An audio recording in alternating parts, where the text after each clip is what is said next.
Hello. I'm just getting some stuff set up here, so bear with me.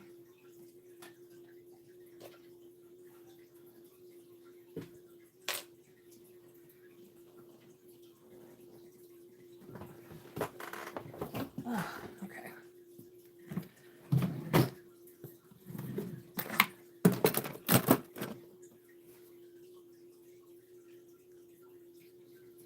Okay. I think I'm ready to go.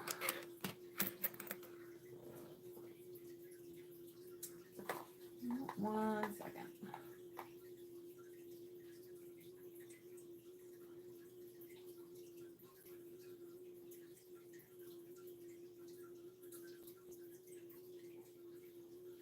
Okay. So I am going to be working on a greedy clutch, but I've got these packages that have been sitting on my table for a while. Hiya. So I've got this one is from the Three Bobbins, who I guess is in the process of closing down. Also, do not pay attention to my nails. They're still growing out the yuck. In another week, I can start growing them long again. And then a More Me Know box that's been sitting here for about a week. Hey, Nicole.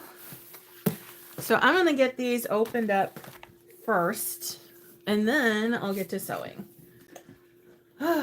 So I am recording on my phone today just because it's a lot easier to do it all in one, and I didn't feel like setting up my camcorder because it's a pain in the ass. So if everything gets wobbly and shaky, that's why, because the stand that my phone is on is attached to my table. Oh, you got your order. Awesome. All right, well, let's see what I got, because I sure as hell don't remember. I think this one came in, oh God, what was it, like Thursday or Friday?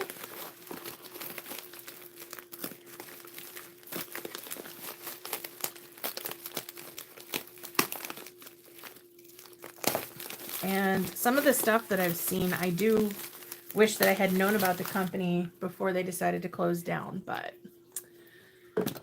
this is the way it is, right? We don't always find out about the good stuff till it's almost gone. So I got quite a bit of stuff.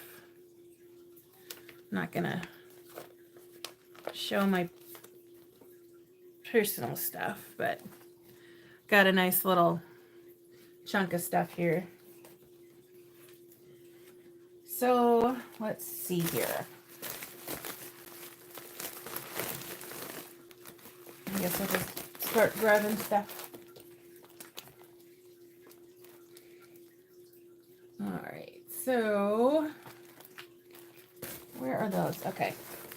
The first thing I got, and I don't know why I got these, because I'm stupid. I don't typically do like Disney themes or famous themes that everybody knows that isn't like generic. So like I'll do a jack-o'-lantern bag, but I'm not going to do like a Mickey Mouse bag. You know, like I think there's like a Mickey Mouse jack-o'-lantern design that's been going around for years. So I'll do a jack-o'-lantern bag, but I won't do like a jack-o'-lantern with Mickey Mouse ears kind of a thing. However, sometimes I can't avoid getting certain things. I still have some Super Mario Brothers vinyl. So I figured if I can use up the vinyl, I may as well make the hardware match. So I got some of those. They are anchors. And I believe there's another set of anchors. So those are the 1.5 inch. And then I also got some 1 inch. So I can do 2 bags with those. God, my chair is just so freaking noisy. Let me put this here so I can see it better.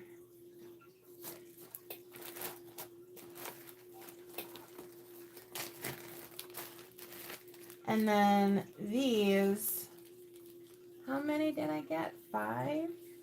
Oh God, these ones are not put together. I don't also do,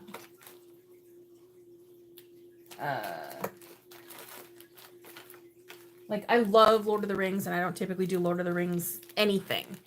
I like the decoration stuff. But I got these and I figured if I ever did Lord of the Rings, I would have these cute little magnets. So I got, according to this, I got 5 of them. So there should be 2 more somewhere in here. I'm not seeing them.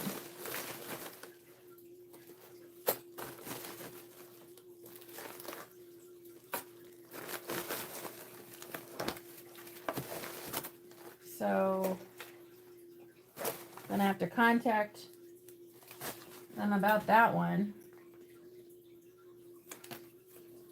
Yeah, there's supposed to be 5 of those, and there's 1 in each pack, and there's only 3. Okay. So I'm going to have to note that. And then more of the Mario stuff. There should be 2 of these. Oh, wait, nope, found the other 2. There they go. They were hiding.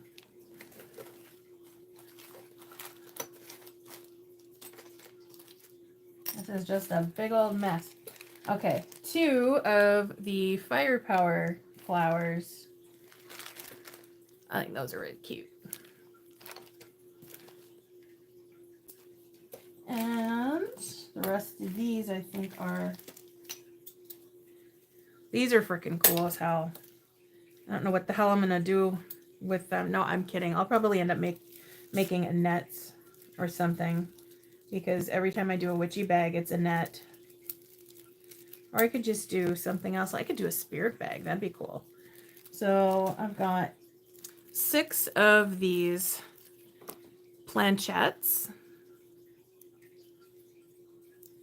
I don't know how well you can. I cannot see my freaking my camera from here.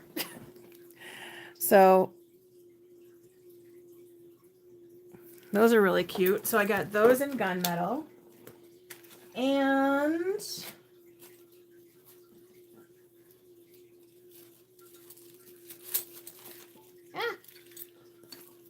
also in silver. I kind of went back and forth on these because they didn't look great on the website, but I figured they're cheap.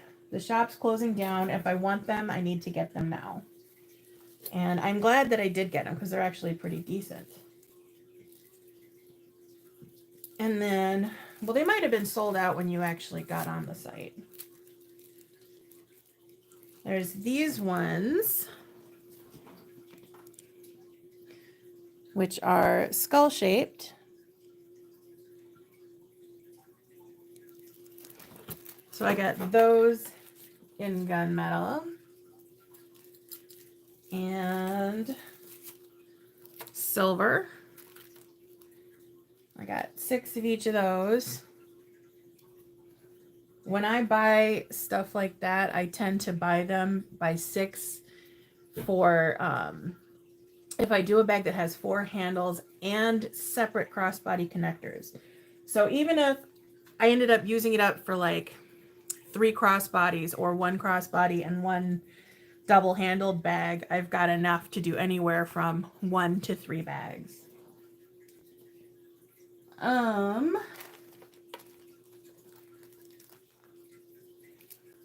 These ones are just kind of rando. I don't know what the hell I'm gonna do with them, but I got the alphabet wall and the Dustin pins. I do have some vinyl to go along with those and some of the other stuff that I got. So I'll have to figure that out before the show comes back. All right, where else? I'm just like all over the place here.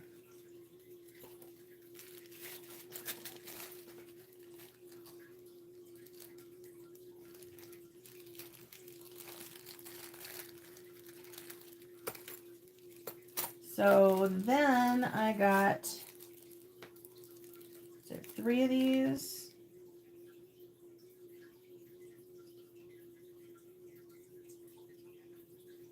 Yes.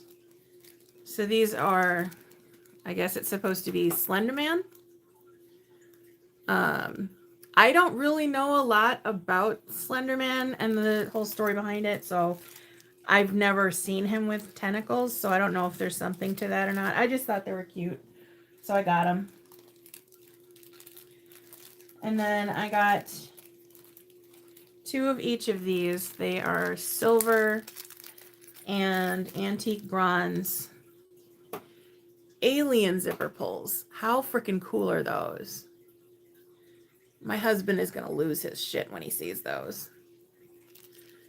He loves anything that has to do with Alien, not Alien versus Predator, not Predator, Aliens, and Godzilla.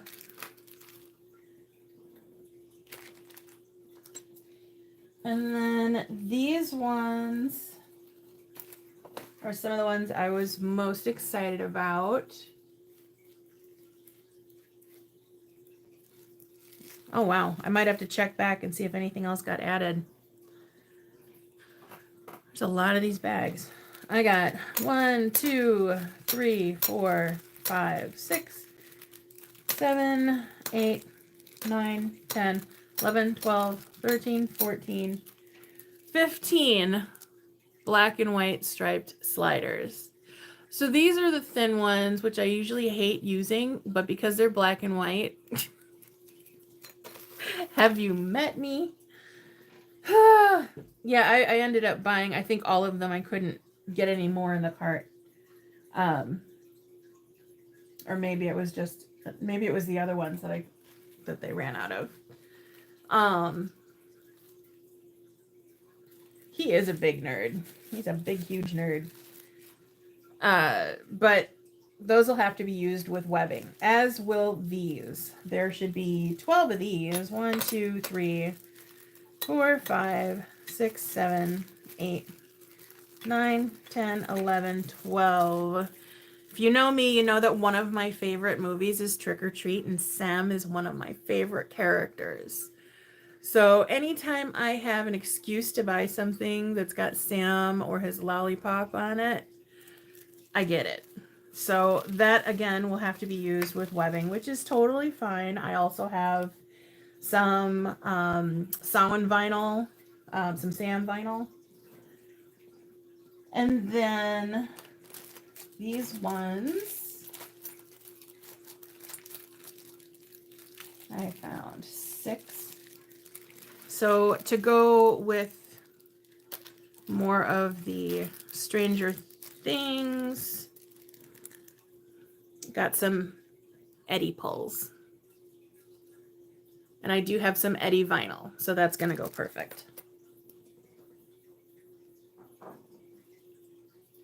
And then 3, 4, 5, 6, 7, 8, 9. These I did max out on. So if you were looking to get them, I'm sorry. I couldn't get any more in the cart of these. So these are, they're called Enamel Skelly Hearts. And it's an exclusive magnet to their shop. Look at that. I had to get those because I have a vision of putting a bunch of greedies together with something like that. Oh, and she tossed in one of Sam's lollipops in a sticker form, so I'm keeping that. And then the last thing I got, and I had like 10 of these in my cart, and then I was like, no, I should only get like 3 or 4. So I had 4 in my cart, and then like a week later I went back to my cart and there was only 2 left, so they started selling out. So I went ahead and pushed my cart through. But I got these to go with my Stranger Things stuff as well. So I also have vinyl that matches that. So it looks like everything is accounted for. Just wanted to be sure because you never know when a shop is closing up and they're probably trying to get rid of stuff really quick. Hey, you girls. You stop. Who are you barking at?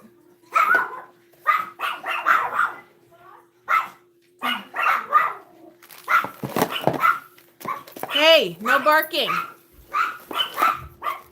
Hold on a sec. My son is coming down.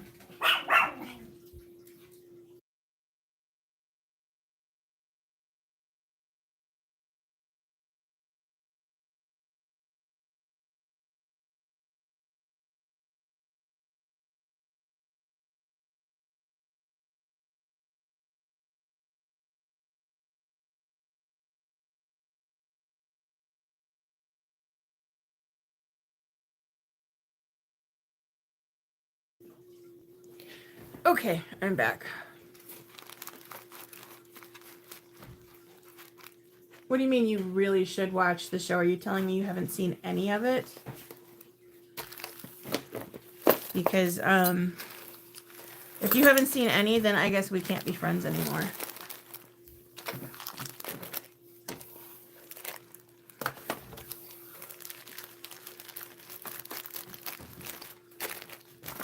Okay. So that's all the stuff from that shop. From, what is it called again? The Three Bobbins. Hey, Kiva. Kiva. Kiva. No. No. Saoirse. Both of you. Hey. Both of you, hush. Hey. Oh, they don't listen. Oh my God. You two, you both need to sit and watch the show. It's really good, especially if you were a fan of the 80s. It's probably one of the most accurate depictions of the 80s in modern television that I've ever seen. I mean, just getting through the first season was like being transported back into the 80s because I was almost their age around the time that all that stuff took place. So it's definitely nice. Alrighty. Ugh, one more.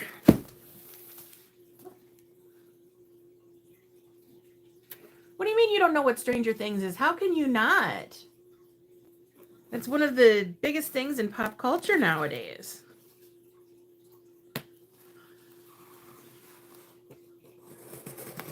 It's a really good show. I think you ought to check it out sometime. At least watch a few previews. See if it's something that you'd get into. But I might end up watching the first few seasons before getting into the newest season when it comes out. Although I'm still kind of pissed off about the last season. I'm not going to say why. Let's just say that a well-beloved but short-lived character is gone.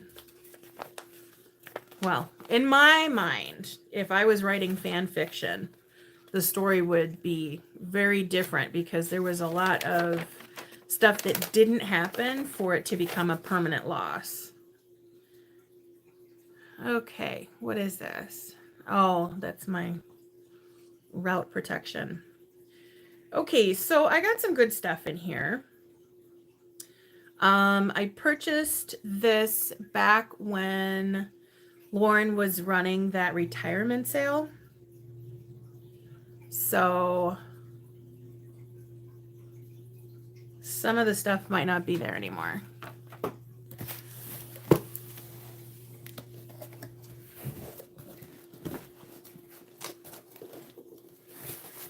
Oh, okay. Since it's all on the top, we're going to start with the vinyl. So the first thing, oh, that's kind of green. I thought it was more of a brown, but that's okay. I got this golden leopard print because I plan on doing some more kiss clasp bags. If I can come up with a design that I like better than the one that I made previously. Open up.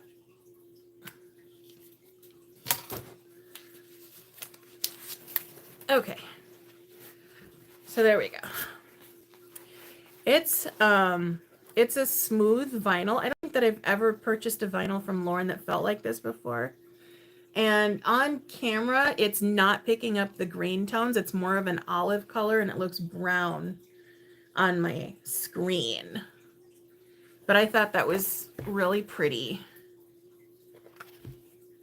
And so, of course, I grabbed a couple of rolls of that because if you do a large bag, you won't have enough for handles. So if I decided to do matching handles, then I need enough.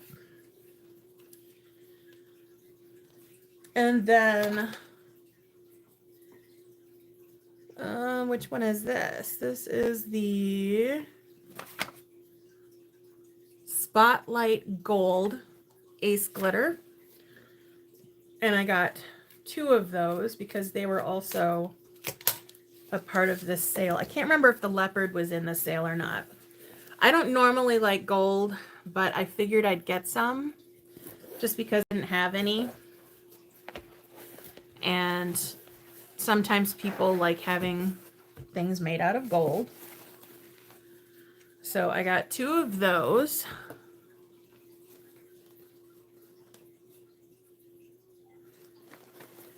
Oh, did you have a jam-packed busy weekend? I hear you on the recovery, though. I think I've finally recovered from the most trying part of the year, and I'm getting back into the swing of things now. And then, of course, I had to get some more of my shale clay because everybody knows how much I love my shale clay. I have never purchased so much of one type of vinyl from Lauren ever. The shale clay is absolutely my favorite. Oh, wow. Congrats. Congrats. Yeah, I could see why that would be draining. All right, so it looks like I bought pretty much 2 of everything. Except for, you ready, Melissa? I got more glitter clips, but part of me regrets it. I don't regret it because there's black in here, and I don't mind the green so much anymore, but I always love the black. But thanks to Melissa, I don't know how much I'm going to be using those anymore, because she turned me on to these ones, and I haven't gotten a chance to use them yet, but they've been floating around throughout the community. And they've got like little, these ones have, they don't all come like this, but these ones have little rubber grippers on the inside, so it's not supposed to harm your fabric, but they are metal and they are super strong. So we'll have to see if they can last with me, because I'm not gentle on my clips, which is one of the reasons why I have such huge clips all the time. And we got tissue paper galore. All right, let's see, where are we on here? Okay, so a lot of times people are always asking where to get good double-sided tape. And 9 times out of 10, I'm going to tell people to go after Wawak, because I absolutely love the Wawak tape. However, I have recently become well aware of the fact that when I tried the Waft and Warp tape, I now feel spoiled having had tape that I could tear with my fingers instead of having to pause and grab my scissors. So I did a mini stock up. I got 2 of the 1/2-inch rolls, 2 of the 1/4-inch rolls, and 2 of the 1/8-inch rolls, which are the 3 sizes that I use. I typically use the 1/8 on things like zippers when putting together a placket, and I will typically use the 1/4-inch when trying to tape seams together that have a small seam allowance, but my preferred poison is always going to be the 1/2-inch. And so they look similar to the ones from Wawak, but they're not as, I'd say, thick and heavy duty, but they are definitely contenders. So if you want something that's going to be super sticky, go with Wawak. If you want something that's got a strong stick but can be torn, go with Weft and Warp. And you can get them directly from Weft and Warp, or you can get them from Lauren. There may be other people that carry it too, but I have not looked. I only bought the ones from Lauren because she had them. All right, so now here comes the part that you might not be able to get anymore. These are, if you saw my live when I was sewing the bowler bag the other day, I had made a comment about the triangle anchors that I was using were a different size than the ones that Lauren carries. And because I love them so much and they go really well on vintage style bags, since she's decided to not carry them anymore, I did decide to go ahead and stock up. So I got the rainbow and the nickel and gunmetal and bronze. So I believe I only got like 2 sets of each. 1, 2, 3, 4. Yeah, there's 4 in each bag. So I only got 2 sets of each because I don't use them that often, but I love having them on hand. Yeah, 2 sets of each. And that is all she wrote. So I think that's all a pretty decent haul. let me find somewhere to just randomly throw these for now. No, actually, I should probably put them in their drawers.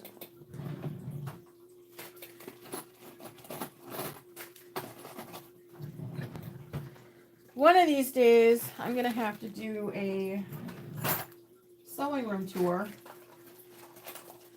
Oh, I know I was going to do one before, but then when I was...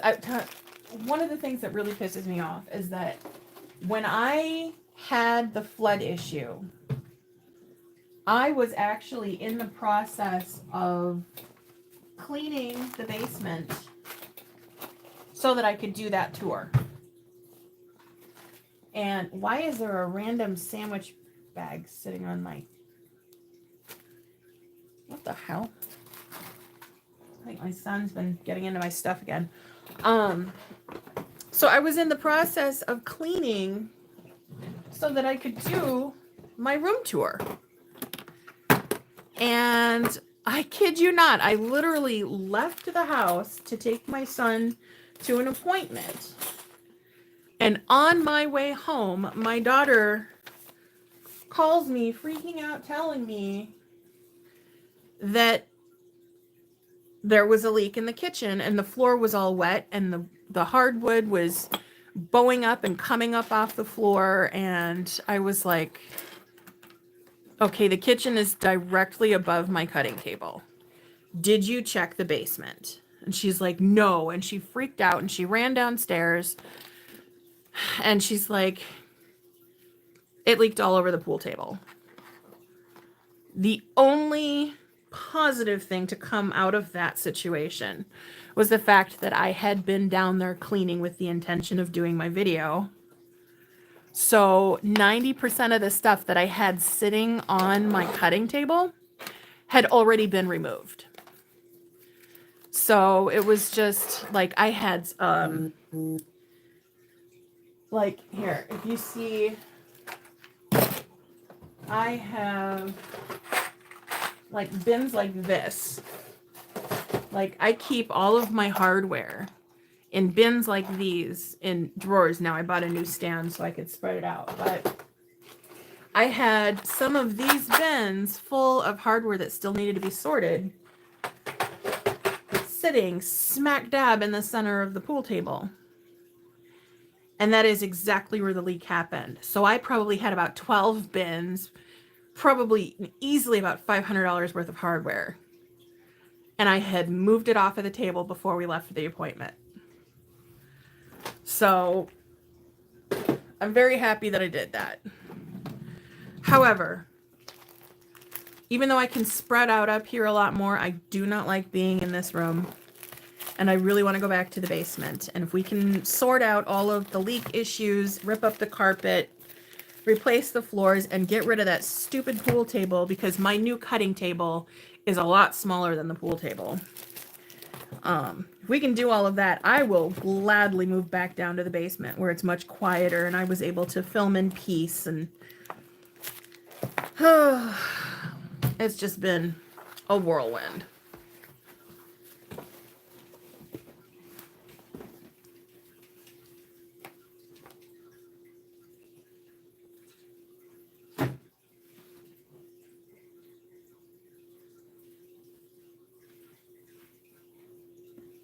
Okay. Catch up here.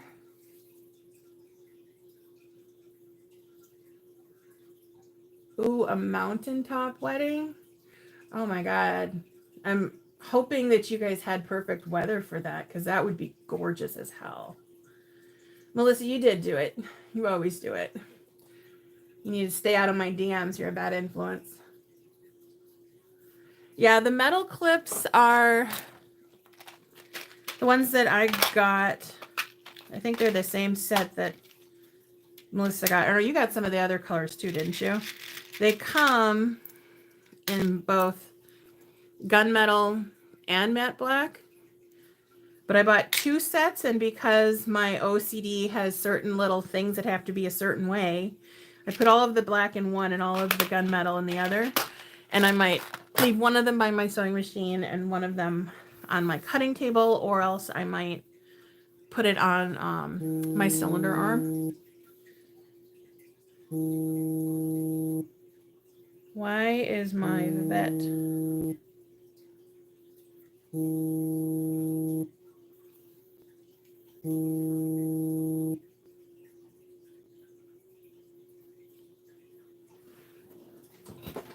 All right, just making sure that stopped. My vet was calling me for some reason. It was odd. Okay.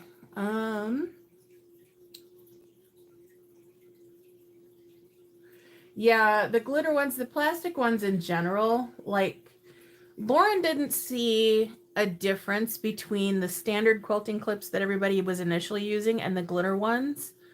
But I think everybody else was able to tell the difference, that hers were definitely a lot less, I can't say a lot less plasticky because they're all plastic, but I mean, a bunch of you guys are, some of you are like similar in age to me.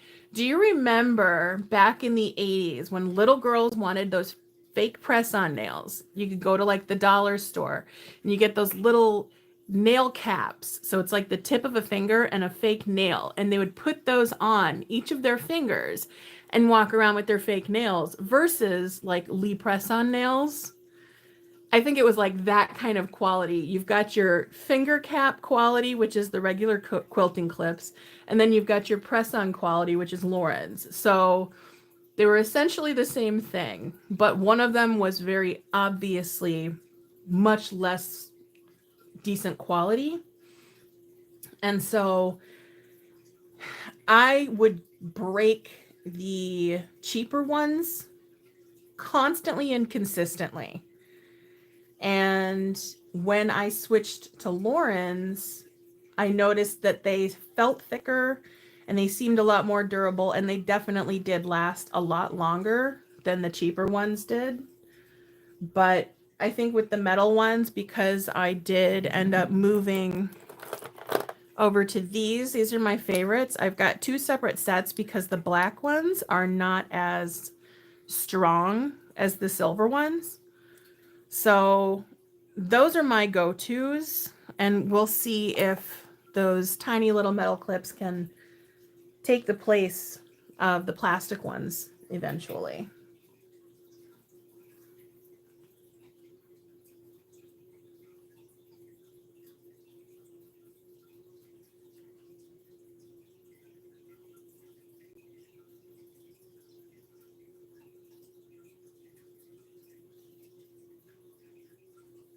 Or are you talking about the these ones? The ones without the silicone in them grip too hard?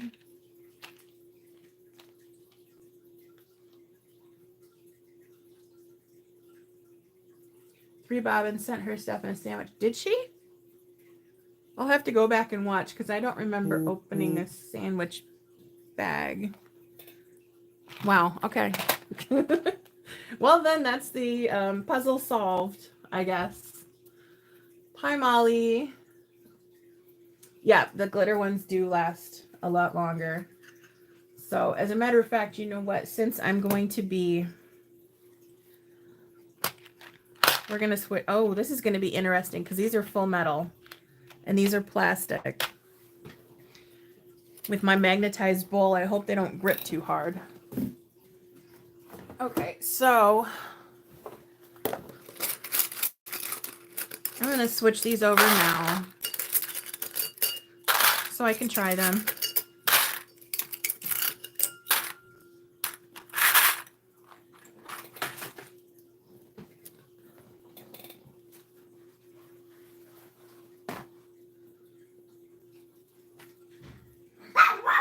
Oh, stop barking. Nobody's there.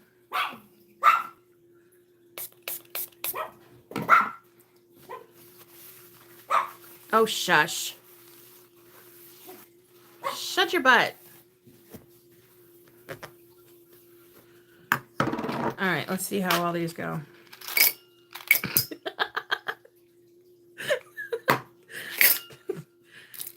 Okay, well, that won't be too bad. But now, there's just so few of them. Oh my God. Okay. For now, I'm not going to need them all for a greedy, but for now, I'm going to mix them. I'm going to have to order a couple more packs. And then when they come in, I will split them up again. All right, let me pull that up on Amazon real quick so I don't forget.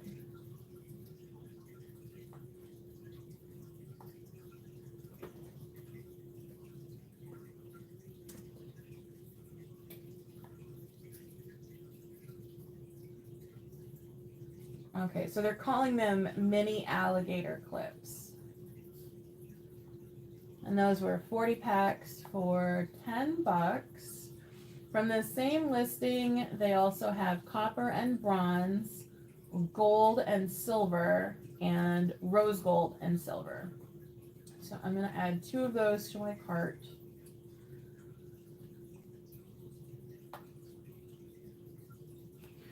And I will go ahead and grab the link.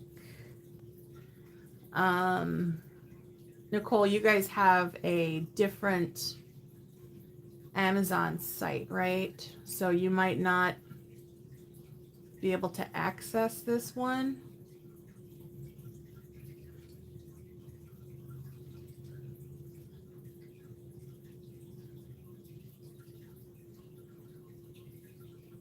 There.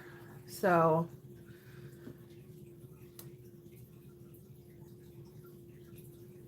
let me copy the title, because you might be able to find it by the title.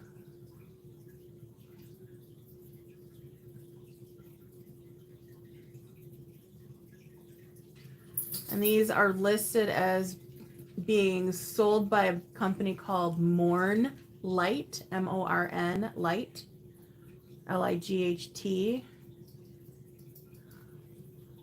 Or maybe you might get a sold by ships by Amazon, which for me is ideal, because then it means I get them faster. But I also like supporting small businesses on there. So there is that. All right, now, who wants to see me sew something, since I haven't done it in a while? It really feels like it's been forever, and I know it wasn't too long ago, because I did that not bowler bag, barrel bag for a strike. So, but today we're gonna sew one of my bags, because I would like to get some greedies listed and maybe a few others before Halloween.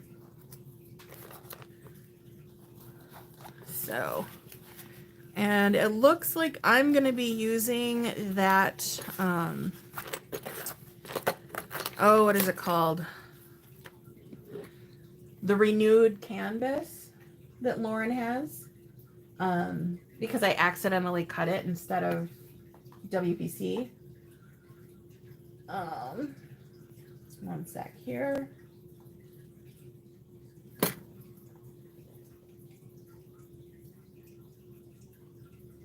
I just want to make sure that I'm not like missing anything, because it's been a while since I've cut one of these. And I'm pretty sure that I got everything.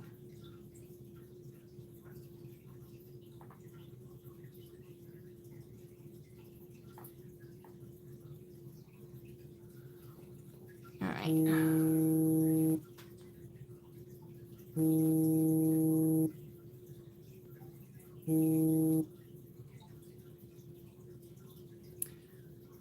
And my husband just tried to call me, even though I told him I was going live. All right, where is the parts?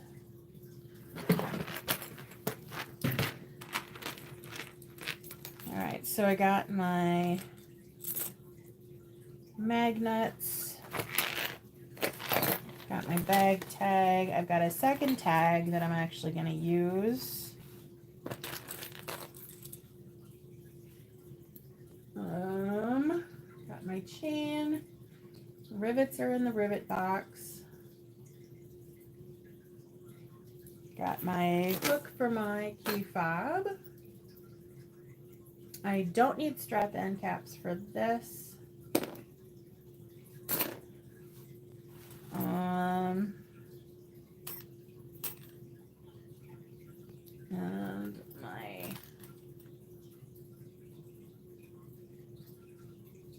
I'm using O-rings instead of D-rings. Okay.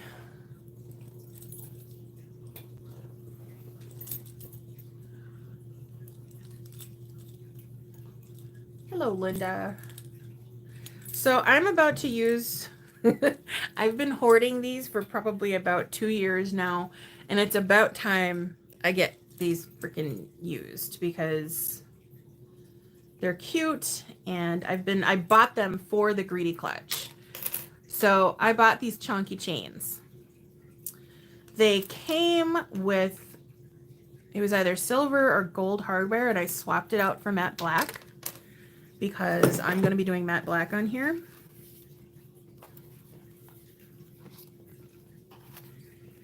And then I'm going to be doing green vinyl, green glitter vinyl with my regular black crosshatch. And I have a couple of tags that I want to throw on there. This one says, I myself am strange and unusual. And I believe that came from Lauren. I don't typically buy tags from a lot of places. I've got some from Lauren, and I've got some that I got from Amber, the Crafty Reporter. She was actually all sold out of what I wanted when I placed an order with her, and she found some, and she was so nice and tucked them into my order. So I haven't used them yet because they're just so damn fun, and you have to find the perfect bag for them to go to, you know. And then I've got this Beetlejuice tag. I actually have a few of those that I bought from K&A a couple years ago and have not used. So yep, I'm gonna do a Beetlejuice-ish themed bag. And let's see here. I am doing, where are you? There we go. I'm doing the drippy flap, but with a backing. Hey, Jaded. All right, so I actually need my, oh no, did I? Hold on. Okay, so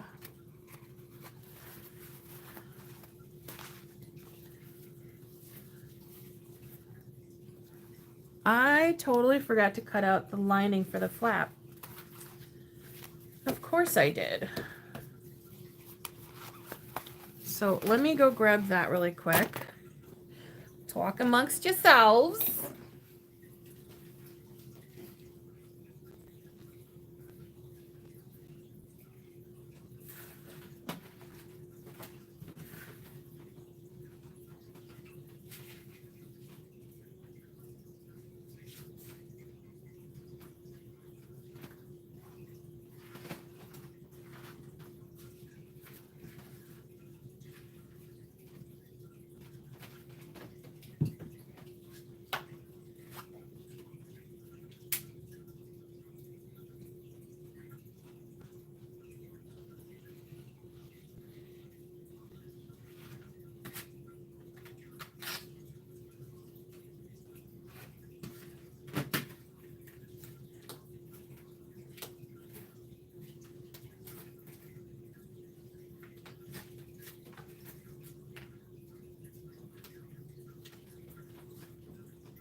I need some Q-tips so I can clean off the marks that I accidentally put on the wrong piece.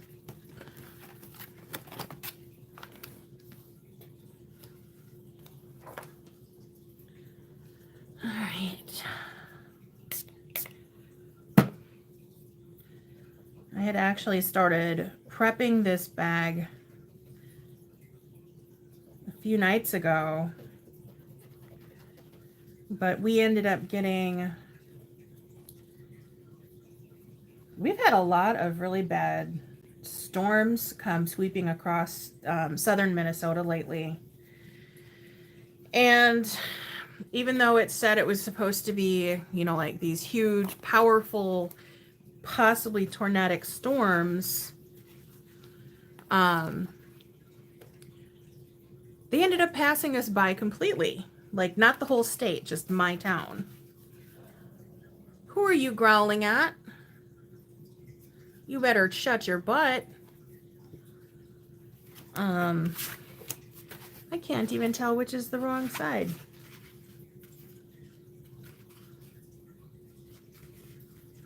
I'm gonna guess that this is the right side because it looks nicer.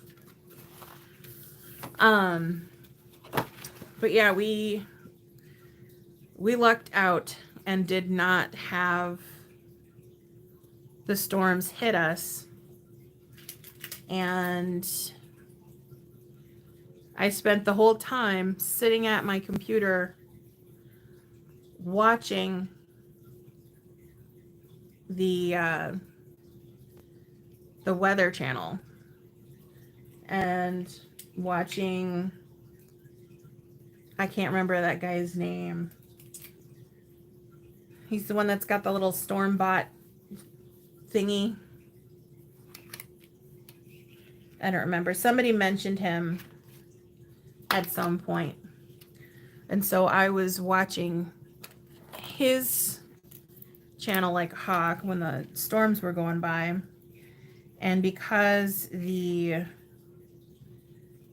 site that he uses to watch the storms is publicly available, I bookmarked it. And the past few storms that we've had, I've just basically sat at my computer watching the storms, waiting for them to hit, prepping to grab all of my animals and head to the basement.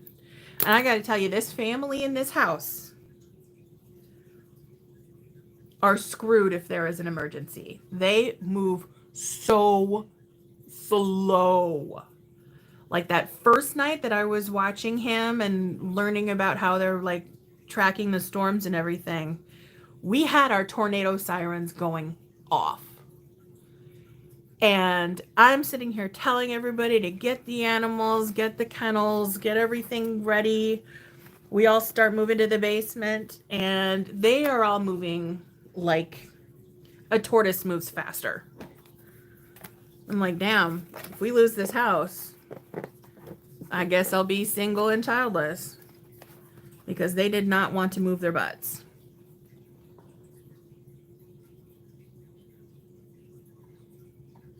All right. So I've got that. I'm going to start with these guys. I don't have to do the handle since I am doing the chain, the plastic chain. I didn't even think about thread. Should I do white thread, black thread, or green thread?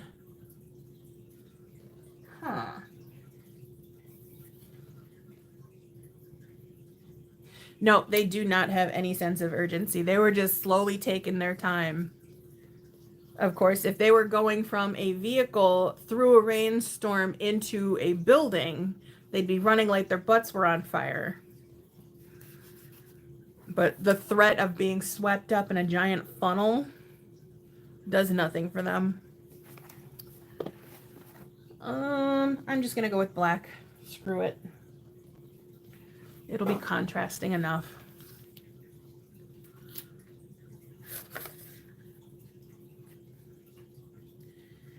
right, so one thing that I've done that's different from the pattern is this time, because of the hooks that I wanted to use, I am doing a 3/4 inch wristlet strap instead of the 1 inch that I have in the pattern. Oh, come on. I am forever running out of ink. And I can never remember where I put the refills.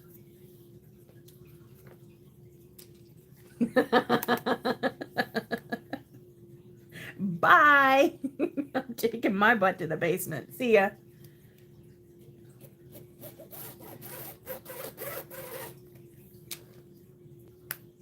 I mean, hell. I grew up in the 80s. You tell me a tornado's coming, I'm packing myself a freaking boxed lunch, taking the portable TV down to the basement, wrapping my butt in a blanket, and chilling. Never ending story style.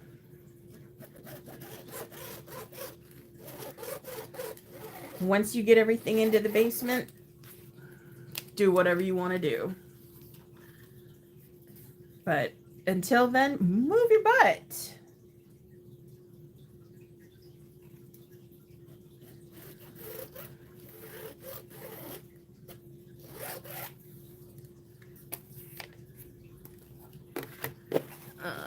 Let me go ahead and get these ones done.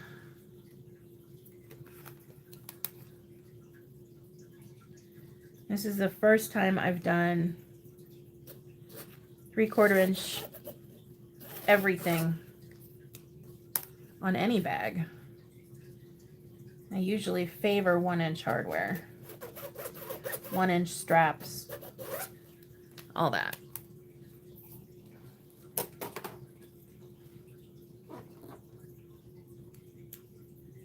Right? Well, the hallway as low as you can go. If you were in school, it was always just the hallway full of kids. Everybody using it as their excuse to talk to their friends down the hall. Teachers constantly going, shh, shh, and sit down.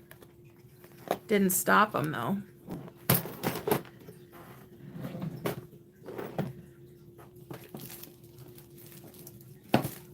I think I'm going to go ahead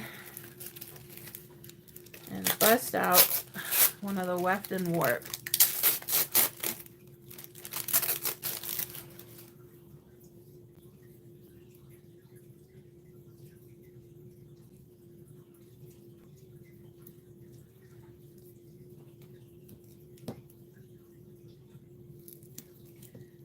Yeah, this stuff is still pretty sticky, but you have the added bonus of it being able to be torn. Like, I don't know how to explain, like, it's super sticky, but it's not like super strength, if that makes sense. Like, you touch it and it's like it does not want to let go. And it's not the same way with the Wah-Wax stuff. Whereas the Wah-Wax stuff isn't super sticky, but it's super strong. I don't know, it's really hard to explain. They both are great tapes. I usually just tell people about the Wah-Wax because that's my #1 go-to. So I'm still relatively new to the Weft and Warp stuff, so it's not immediately in my brain to recommend them.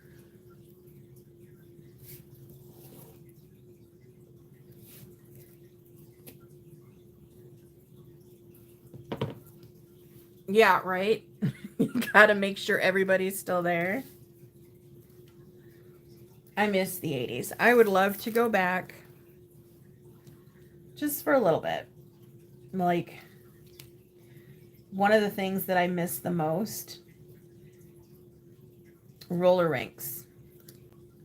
And the way it just felt to actually be there. Like, you can go to a roller rink now and it just does not feel the same.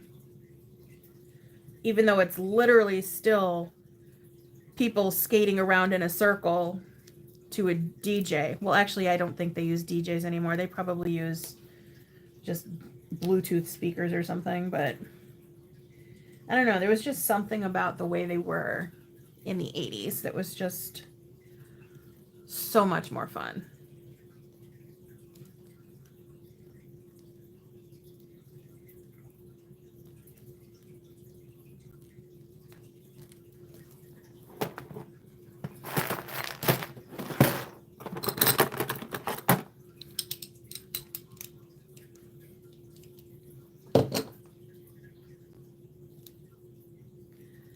I also miss commercials from the 80s. They were not the same as ads nowadays. You know, I miss having the commercials that we all know with the jingles that we memorized. And I mean, they didn't have as big of an issue with when an advertisement would start playing and having the sound cranked up 20 times louder than the show you were watching.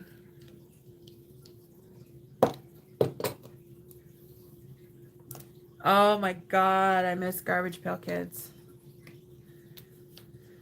I never got to collect a bunch of them, but I did have a few. And I have no idea where they went. I do still have one of my original Cabbage Patch Kids.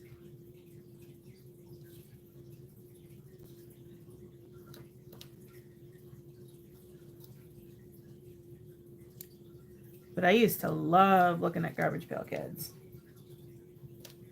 Those things were hilarious. Didn't they make a movie at some point? God, I can't remember. I'm pretty sure there was a Garbage Pail Kids movie. Or there was going to be.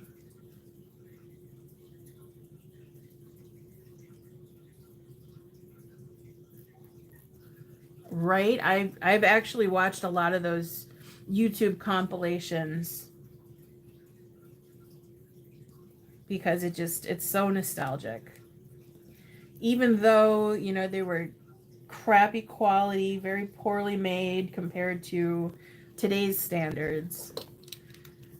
I would rather sit through a bunch of those commercials than even one 30-second ad on a video nowadays.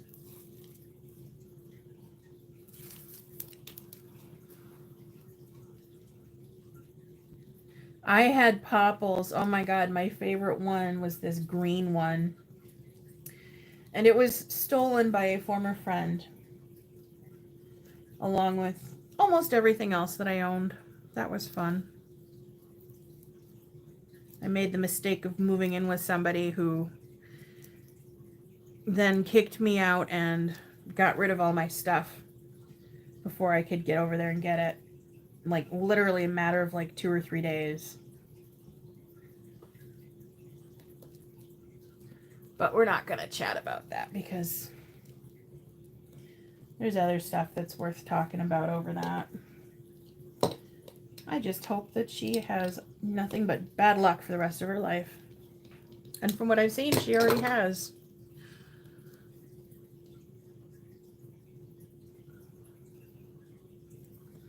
Oh my God, are you kidding? Everything that we did in the 80s was offensive to somebody nowadays. Everything. And yet, so many of the younger generations nowadays have been trying to emulate everything that we've done. It just makes me chuckle. You hate us so much, but you're trying to be us.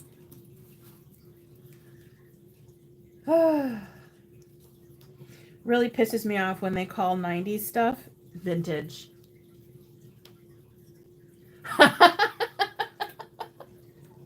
Right? And the bed sheets too.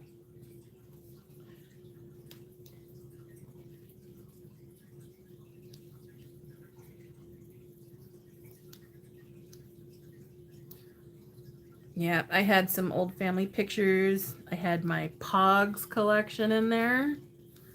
My God, I had a couple hundred of those. A lot of stuff that I'll never see again. Oh well. On the bright side, it's just stuff. Although, her stupidity did cost one life. One day I was at work, came home, and she told me that my cat had gotten out. And so me, like an idiot, I'm standing outside for like an hour just calling his name while she was probably inside laughing her ass off at me. Anyways, after she gave me the boot and got rid of my stuff, just out of curiosity, I called the pound to see if they had picked up any animals from that address. And sure enough, she had been the one to call and claim that he was a stray, had them come pick him up. And then just like a month before I ended up going to the pound, they put him down.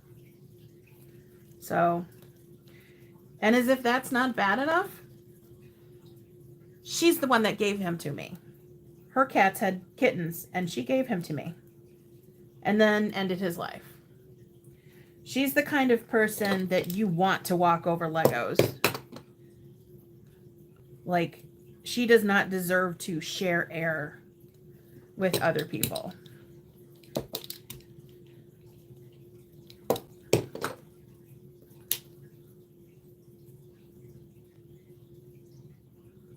Oh my God. I love Married with Children. I love TV shows from the 80s. I've been watching several of them, including Married with Children on Hulu, to get back into the reruns. I started watching Futurama again a few months ago. I started The Simpsons from the very beginning. Oh my God, that show has come so far.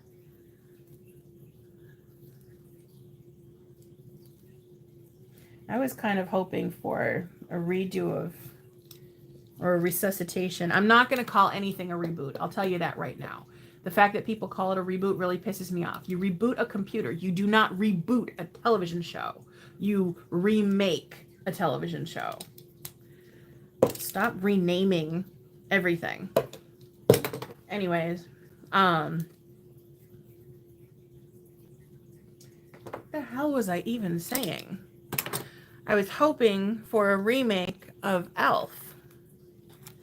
And one of the things that people have been doing lately is when they do these remakes or reboots, they've been bringing back original characters. And the guy who played Elf is gone now.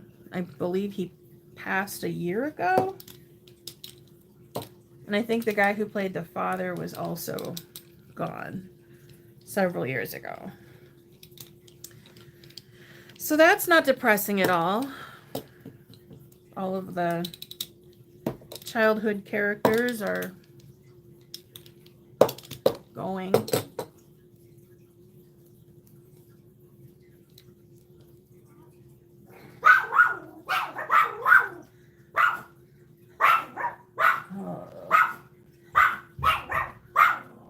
What is my son doing? What are you doing, kiddo?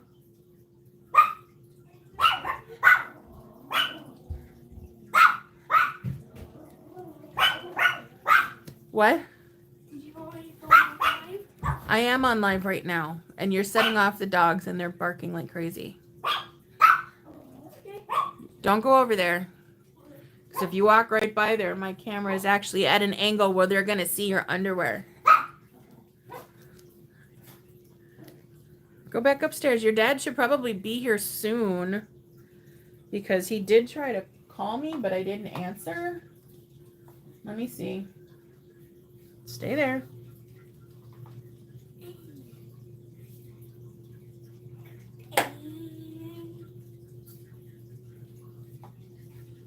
Looks like he's swinging into a store.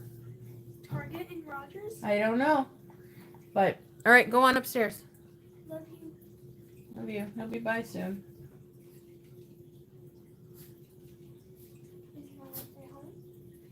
Yeah, he's on his way home. Stay in your room so the dogs stop going off. Don't you look at me like that, Kiva.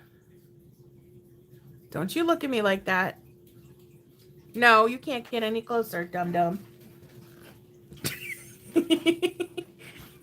Dum-dum.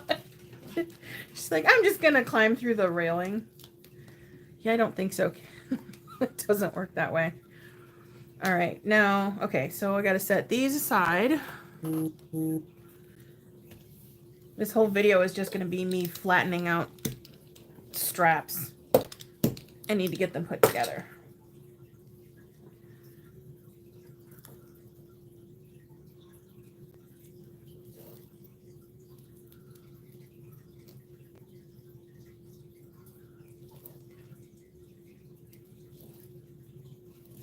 Yeah, there was a lot of shows in the 80s that just would not go over well nowadays.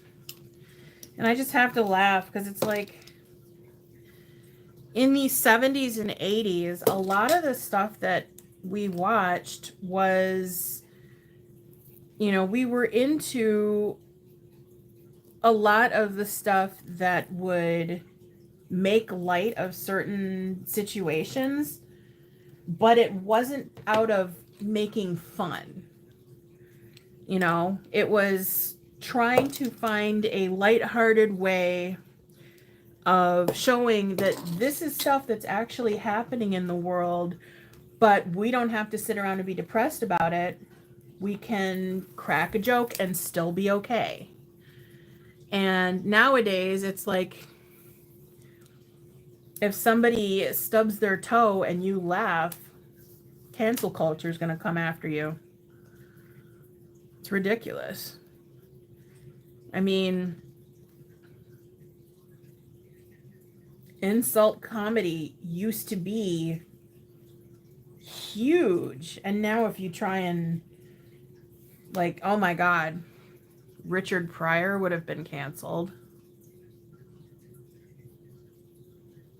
Oh God, what the hell is the name of that guy? I think he was from Jersey. Oh God, what is his name?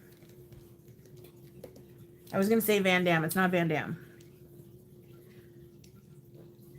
Oh, what is that guy's name?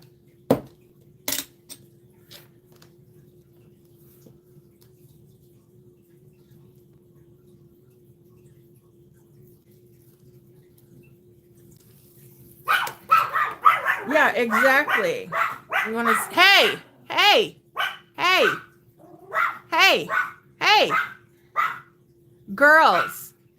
Nobody's here. Who are you barking at? Nobody's here. That's another thing I miss about being in the basement. The dog's barking wouldn't be so loud. Andrew Dice Clay. His butt would have been canceled. A lot of the stuff that like Robin Williams did, he wouldn't necessarily have been canceled, but I think today's society would not have found him as funny unless they were from an older generation. God, there was so many hilarious comedians back then that just their humor would not succeed nowadays. And I don't find a lot of this stuff funny nowadays. It's just not that funny. There is that one guy, it's like he's definitely a love him and hate him kind of a guy. The brunette, I guess recently he purchased the museum that holds the original Annabelle doll, the Raggedy Ann. Oh God, what the hell is that guy's name? He's like super obnoxious, but he kind of in a way is bringing back insult comedy. I can't remember what his name is. I can see his face clear as day in my head, but I can stand his comedy to a certain point because of the I'm going to check this bobbin first. Because of the fact that he does kind of do oh, yeah, I can't use that. He does do insult comedy to a degree, but it's sort of modernized.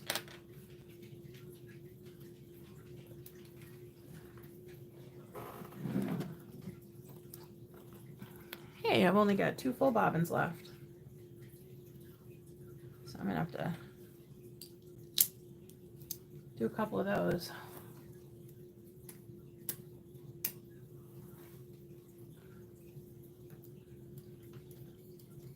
I'm not even looking up at chat here.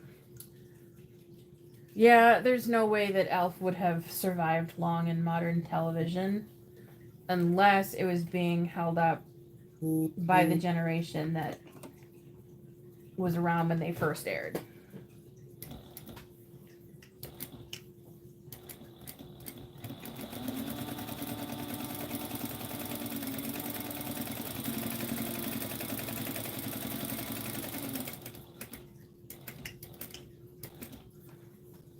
Oh, damn, I know what I was gonna do, and I totally forgot. Oh, well, it's too late now.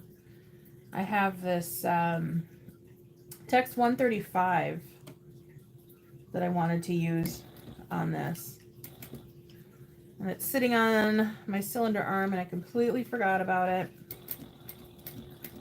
I thought this might look really good with super thick thread, but oh well.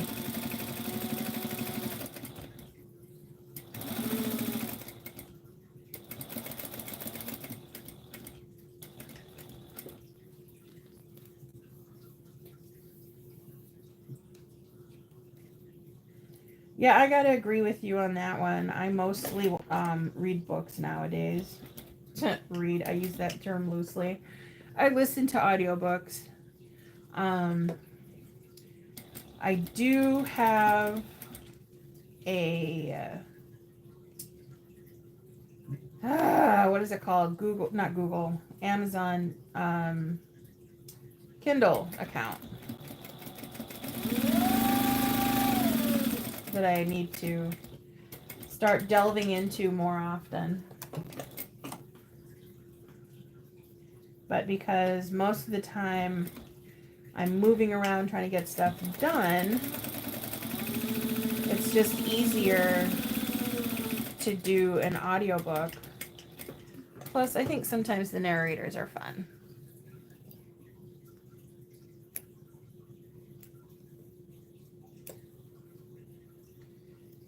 I really get into the Dolby Atmos books on Audible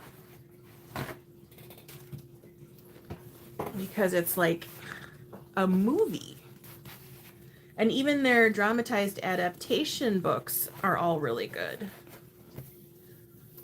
Hey, Wendy.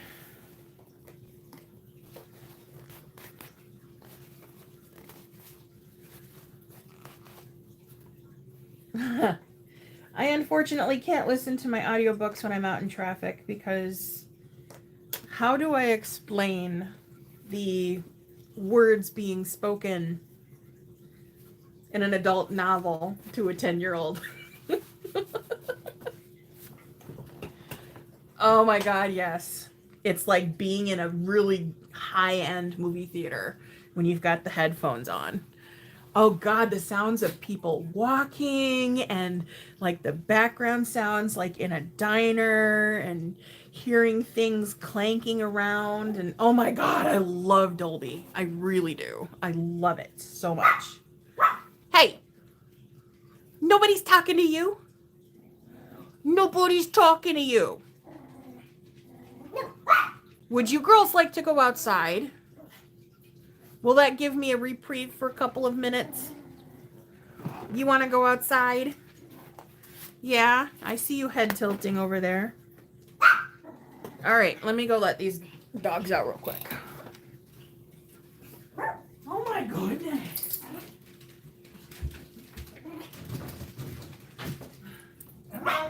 No. Stop barking. I know you're happy.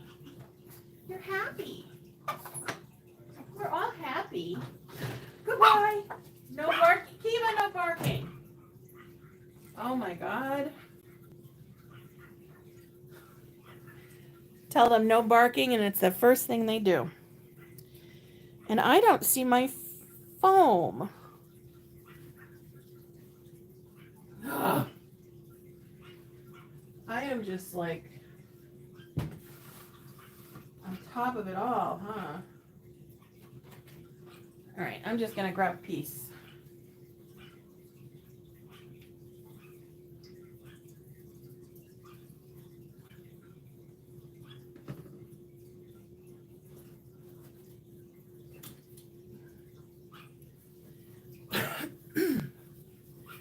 Oh my God, those dogs.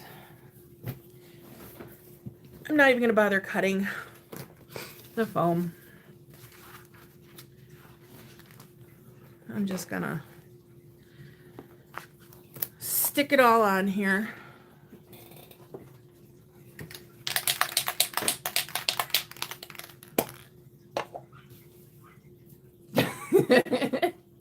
Well, my daughter wouldn't matter so much because she's 17. You know, eventually she's gonna be exposed to stuff anyways. But my son is 10 and very autistic. And I think most people have had experience with autistic people nowadays, but if you haven't, the ones who are verbal tend to be very verbal. And when I say very verbal, I mean they don't have a filter. And so he will say things publicly that should not be said. Oh, I just broke my nail. How fun. That's what I get for not wearing fake nails. Yeah, no filter. Absolutely no filter. So I don't want to be out somewhere publicly and have him randomly start quoting something from a book that he has no business hearing, because that would not be fun.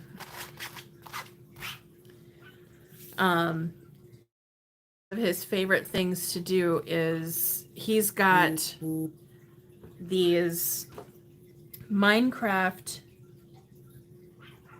PJs, like a onesie, and he likes filling them up with like random stuff, like clothing, plushies, whatever he can find. And he's got a Jack Skellington plushie that he sticks into the neck hole, and then he'll put some like masking tape around the neck so that the plushie won't fall out. And he's got these skeleton hand-shaped salad tongs that he tapes into the armholes, and he'll put his tennis shoes on the feet. And because it's like a person-sized... Oh my God, let me get these dogs in here. One sec.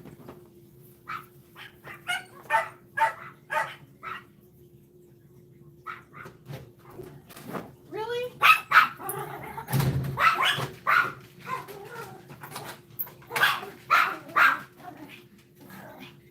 Hey, hey, hey, come here.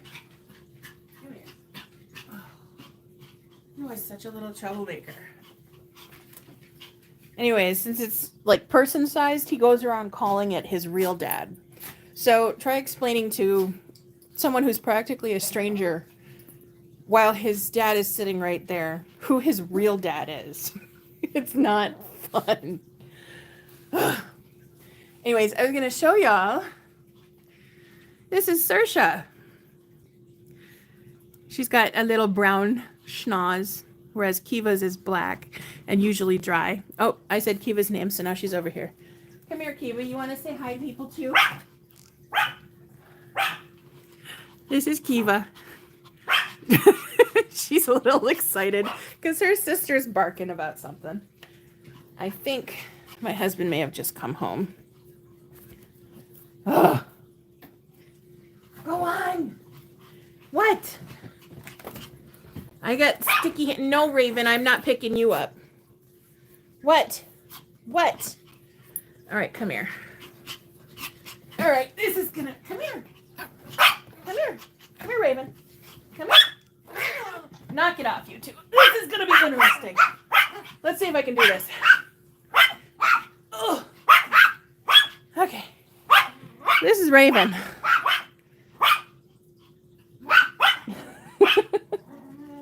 Raven's like, what the hell? All right, girls, upstairs. Upstairs. Upstairs. Upstairs.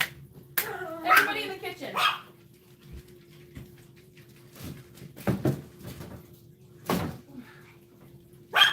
No. Nobody's here. Oh my God. Okay. She's heavy as hell.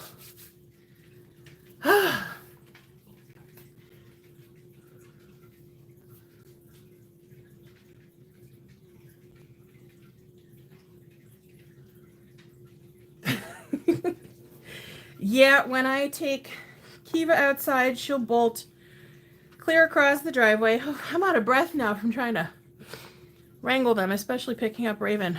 Raven's an American Eskimo. So she's like 5 or 6 times bigger than the Pomeranians. She thinks she's a Pomeranian. Anyways, but yeah, she'll go clear across the other side of the yard to either bark at rabbits, bark at the neighbor kids, whatever. And Raven will follow her around so she can pee on her pee. And Saoirse stays on the patio because she's too much of a coward and a princess to ever be forced to touch the grass. And she will let everybody know how she feels because she will bark her butt off. Having that dog brought into this house has made the other two so much worse. When we got rid of Penny, the big one, it was so quiet here. But now Saoirse has found her voice and she wants everybody to hear it. And because her voice is so loud, Raven's decided that she needs to speak loud. And because both of them are speaking loud, Kiva's decided she has to not only speak louder, but she has to speak more than everybody else. So Kiva's the worst barker. Saoirse's a close second, and Raven is just really loud. And yes, that would be my cardio for the day. Because I'm so freaking lazy.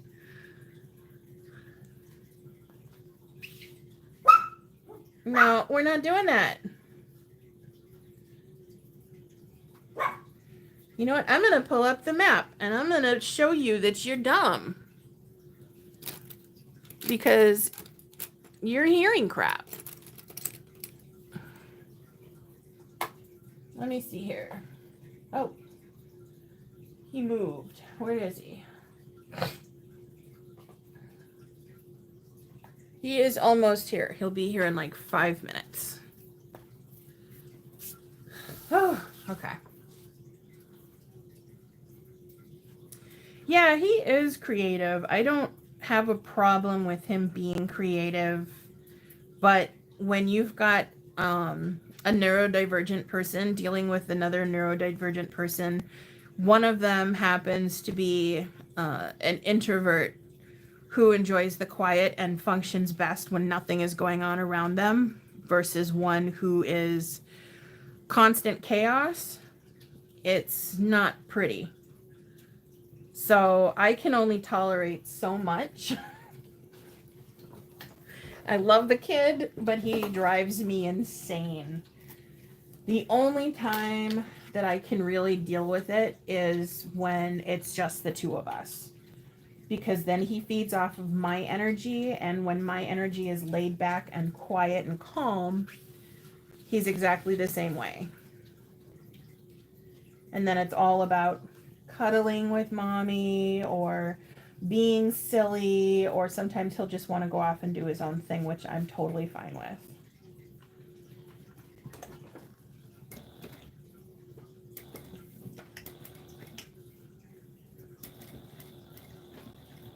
All right, let's see if I'm gonna succeed in not jacking this one up, because the last time I tried to do a drippy flap, my top stitching went super wonky in one spot. It was like one of these corners and the stitch went up in a point, even though there's no actual points there. I still have the bag, it hasn't sold. And I'm thinking that I might just recycle it.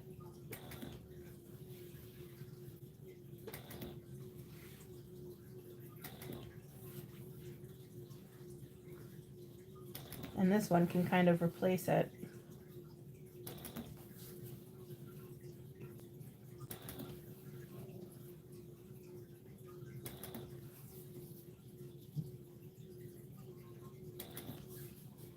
I will say though, I have gotten better at my top stitching than I was doing when I first released the Greedy Spooky Pack.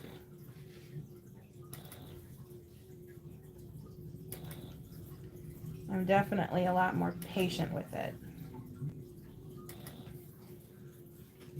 Oh boy. Alright, he's home.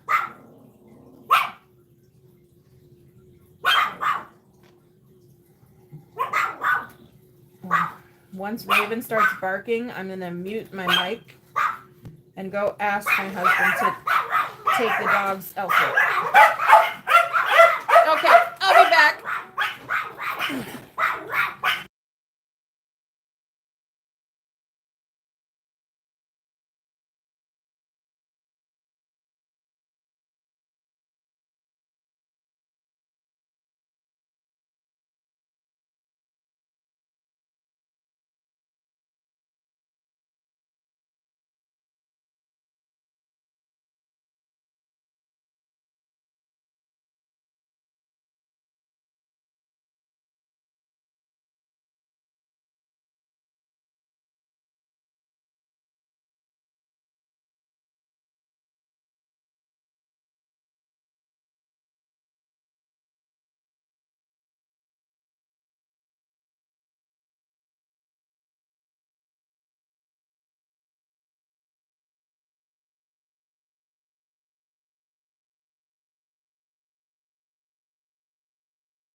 Okay, I'm here.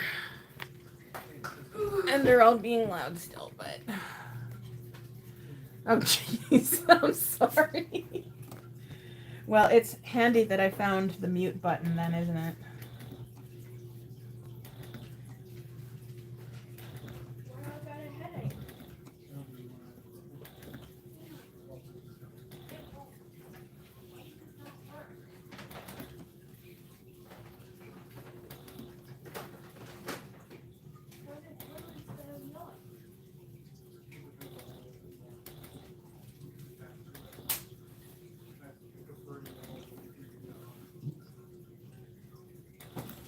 Oh, my stitching still went wonky.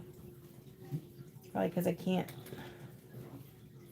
see the edge through my foot. And my top stitching foot is just too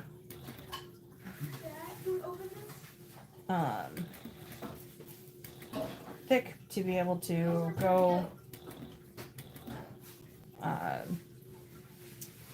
like, it's a little too bulky to be able to make it around all of those curves because on the bottom.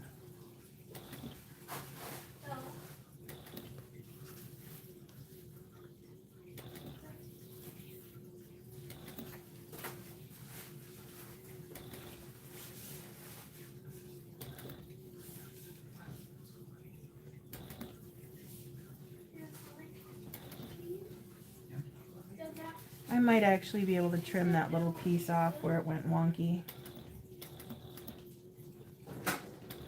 So it shouldn't be too bad. I didn't glue it all the way to the edge.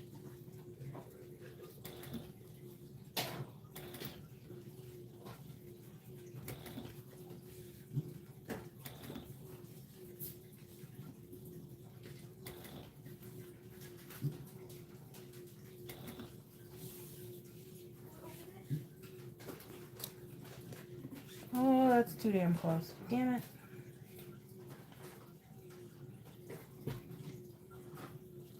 Alright, I'm going to pull this off, tie it off, and redo that one stitch.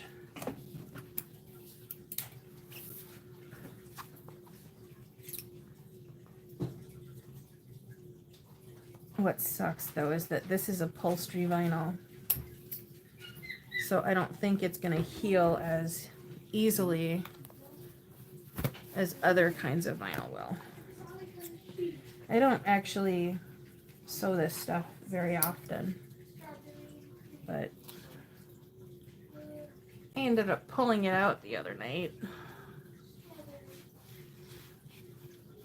and I decided, well, I don't have a ton left. I'm already cutting grease. Let's cut a flap.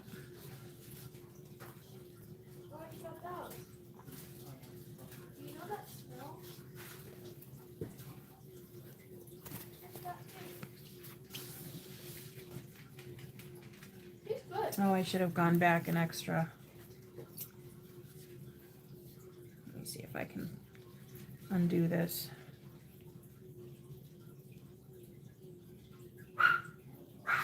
Oh, there she goes again.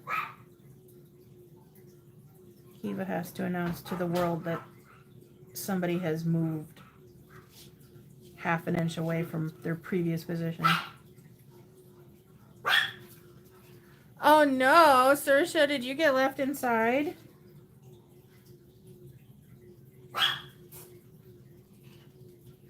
Oh, I think my husband just went into the garage and two of them made it out behind him, but Saoirse didn't.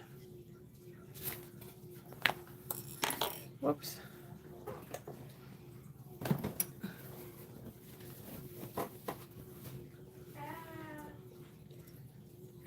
Let's pull this one out.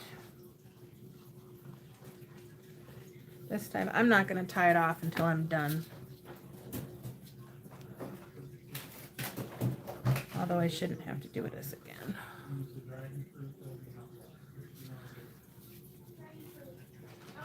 Yeah, that looks better.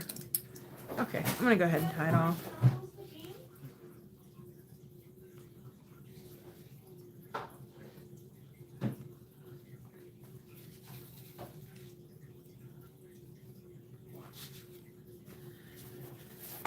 Okay, now we can continue on.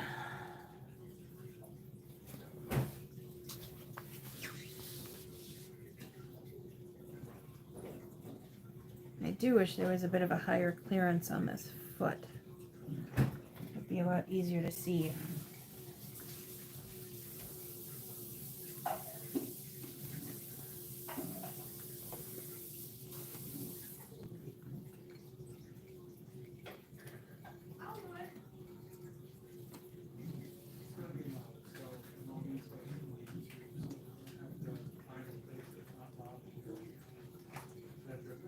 You could do it in the mud room. I'm assuming you're trying to run that thing.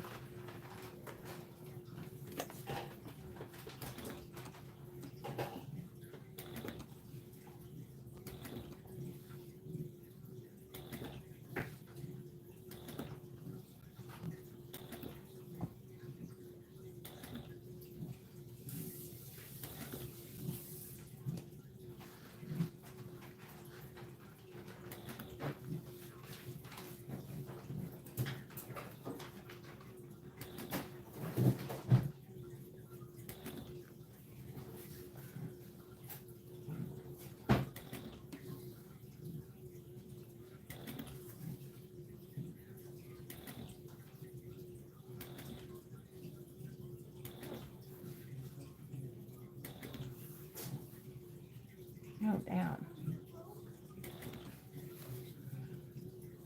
I really jacked up the top stitching on this one.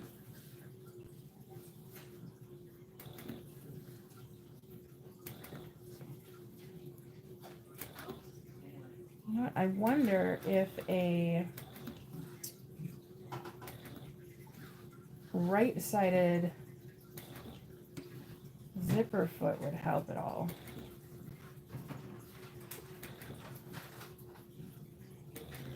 I might have to try that one day.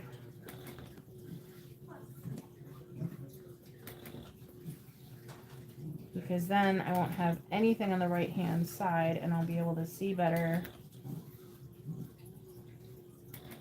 where the needle's gonna go.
Oh, it just feels so wrong not having my nails done.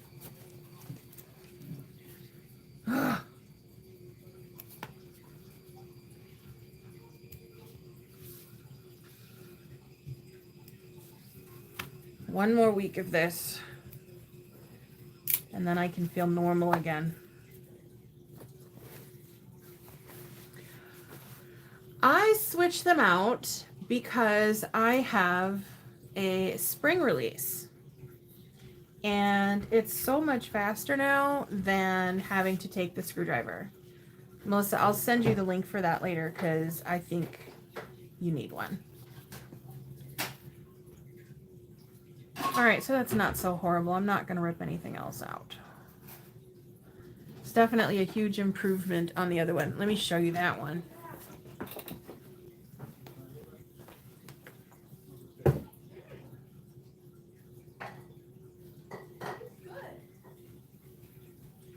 Yeah, I don't even like this vinyl either. But this is how I top stitched it before. You can see right there where that one corner just goes like sharp.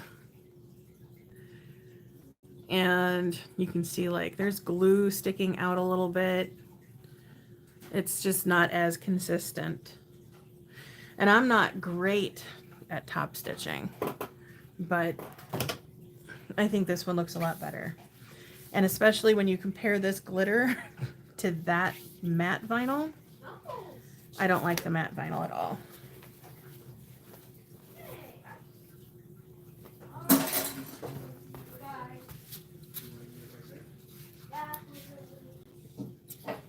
Oh yeah, sometimes I will put in so much effort in a bag where I will change the thread colors throughout the bag process. I haven't done it in a while because I've been mostly focused on getting the temper tote done.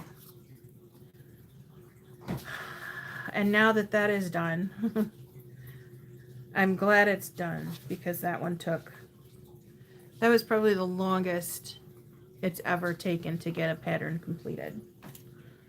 I think the quickest was probably the Bat Company bag because it literally went from, hey, you guys, check out this idea, to prototype like the same day or the next day to completed bag within a week.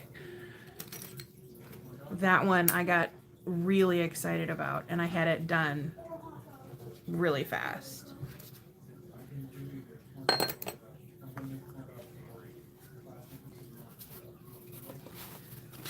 All right.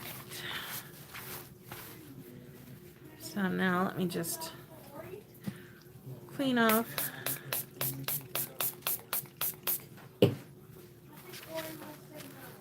In case you're curious, this is isopropyl alcohol. I believe it's 80 or 90%.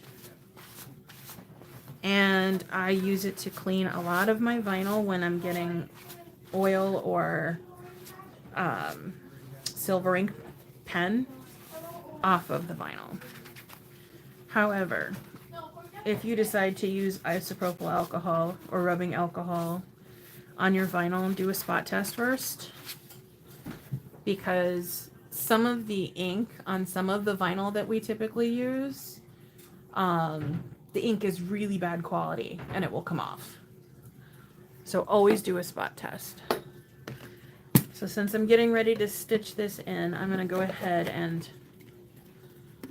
treat it, which will also help get the rest of the excess oil off.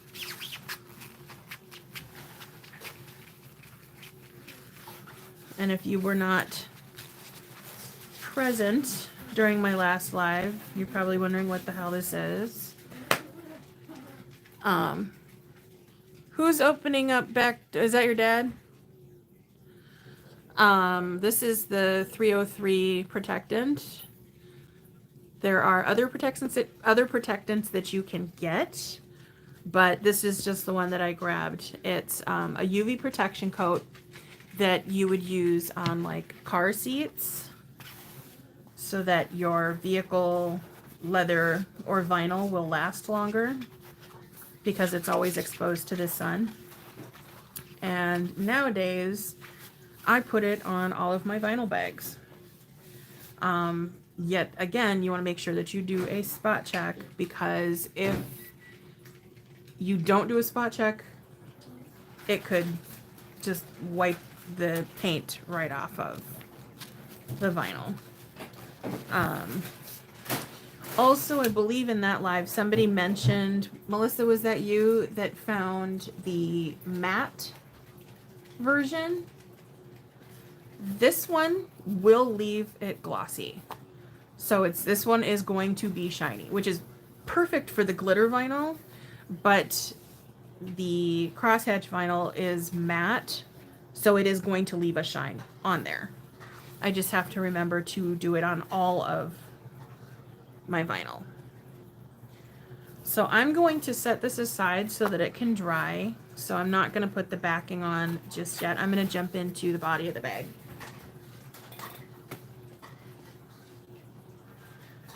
No complaints with the protectant? For me, no, I have not had any complaints about it.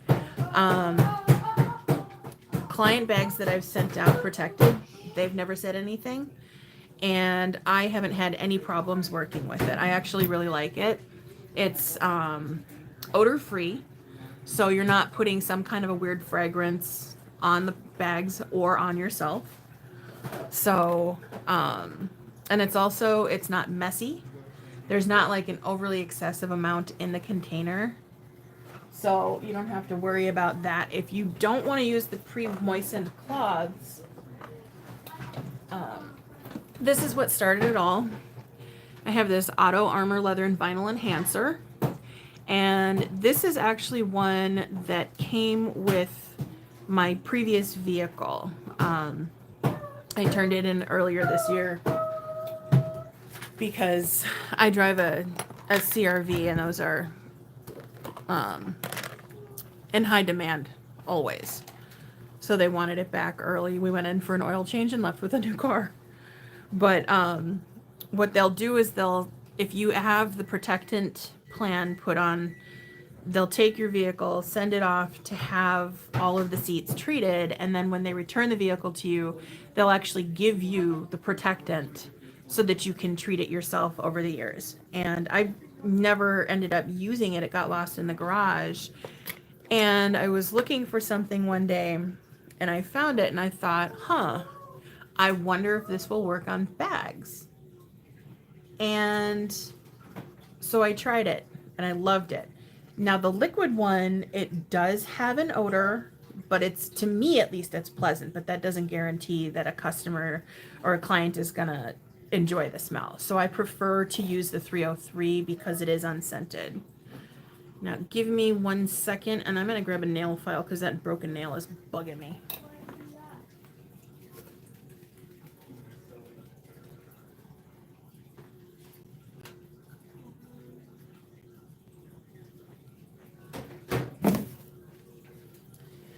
Thank you, Melissa, for sharing that.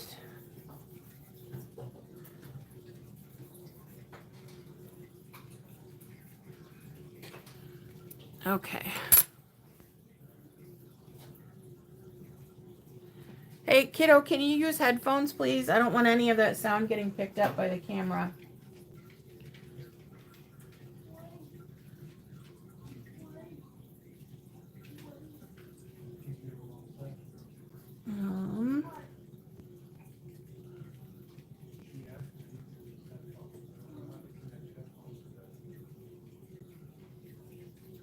What is he on the Switch? He's trying to eat. No, he's looking at stuff on the Samsung, the fridge. Oh no, that's not what it's for.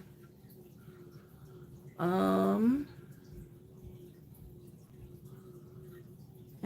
here, yeah, right. All right, so there's the link for the 303. Nope, there is absolutely no residue. I'll give you a closer shot. So as you can see, it goes on evenly.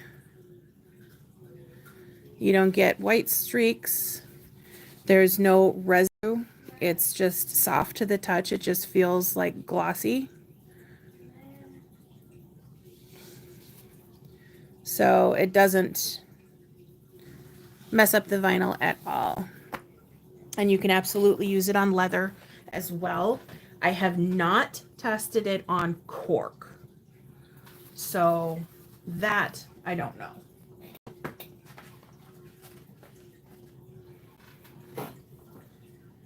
All right.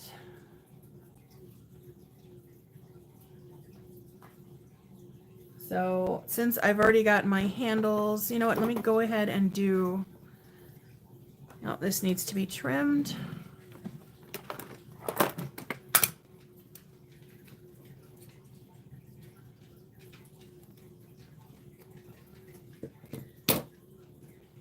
Why did I just say,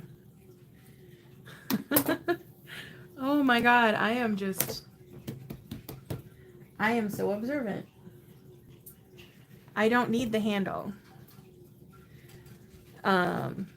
Because I'm doing that plastic chain handle. So I'll set that aside. Maybe I'll make another one with the same vinyl. So let me just go ahead and do this guy.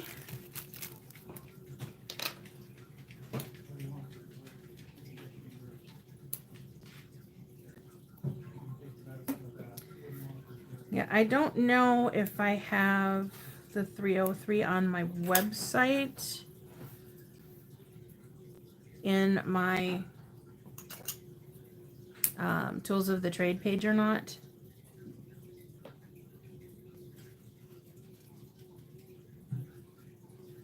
I'll have to double check, but I do not have an Amazon store because apparently you have to have a certain amount of followers on social media to get one, but they don't tell you how many.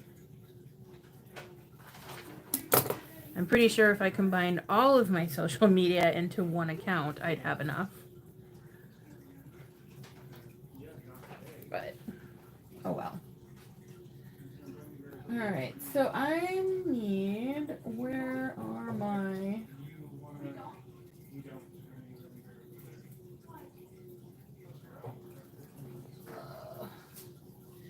I think I need...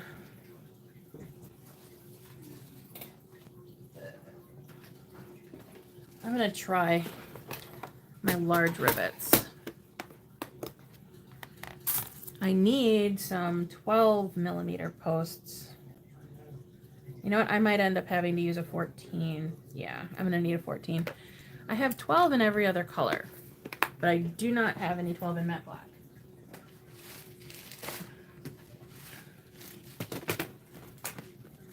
See these. Oh, nope. I only have them in bronze, silver, and gunmetal. But these are not an 11 millimeter post, are they? Oh, that's got to be a 9. I think I put the wrong label on here.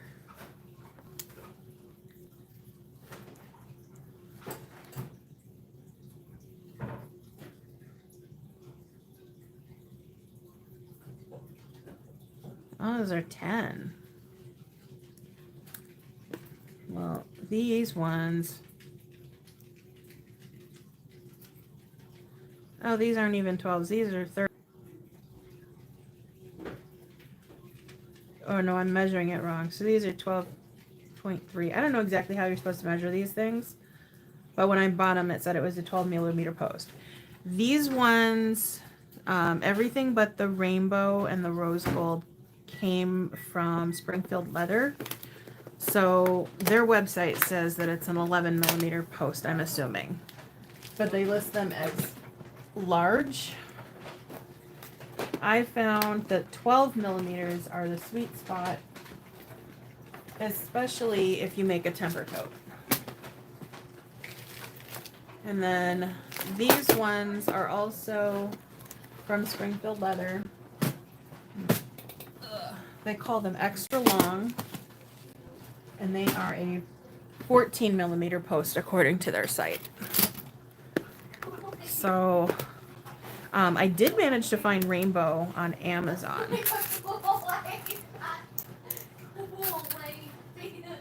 But these come in handy when you're using super thick vinyl. This, hey bud, hey, you're being really loud. Can you quiet it down a little, please?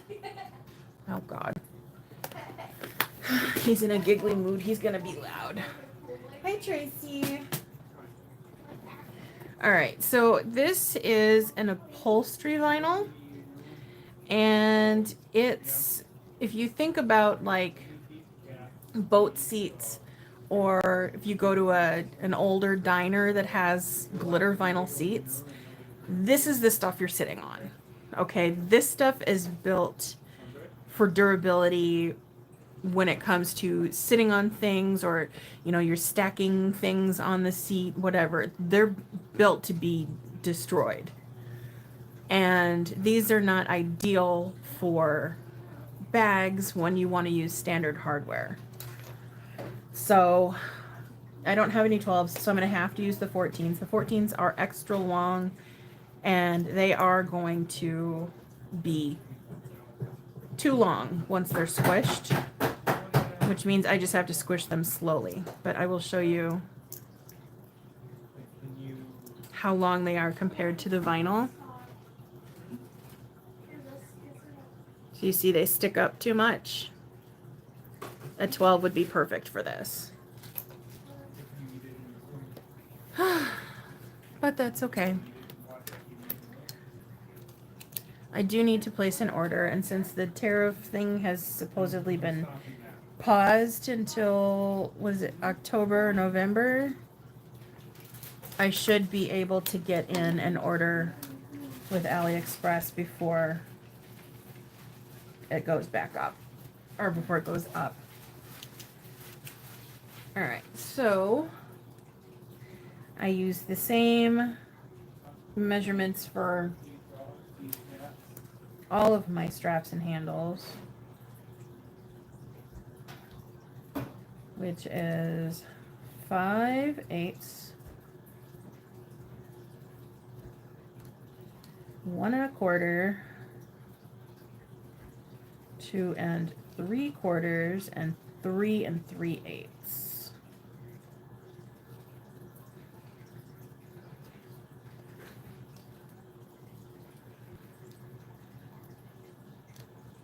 This one I need, you know what, I'm actually going to do half and 1 1/8. Just because it is thicker, I want a little more space.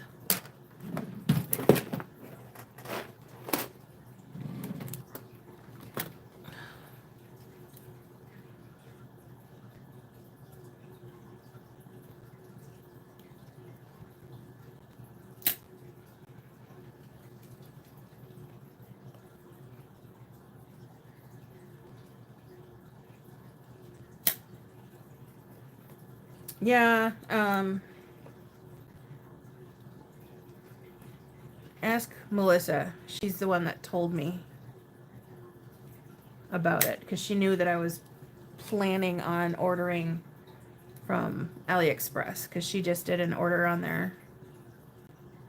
And I didn't really look into it too much. I just took her word for it, because if she lies to me, I'll never talk to her again.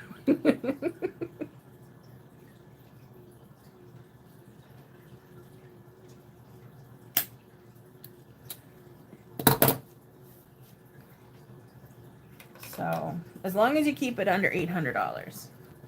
And I think all the stuff that I'm planning on getting, as long as I get it in bulk, is probably going to be under about $300. So, let me see. Do I have a... Nope, that's not even the right hardware.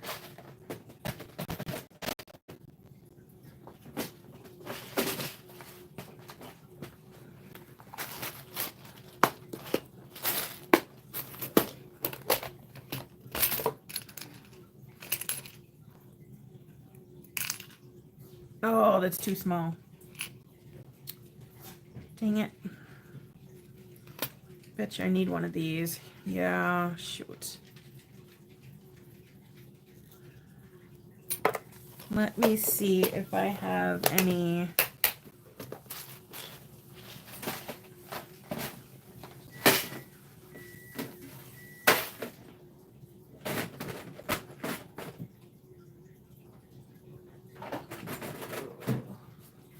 I know that I have some 3/4 inch somewhere.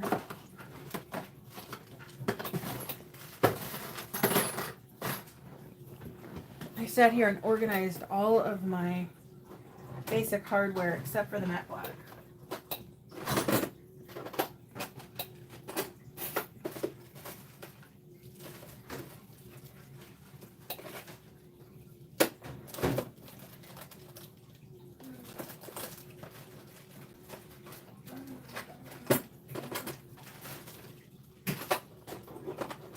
All right, I'm just gonna have to find caps another day. I'm not gonna sit here and spend an hour trying to dig through my stuff.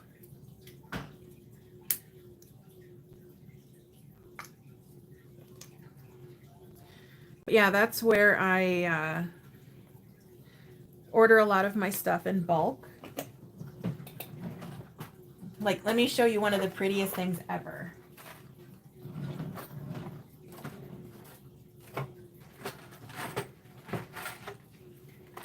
Look at that. Have you ever seen so many claw hooks in one place? Bet you haven't. I paid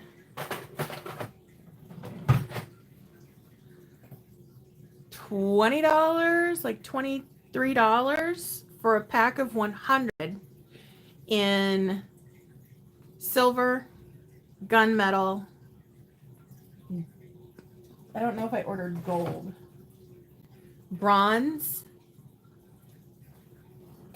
Let's see here. So I got the silver, gunmetal, and bronze for about $23 for a pack of 100. And then I think I paid about $30 for the pack of 100 of the rainbow. And I think the matte black was about $25. From AliExpress. And I kid you not, these are the exact same quality that you're gonna get from a lot of the small businesses.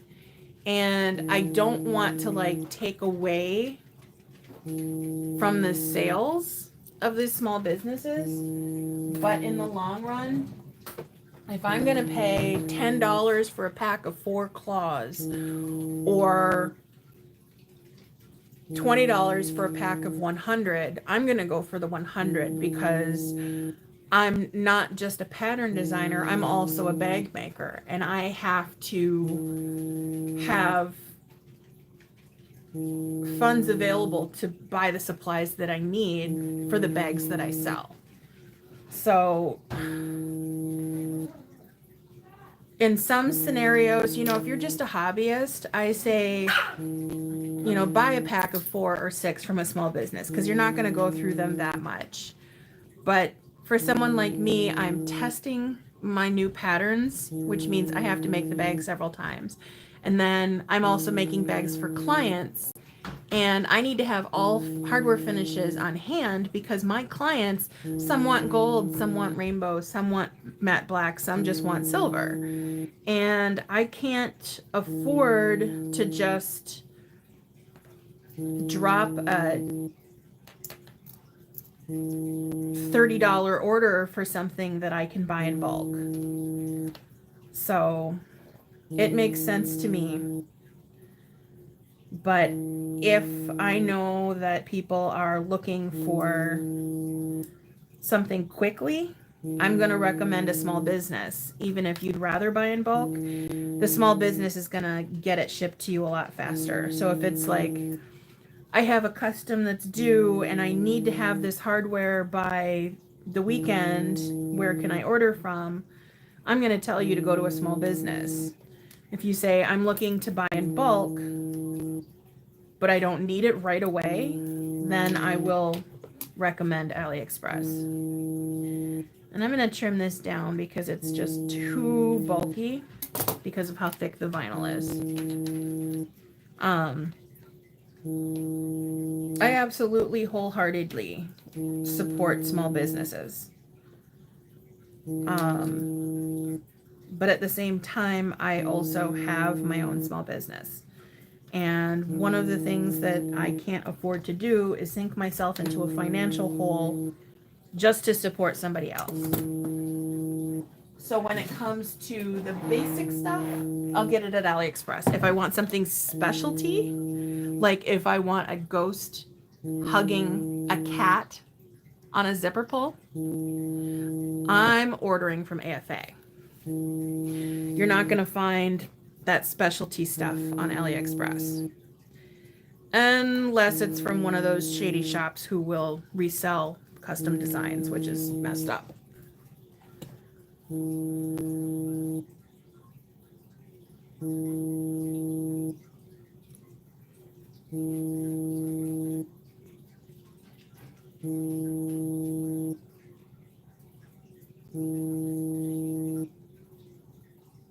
Me? Oh. Holy crap, that's been going on for 3 minutes. I have my phone muted. God dang. I can't hear it at all. And my watch died. All of my notifications go to my watch. Holy crap. Wow. Okay. Yep, that was the 7 o'clock alarm. All right, so there we go. That's with the 14 millimeter.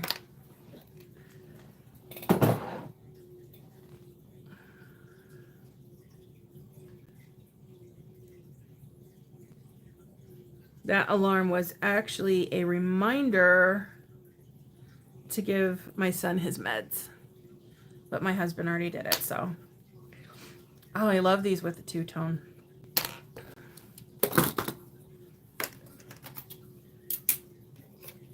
Were you guys able to hear my ramble over the buzzing of my alarm?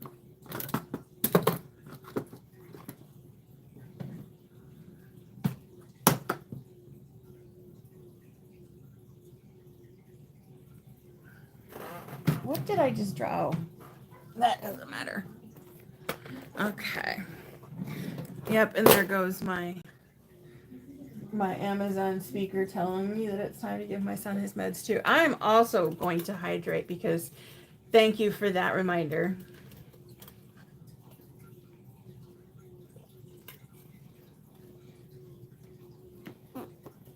Okay.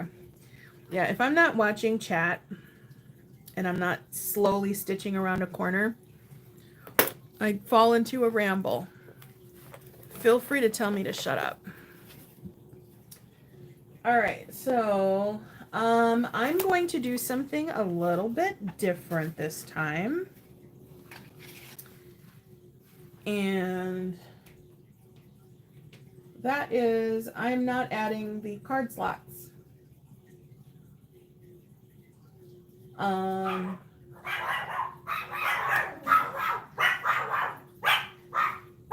Really?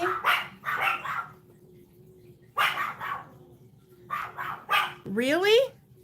Jeez. All right, so I'm gonna actually add. Really? That dog has some sass. That was Kiva. She was barking and she heard me shushing them or talking. She literally walked by, turned her head 90 degrees, looked straight at me, and barked again. That sassy little brat.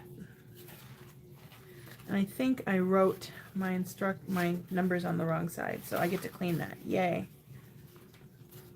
This renewed canvas is really hard to see. Which side is the right side?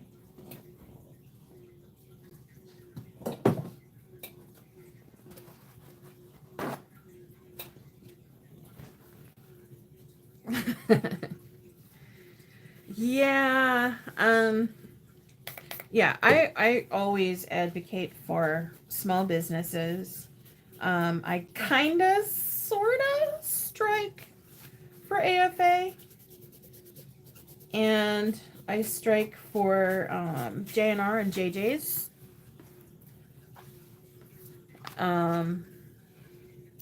When I say kinda sorta strike, I'm horrible at striking because I just am. Like, I've got a bunch of her stuff on hand, and I've ordered some more, not recently, but when I get it in, I'm always distracted with other stuff. I just never get it done, and it's really crappy of me. I need to start doing that more. All right, so now that I can remember my train of thought, don't need that one. So I'm gonna do a zipper pocket and a slip pocket, the kind of slip pocket that I actually hate.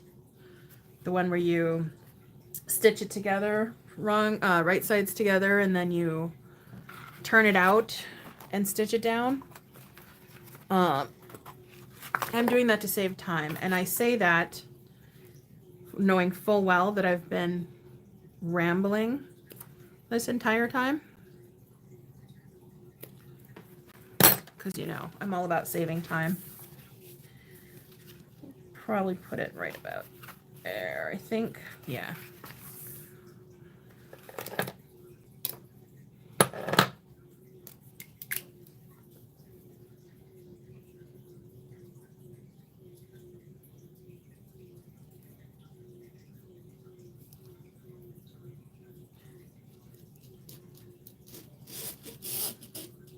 All right, so let's have an unofficial poll without actually putting together a poll.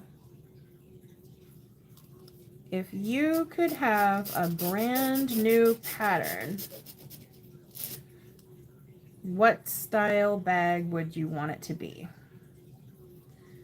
And I'm not saying anything that's already been released.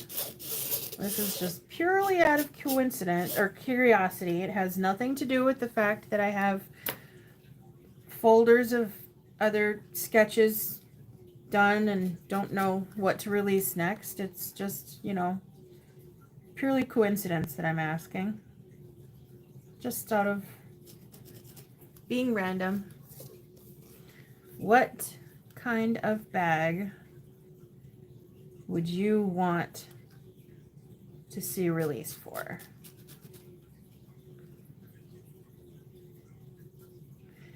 I know what Melissa wants because she's a little too friendly with her ideas when she's playing around with ChatGPT.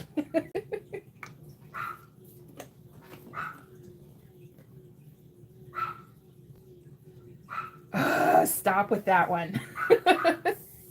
Look at that. You're about to make me stitch a pocket not into the lining.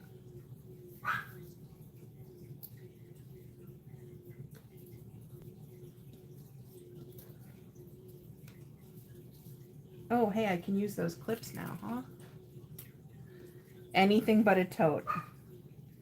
There have been a lot of, oops, tote bags. I just officially dropped my first clip. Let's see if I can find it.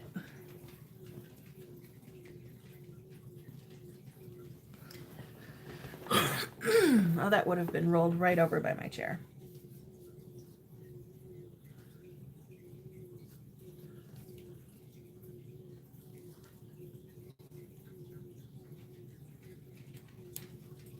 Oh, that would be handy. Something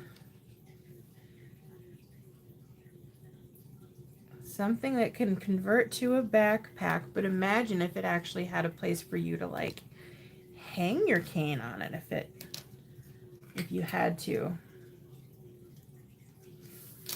Or an umbrella, a place to hang an umbrella. That would be cool.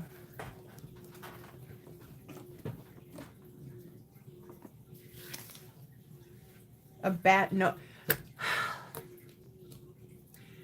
Don't contribute to that one. I have already stated that I'm planning on doing a whole line to go with Bat Company because that seems to be the favorite among all of both my pattern and my bag clients all really love the whole bat thing. So I've decided slowly but surely, eventually, I'm going to do a whole Bat Company line. So a batty notepad holder that would be fun.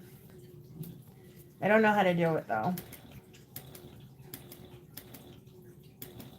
because I've never done a notebook of any kind.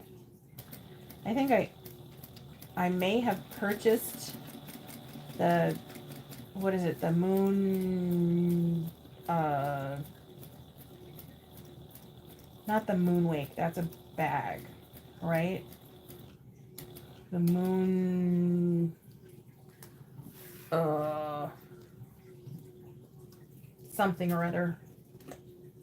I haven't even opened the pattern.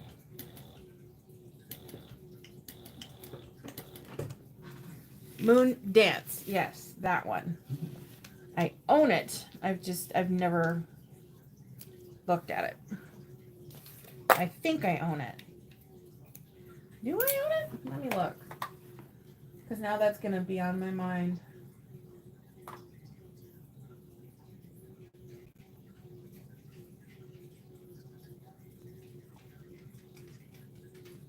Moon Dance. Who does that one? Is that Lynn's? No.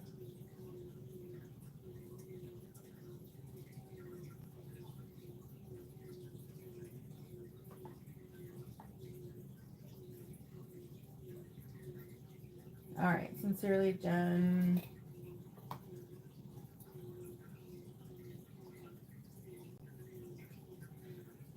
It looks like I do have the Moon Dance.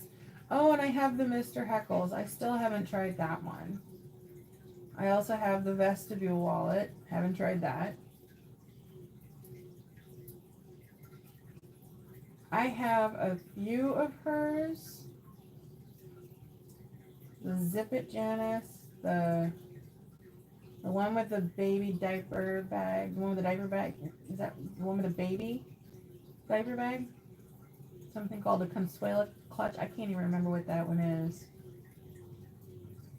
The only pattern of hers that I've done is the How You Doing bowler bag. And I've done that one many times. There's so many patterns. One of these days, I'm just going to have to, like, do nothing but other people's patterns that I've never done before. Maybe I can make that, like, some kind of a series so I can force myself to create more content. I can do a poll, and then I'll do like a live sew with a pattern I've never done before. That would be kind of fun. Oh, geez. Really? Raven, shut your butt. Wow.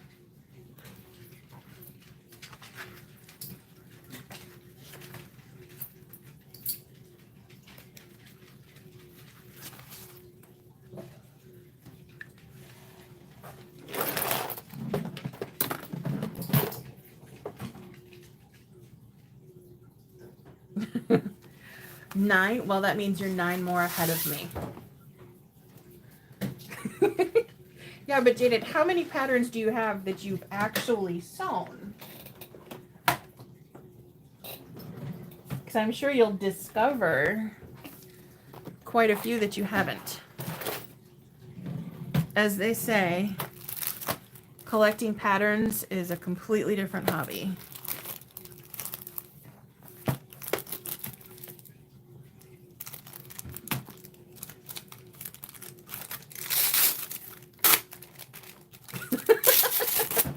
busted.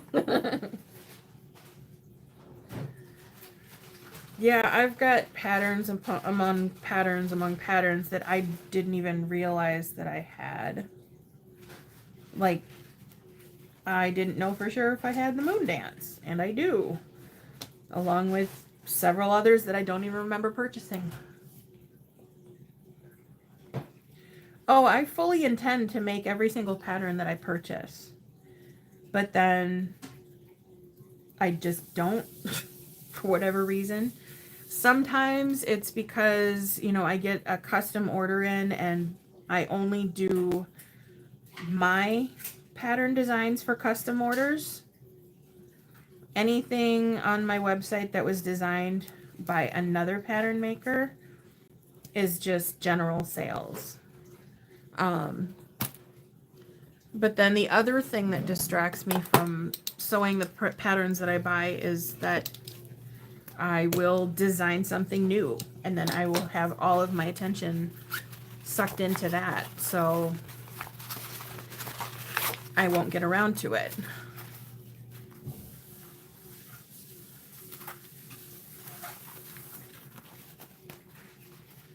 And I think there's even been a few times where I've purchased a pattern and I just fell out of love with it before I got a chance to actually sew it.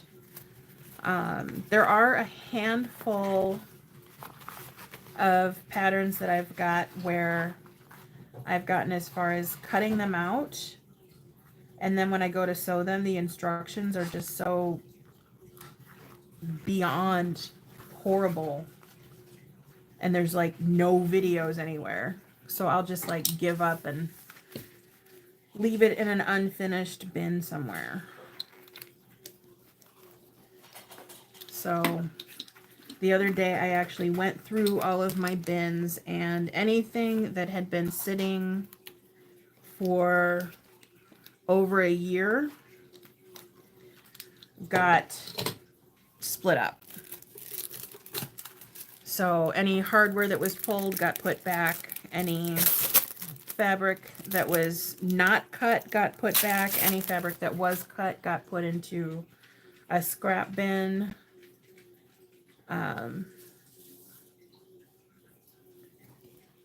All about recycling. So anything that I have intentions of using but don't use, I will use elsewhere instead of just wasting it.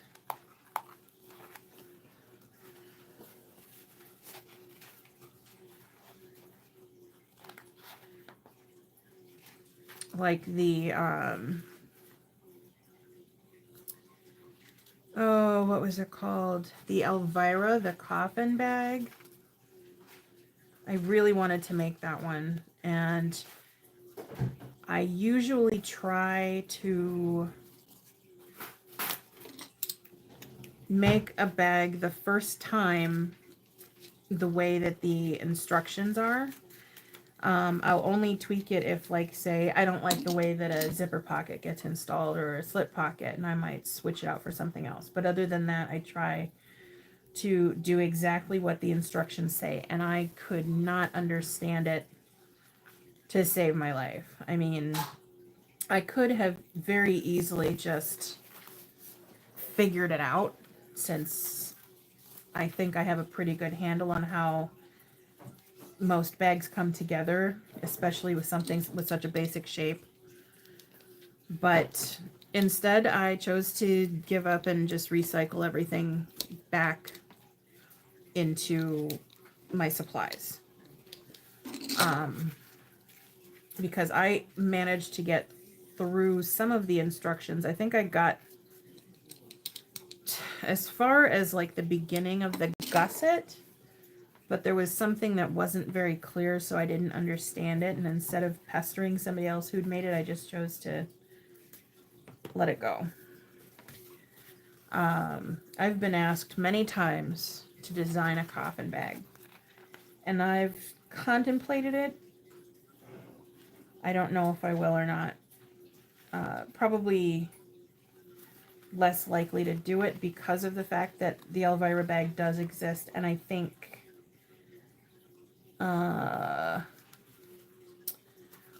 else. I think Ren has one. And I'm pretty sure Kim has one, right?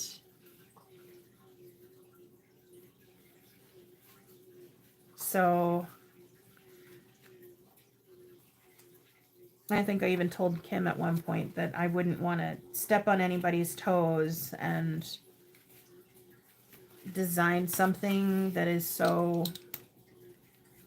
obviously a part of someone else's known patterns. So I just haven't done that. And since a lot of people haven't done anything with bats, well, we all know how that one worked out.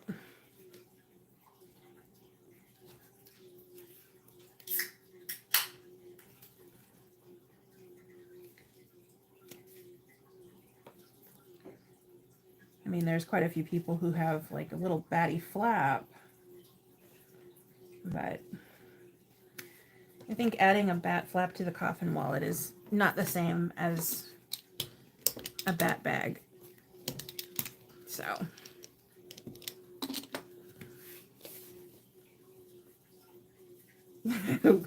one of these days. All right, did I grab? I did not grab zipper tape. Of course I didn't. Let me grab that.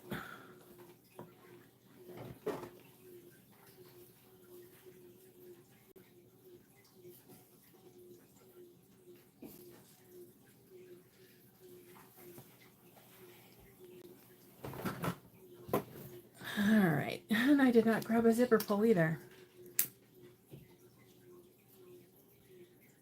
At least I don't think I did. Let me see here. I did not. All right, let me see what I've got. I think I've got some Beetlejuice ones.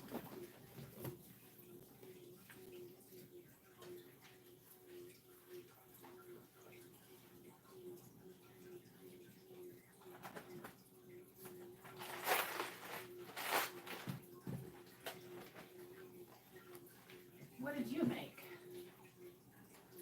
Huh? I said, what did you make? Is that soup or something? Are you still online?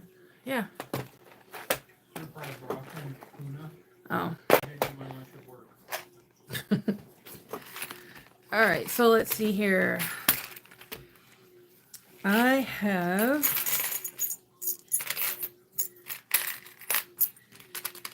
all of these of Beetlejuice. These two are, but I think I want to save those for something bigger. All right, so small bag, but all I have is really mostly chunky pulls. So I've got the Magician's Assistant legs.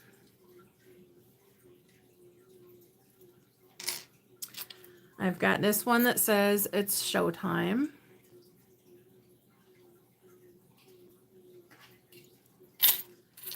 I've got the handbook for the recently deceased.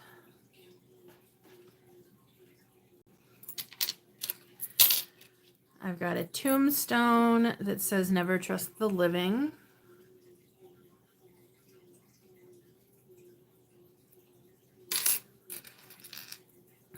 I've got one that says I myself am strange and unusual.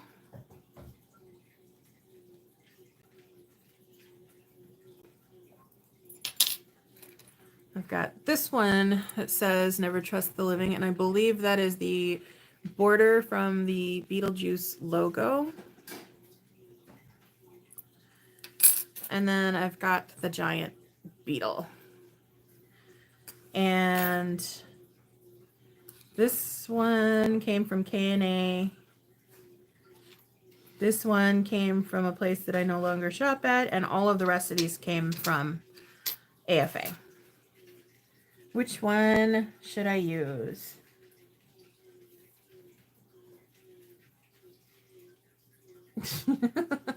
Oh my gosh.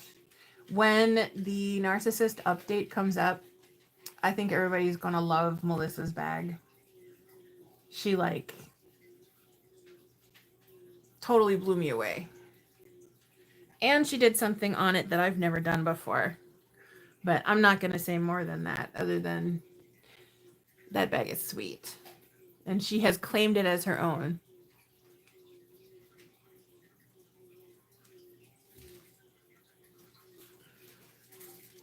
Yeah, the coffin bag is, I mean, it's for what it is, it's pretty overdone. I think because only a handful of designers have it, they're all making the same ones. And so it's easy to say, oh, that's this one, and oh, that's that one. And I would say that for what it is oversaturated, but in the bag making community as a whole, it's not as saturated as, like, you know, when a famous or a very well known pattern maker puts out a new bag, everybody wants to get it. So now all of a sudden in the first week, you've got 20 or 30 posts of the exact same bag in each group. I think the coffin bag sticks out the most because of the fact that it is not typical for people to use that kind of a bag all year round. So it's pretty apparent when it's posted. So when you see it, it's not something common, but you notice it more, if that makes sense.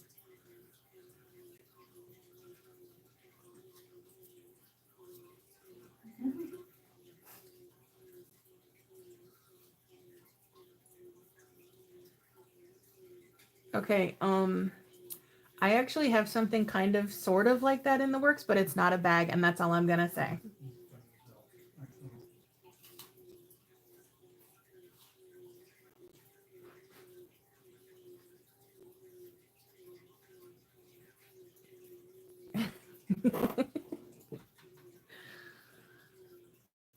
Okay, so it's showtime.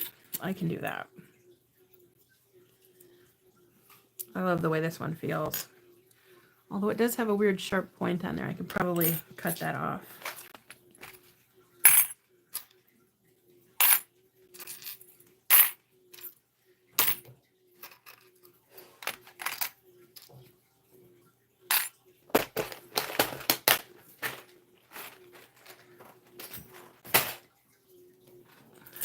All right, let me grab my cutters and see if I can't get that little sharp bit off. There we go. That was probably just a piece that like got stuck in the mold or something. No biggie. Oh my God, Jaded, I have had that Beetlejuice milk carton, juice carton bag since K&A released it. Or, well, they didn't release the pattern, but since they released the cut and sew for it, two things have stopped me from making it. One, every time I see one, it's the Beetlejuice one, which means it's not really one of a kind. Two, I'm slightly intimidated by the design. And yes, even I get intimidated by patterns, even though I've made some interesting patterns myself. But one day I'll get around to it.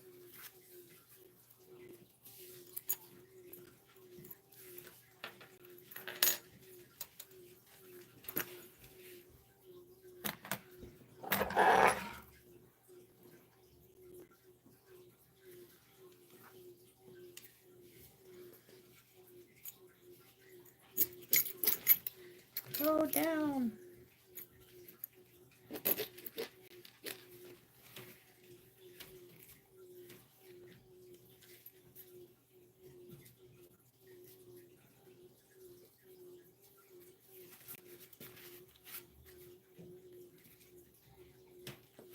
You are not even, not close.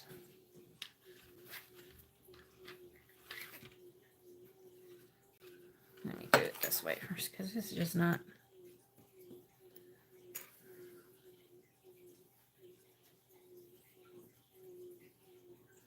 There we go.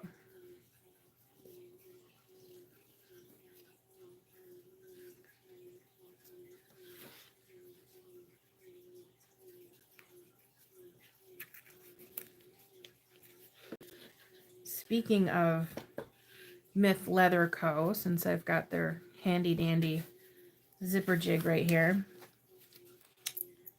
Did anybody else see that leather bag that Garth posted in So Whatever earlier? Stuff like that makes me want to make leather bags so bad. He makes some damn good, nice bags. Damn good, nice. He makes some damn good bags.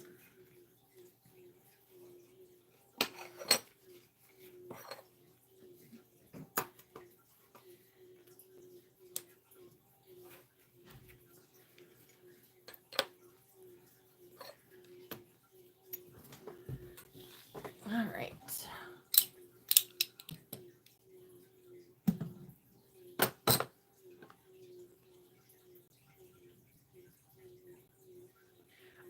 I changed it. I now do all of my zipper opening to the right and close to the left because the majority of people are right-handed, which means they carry their bag on the right, which means you want to have your zipper pulls pointed towards the front of your body so that when you reach down, you can grab closer to you and pull the zipper open away from you.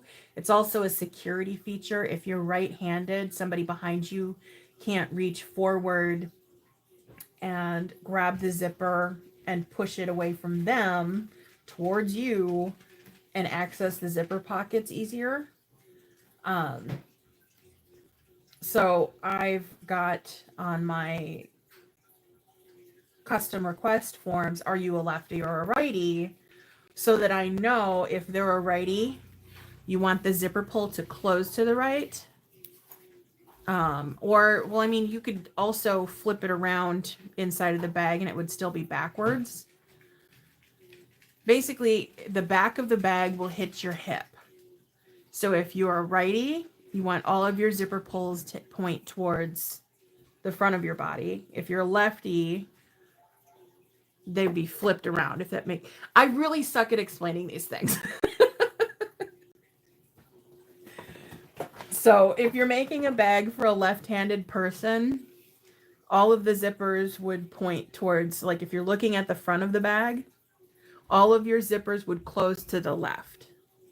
And if it's for a righty, looking at the bag from the front, all of the zippers close to the right. So I've changed it up. So since this zipper pocket is going to be in the back of the bag and I'm making it for a righty, it's going to close to the right.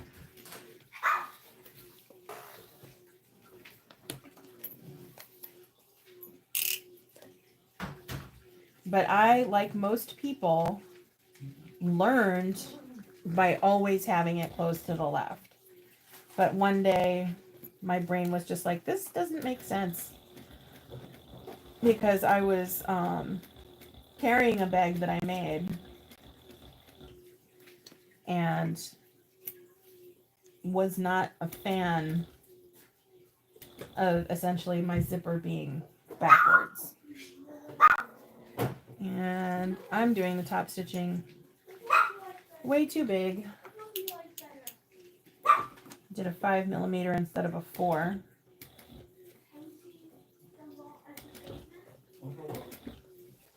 So I'm just gonna have to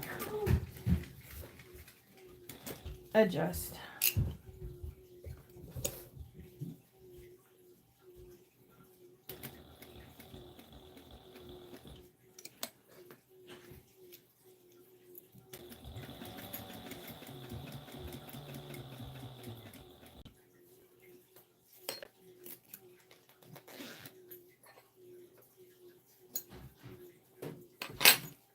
pull this through first.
Oh my God, and suddenly my house is just quiet out of nowhere again.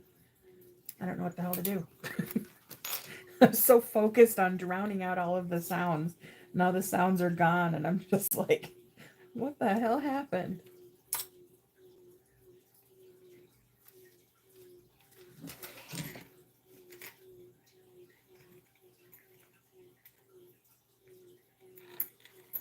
That is a very, very accurate statement. But at the same time, it's right for someone, right? Like the lefties? Anybody who's had a left-handed bag and did not realize it might actually find a right-handed bag to be uncomfortable at first use.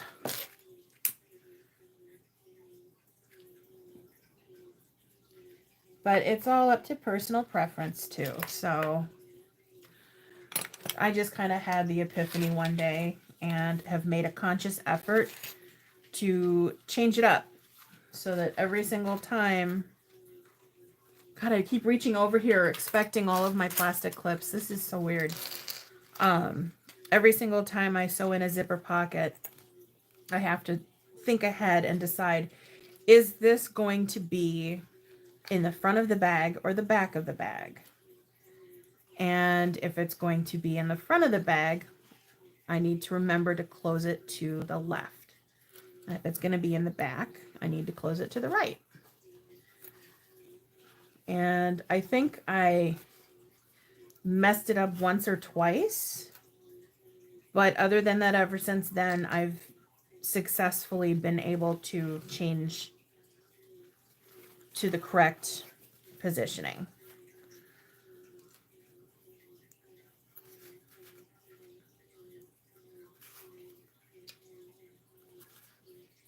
And I can definitely say I'm a lot happier with my bags now that I do that.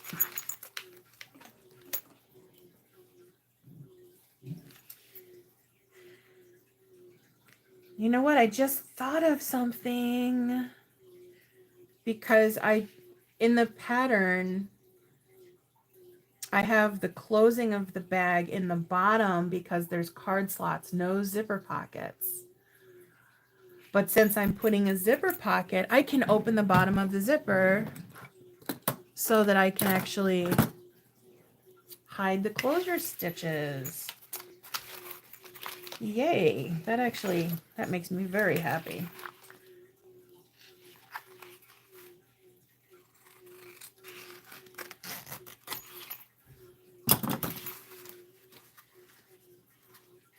All right, so that means I just need to fold this up.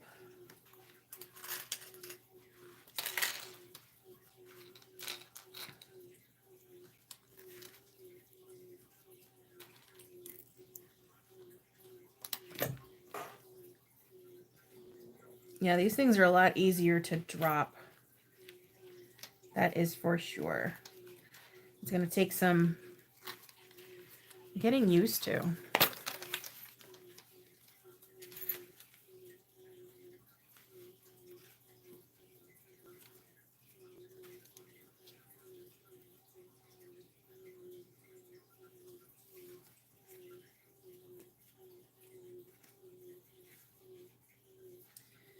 So I don't know if any of you have seen my post from today, but we are retesting the Narcissist update finally.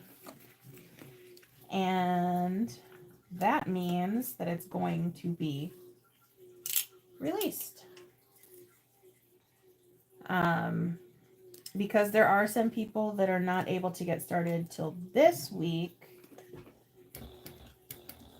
I'm kind of lax on the deadline. So I can't give specifics as to when it's going to be released, but I will guarantee that it will be within the next month and a half max. That's pushing it way out there.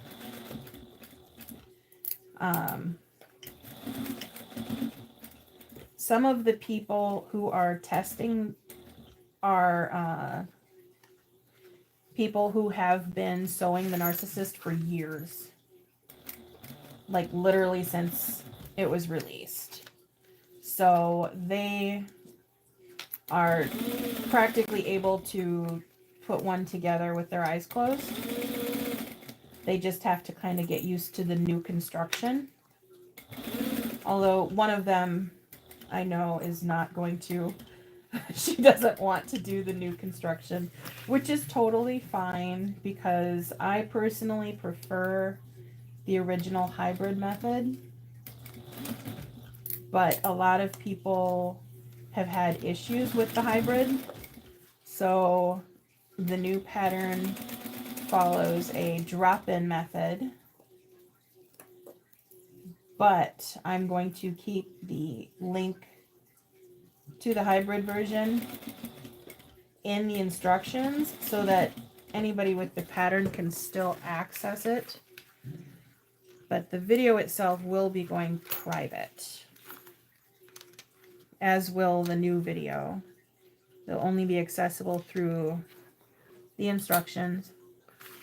But I'm really excited the fact that it's actually going to be released this year, because it's like, oh geez, coming up 2 years now since I announced that there was going to be an update, and it's been a year since the first round of testing the update. It just kind of fell by the wayside.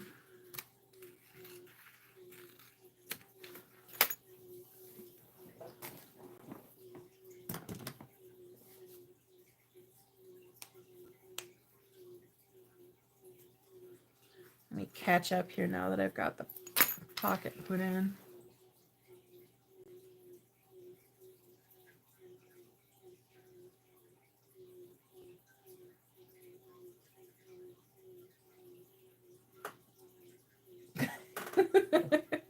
Yes, I did say I wanted a short time frame because of the fact that it was a pre-existing pattern and it was just basically checking it. But it looked like there was a lot missed the first time around, so the new checks have been very beneficial. And Melissa has proven to be extremely efficient. She did, she was the first one to do 2 temper totes. And now she's already kicked out a narcissist within a couple of days. She's very difficult, very difficult. She definitely is very efficient and very quick.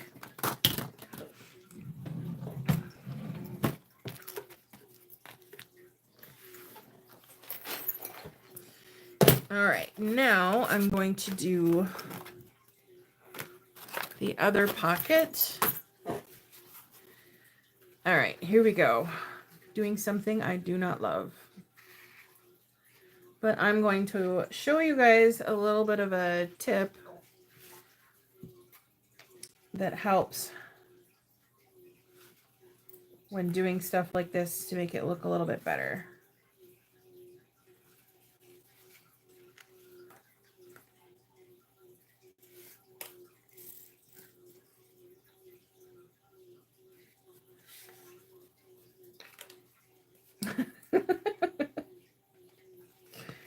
Yeah, I'm not surprised that you've got more to do.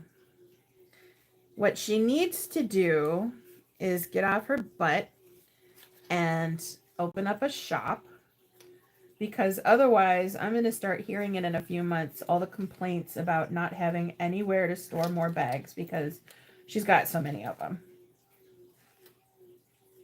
Actually, she did send one off, and the way that that package was handled, oh my God.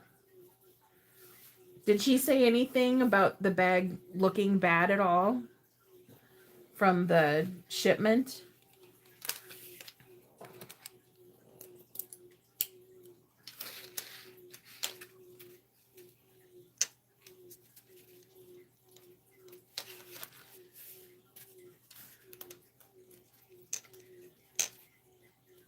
All right, so here's my little trick. Once you've got everything clipped and in place, you're going to, I think I'm going to do 1/2 inch. So you want to do a 1/2 inch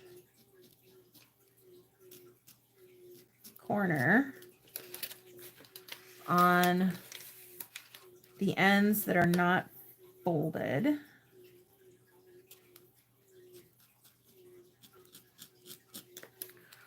And then you want to find something rounded. I'm just going to use my isopropyl alcohol.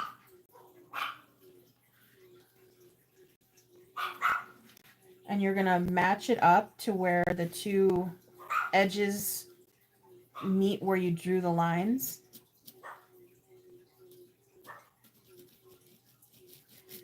And use the bottle to draw a rounded corner.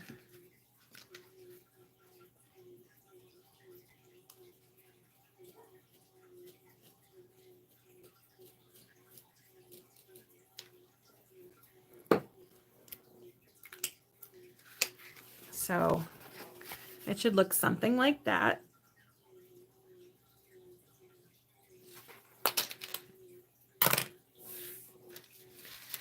And then you're going to leave your opening on any of the raw edges. I'm just going to do mine on the side.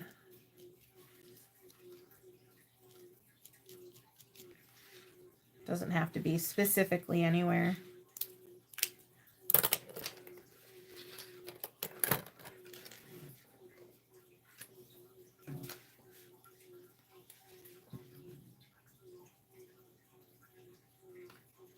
And just because I think this pocket may be a little too big, I'm gonna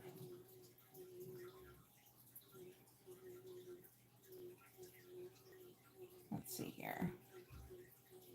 I'm gonna go to 1/4 inch. That's fine.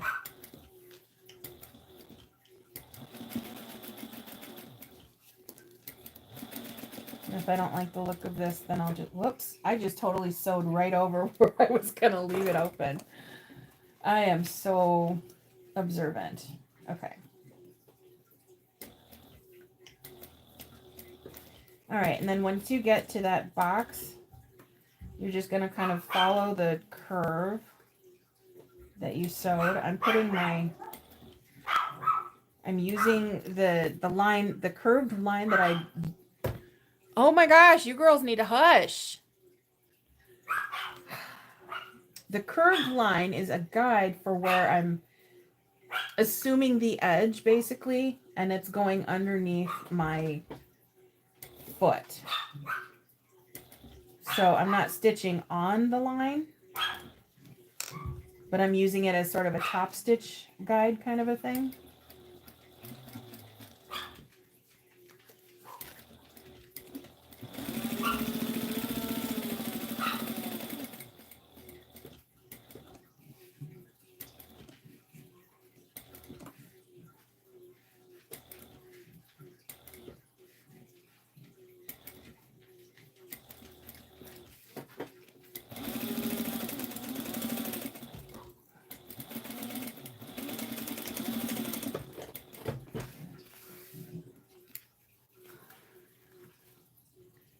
need to open up that spot where I accidentally closed it. So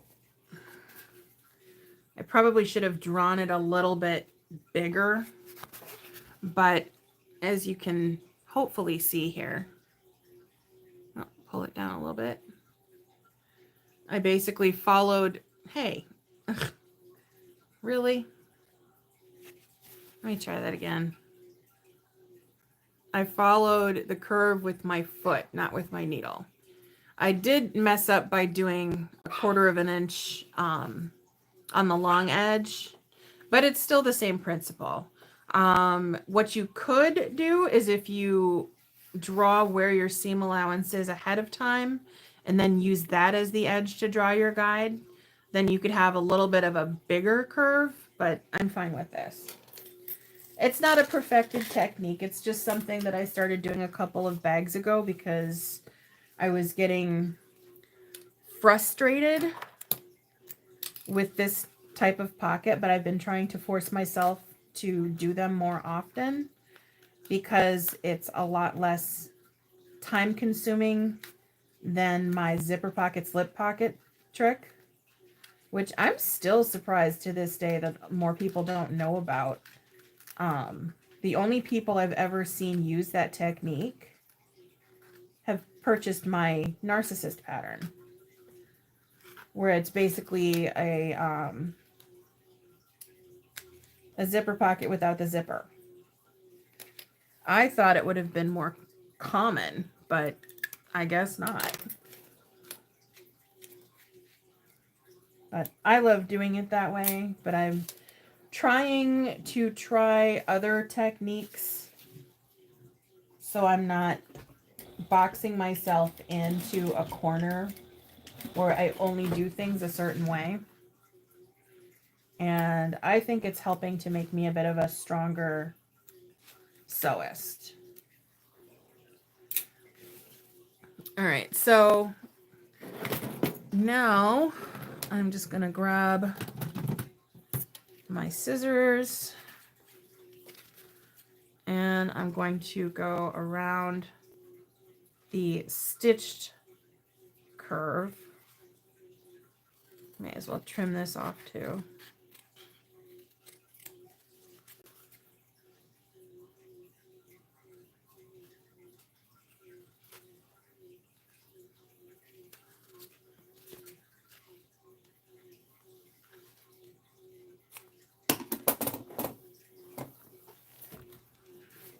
Okay, so here, you might be able to see it better.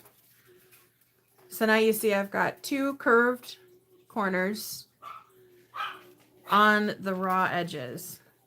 The folded corners or folded edge is still down here.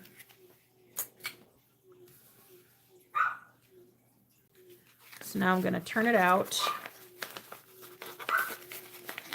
Girls, hey, what are you barking at? Do you want to come down here? Yeah? You want to come down here, Kiva? Yeah? All right, let me let this little brat down here so she'll stop barking.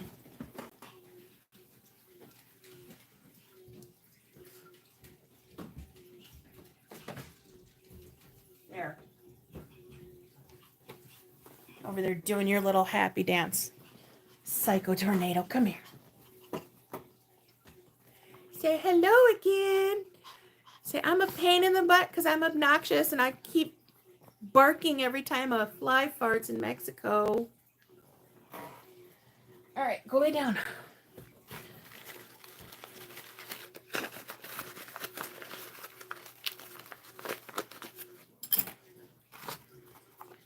And then I'll use my pokey outie tool. I just let you down here. Why'd you run back up there?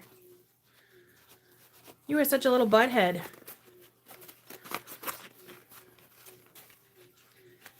All right, so poking those sharp corners out and the folded edge is never an issue for me. But for some reason, the bottom ones always look like crap. Are you for real?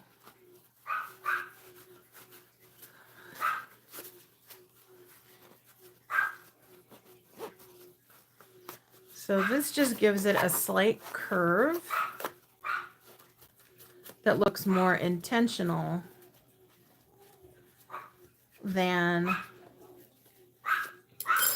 what it would be if it was just a straight edge. See? So it's slight curve.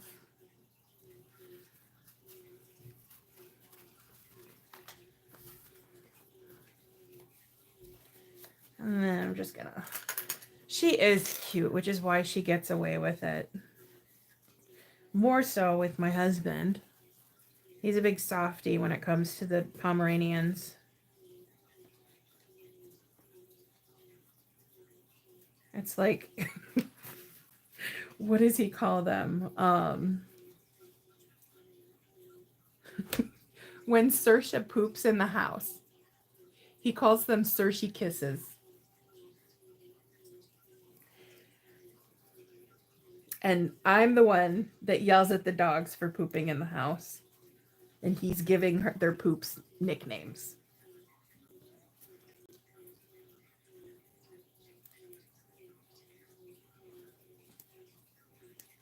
Oh, I found a clip that doesn't want to clip. There we go.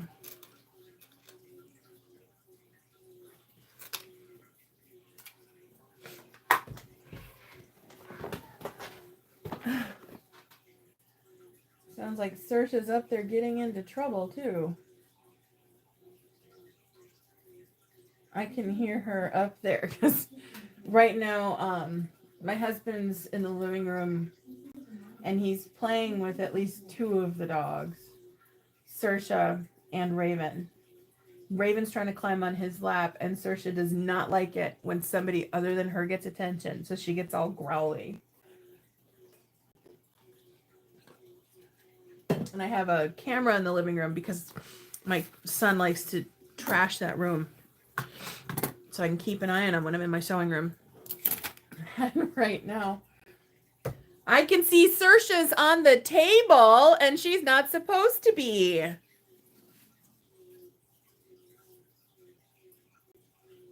Saoirse, get down.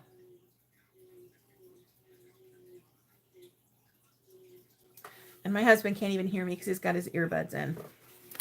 That's great. All right, so now I'm going to top stitch across the straight or the folded edge. Melissa, pay attention. This is what I was talking about with the whole changing the foot thing. So there's just a little button right here. You lift the foot, push the button, and the foot falls off.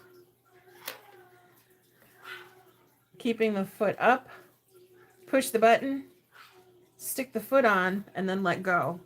And that sucker's not going anywhere.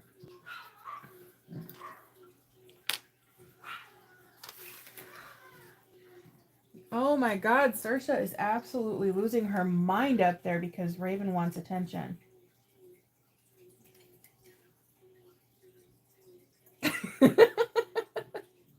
Yep, they have those for domestic too. I have one for mine. I will grab you the link. Hold on.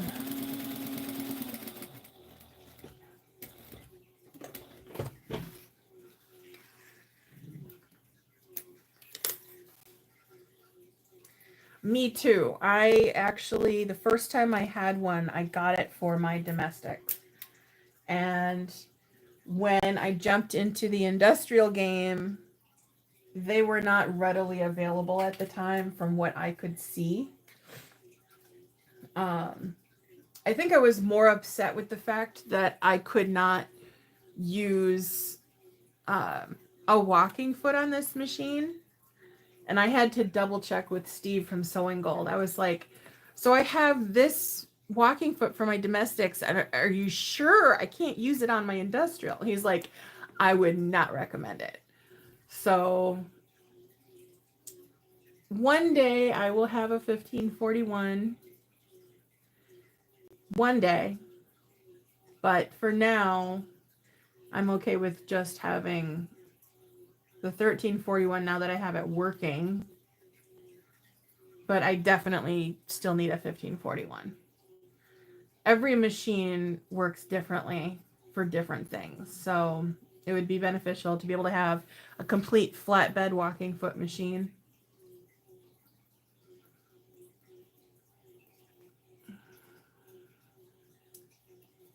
All right, let's see here.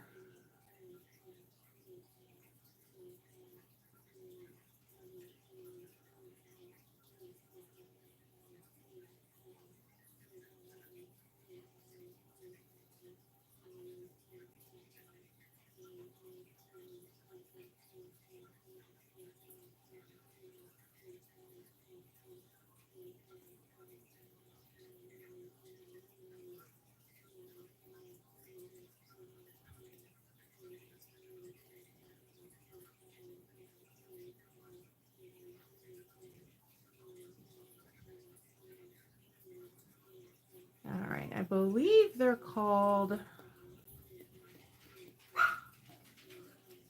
spring clamps. Yes. Okay, so I ordered a 2-pack. Oh, geez, Raven.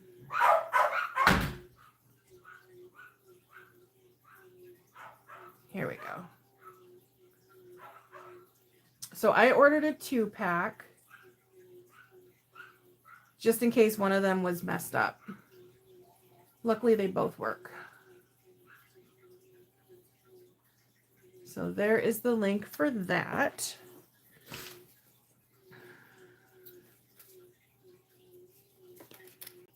I need to pull this through another hole. But yeah, I mean, once you install it, that thing's not going anywhere. And it's really easy to install. Like, you put it on the same way that you put on a foot. You remove the screw and slip it on and put the screw back. The only difference is that when you push that button, it pops the screw out and your foot pops right off. And I absolutely love it. And I will change my feet probably 5 or 6 times, if not more, per project. Because dealing with having to loosen the screw every time was, oh my God, it was a pain in the butt. You are welcome. Hey, bud, I think he took the dogs outside.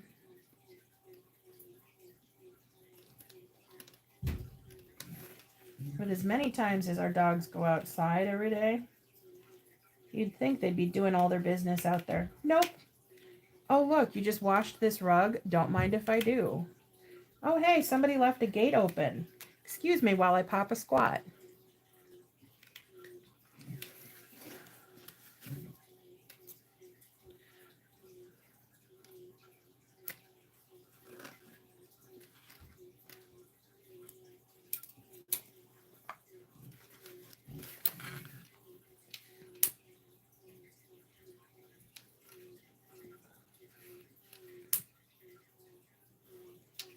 All right. Now, where is my other lining? Oh. I'm so observant. Now I just need to find my center.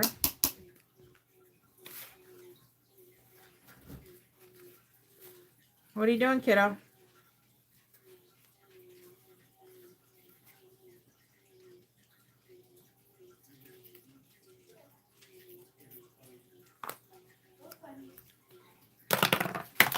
Whoops. Oh, yeah, I did do that a bit big.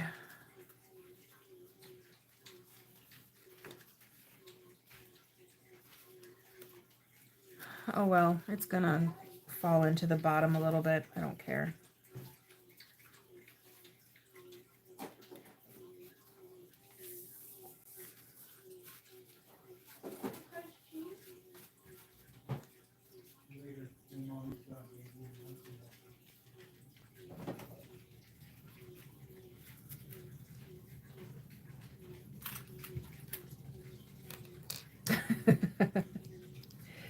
Yeah, about that. Our cats aren't that great either. Um, for some reason, lately they've decided that the bathtub in our kids' bathroom is a great spot to drop those.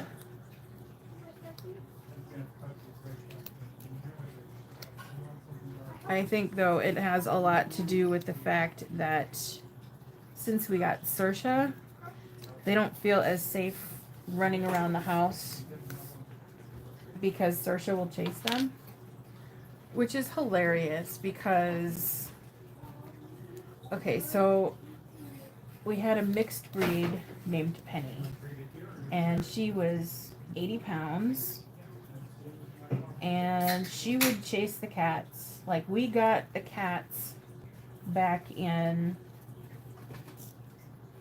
2008, or no, right at the end of 2007. And so when we moved into this house, remember to do curved stitches on those curves. When we moved into this house, we decided, oh, it's a big house, now we can get a dog. We had been talking about getting 1 or 2 Pomeranians for a couple of years. And one day we went to the Humane Society, and there were quite a few puppies, but they all had, like, I've been adopted signs. And then there was this little red mixed breed, and she looked really sad. And it had turned out that her brother had been adopted earlier that day. And even though we had only gone there to look, we ended up leaving with her. And then a few months later, we did end up getting our first Pomeranian, who turned out to be the best dog in the world. And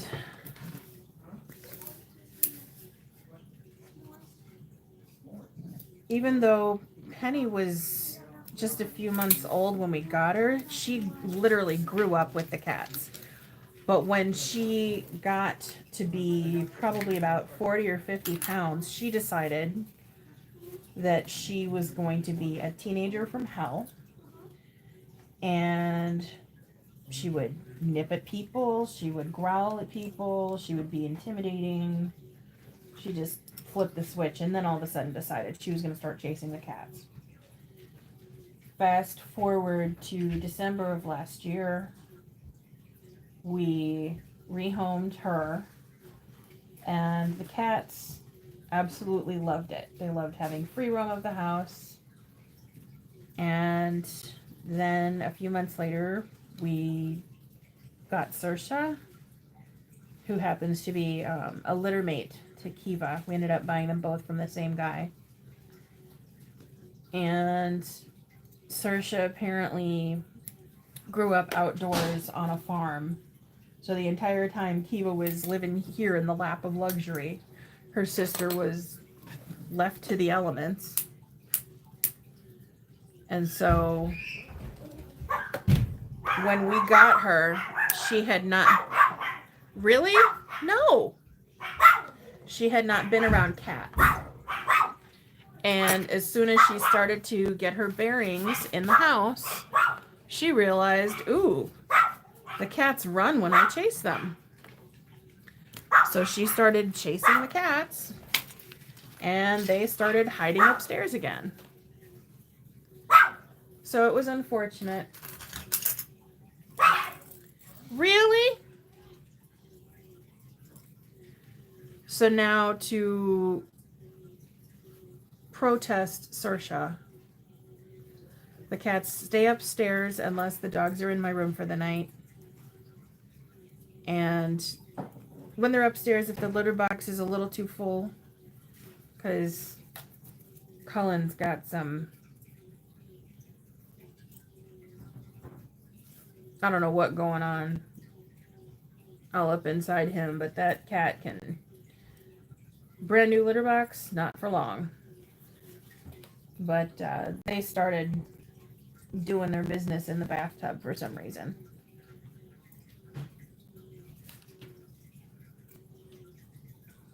I mean, we got a motorized litter box and it couldn't even keep up with them. That thing's dead now. So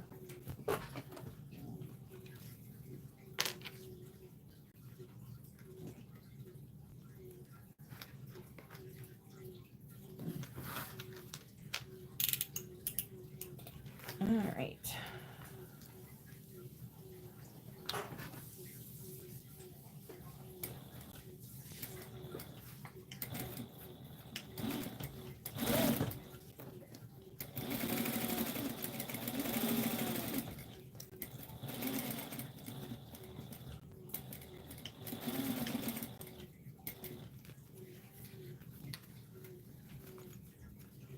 I'm just gonna save a little bit of time and put these together.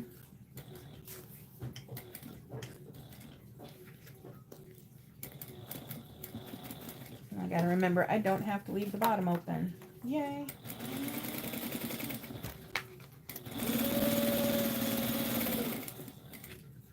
Ooh, these clips don't drag across the machine so easily.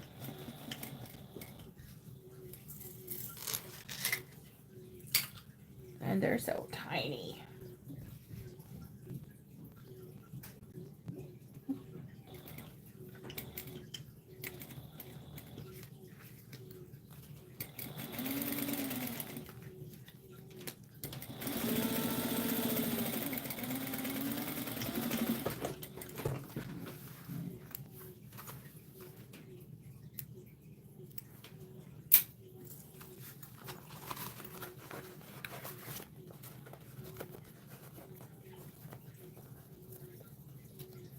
This is not the way that I say to do it in the instructions, but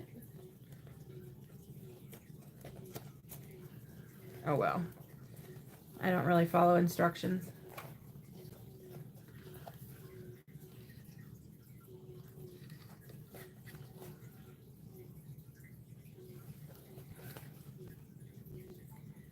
But I will point out one thing that does kind of make the design of the bag a little unique is that you're supposed to follow the shape of the edge. Whereas in most boxed bottoms, once you fold that point, you stitch straight across. So this one, you don't do that. You're just gonna follow the raw edges. If I can get them to line up properly.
Just like that. I shouldn't have looked at it because every time I look at those, I always immediately have to trim them down. I normally clip both sides at the same time, but I have not made a greedy clutch in a while. The last one I did was a custom request. It was a client who had purchased several bags, and for one of them she wanted a matching clutch. Luckily I still had some of the fabric left, so I did it, and then I haven't made another greedy since. I'm a very, very bad designer. But in my own defense, most of my clients want a Narcissist or a Bat Company bag. So I don't really get a chance to sew the greetings very much.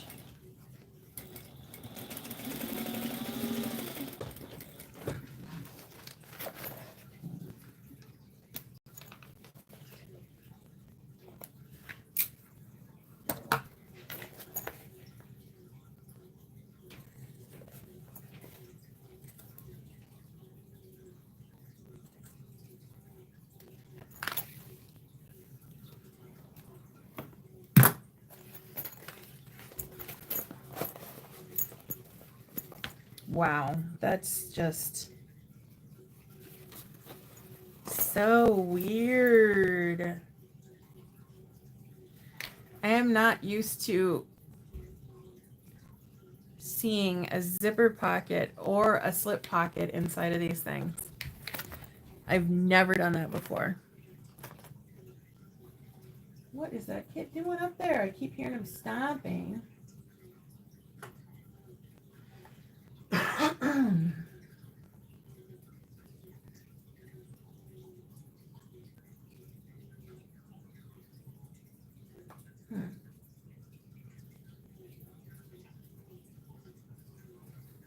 All right, now I need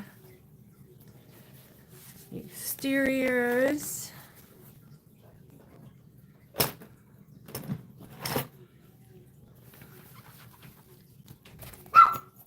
Oh no, Miss Thing, I don't think so.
Oh, come on.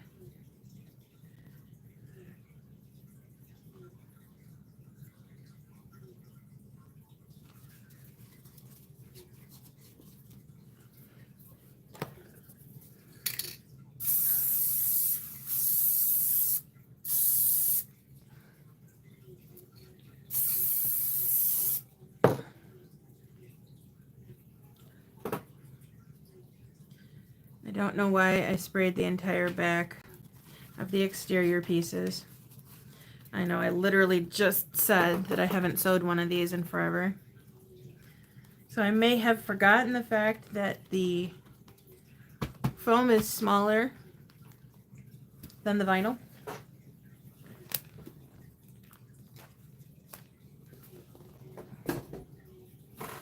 Which is fine because I can let those dry a little bit and finish the flap because the coating is nice and dry now. I mean, it's going to need longer to dry, but it's fine.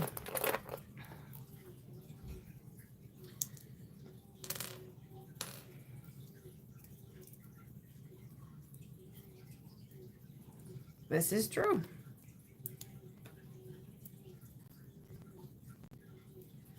God, I even lost count of how many of those bags I've sewn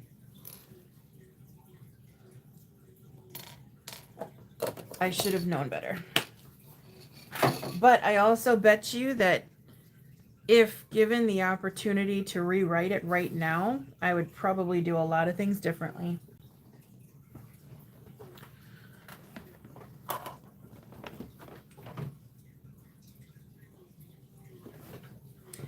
I mean, I love the way it was originally written, obviously. But since putting that one together, I've learned a lot of other cool stuff, and I guess that's all part of bag making, though, is you're constantly growing the more you make things. Which is why it's probably very healthy to sew other designers' patterns so that I can learn new techniques. I guess I'm just a little stuck in my way.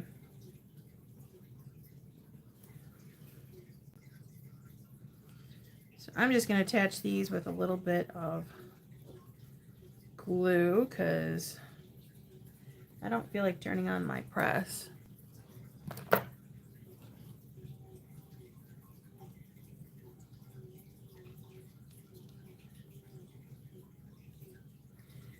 suppose I probably should have seen where I made my marks first.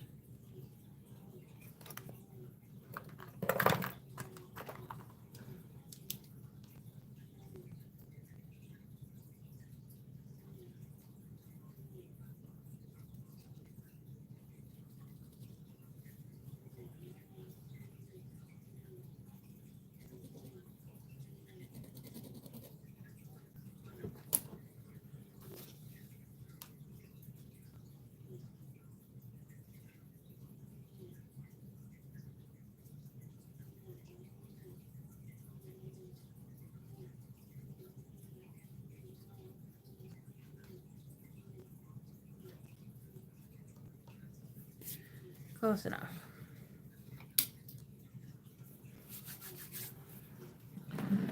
All right. Who wants to see a cool tool?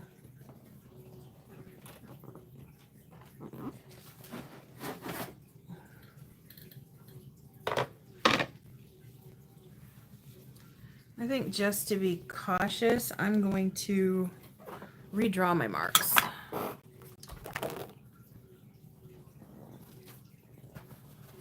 Because those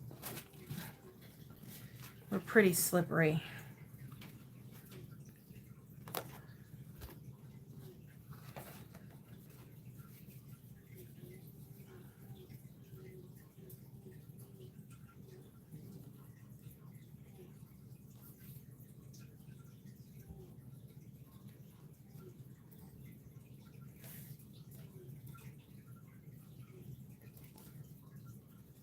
Okay.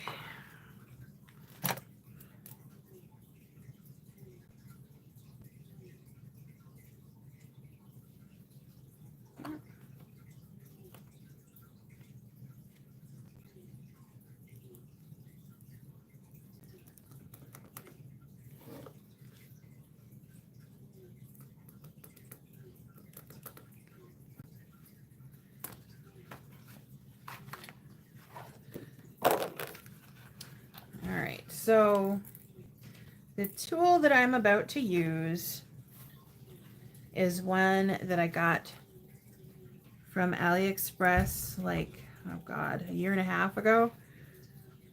And I keep forgetting that I even have it, making things a lot more difficult for myself. But I've been trying to use it more often because it's freaking amazing. All right, where's my washers? All right, so as we all know, the washers show you exactly where you need to cut. This thing can be measured so that it fits your washer.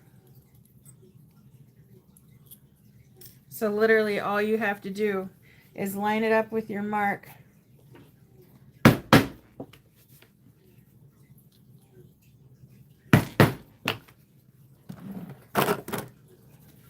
And your holes are done. How about that? So now all you got to do is install. All that glue is still wet, so it's sliding around.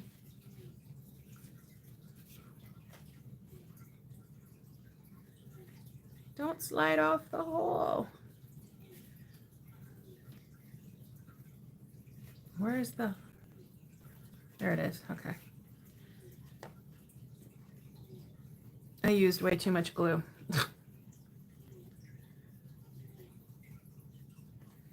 Anyway, there you go. You can see that it fits perfectly, and now my hands are covered in glue because I was stupid. But yeah, this little tool, so it just has a Phillips head screw on one side, and you just use a smaller screwdriver than this one.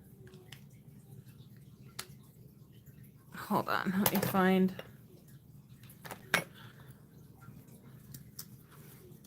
Oh, I got a new screwdriver. And everything's magnetic too.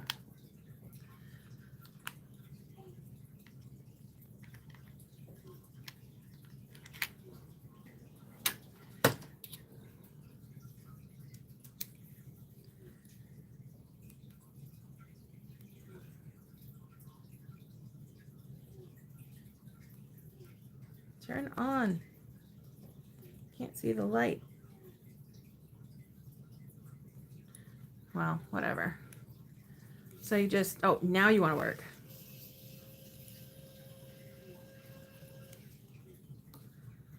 All right, so don't lose the little nut, but you basically lift it up, and then you can adjust where you want the little blades to go. Set them inside of their slots.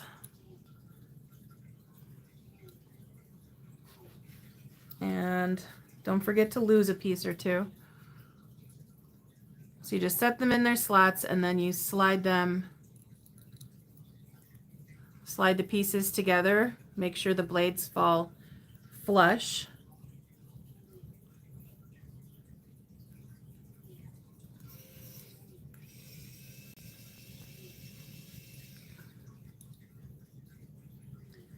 And then hold the nut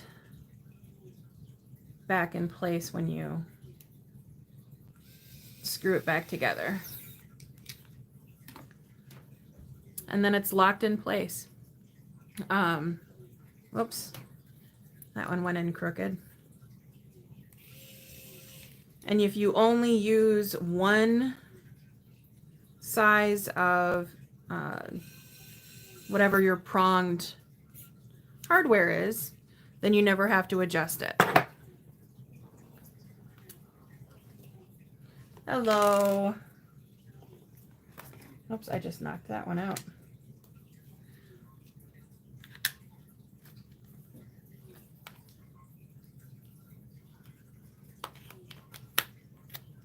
That's what it was. That was the light that I was pushing. Still not used to that thing. So that is definitely a fun tool. And it definitely cuts your time, and you don't have to worry about handling like a razor blade or a pair of scissors trying to get everything lined up. Is also really easy too.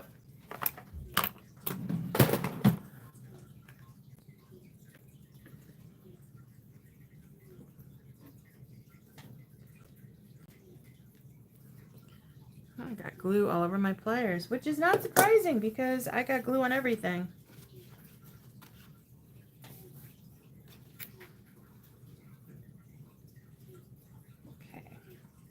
That one had a little more time to dry, so it didn't slide around, luckily.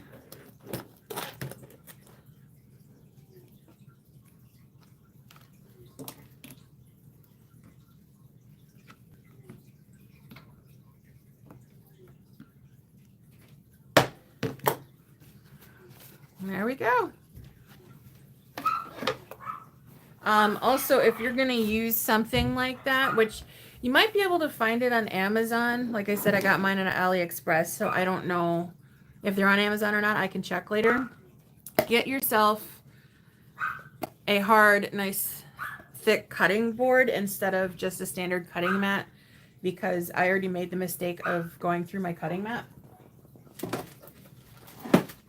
So, yeah, we want to avoid that. It might be a leather tool. I don't know. I just kind of randomly saw it on AliExpress. And it just called it a hole punch. It didn't say anything about leather or what it was used for. But I looked at it and I said, that kind of looks like the slots for my prongs for bag feet and magnets and things. I think I want to get one. And it turns out that's what it's for. One thing I didn't check. Yeah, nope, that's not long enough for my bag tags, unfortunately. That would have been cool.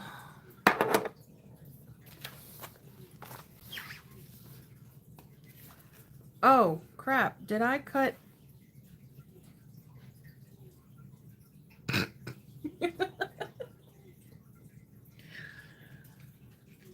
I think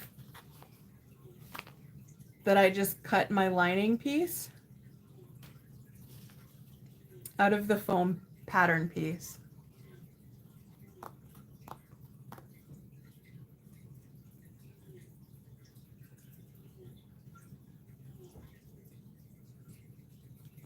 All right, well, I'm going to go cut another one, then you get to see me do all that all over again.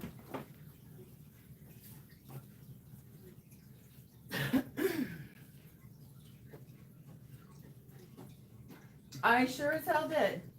I've got the piece sitting right here. Evidence.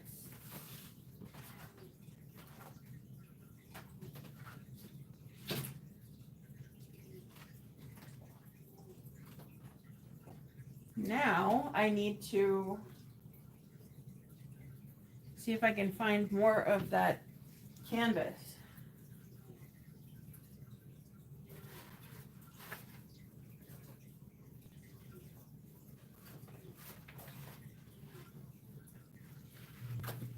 Lucky me, there was more sitting in my scrap bin.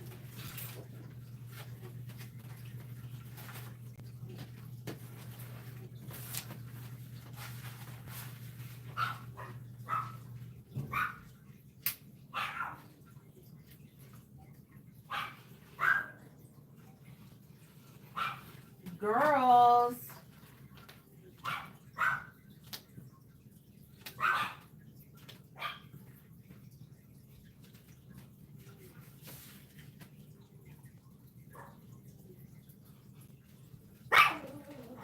Hey.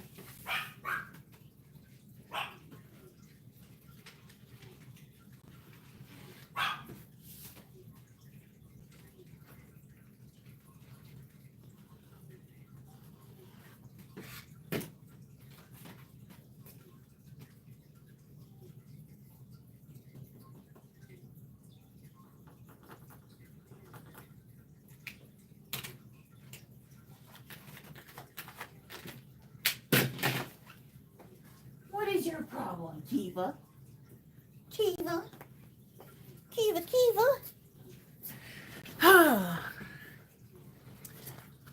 All right. Yeah. I went over there and right where I left the piece, the pattern piece, it was the foam piece instead of the... You guys need to quit. Instead of the main pattern piece.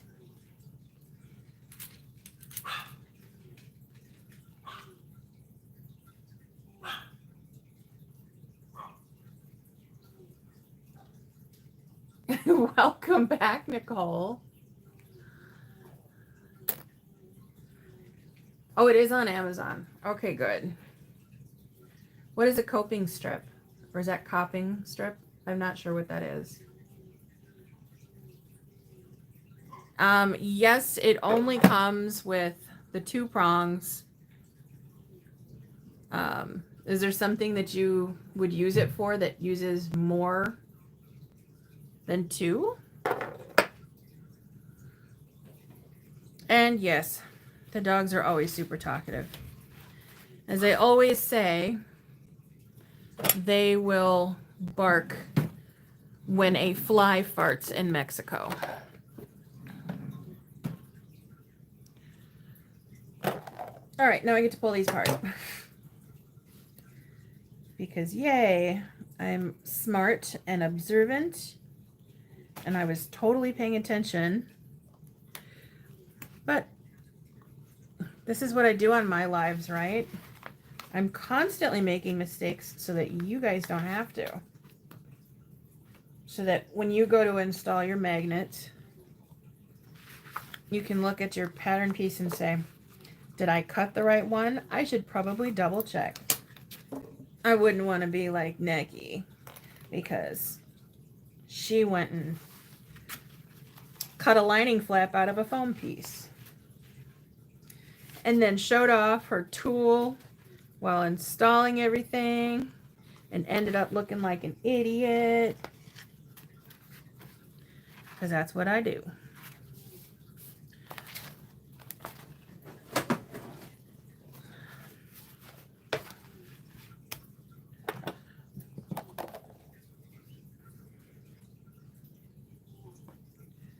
Oh, you should probably lay flat.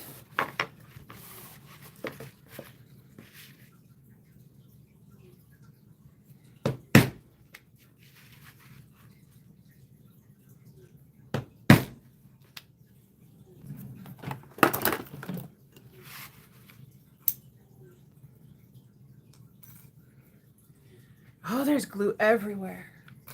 Everywhere. All right, which side's the right side? This is the right side. I'm going to put a little glue on the magnets themselves. That's what I forgot to do.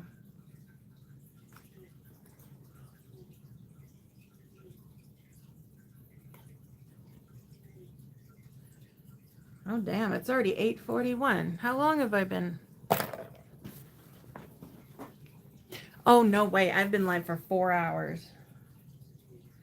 It doesn't take that long to make a greedy clutch, I promise.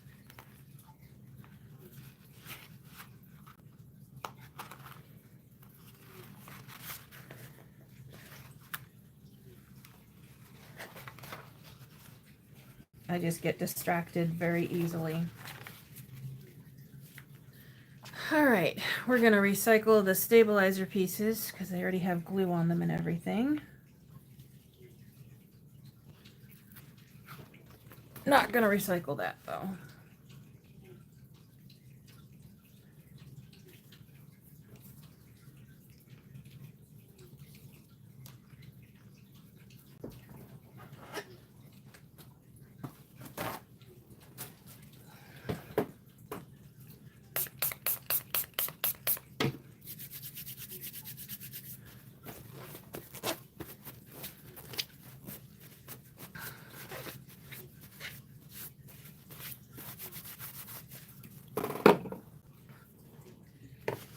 All right.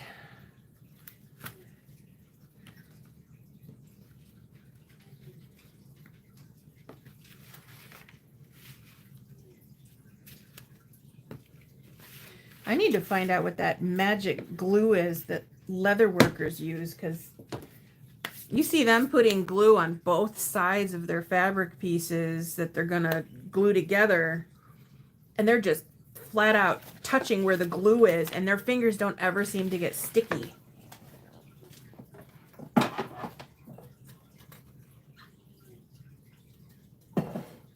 It's not fair.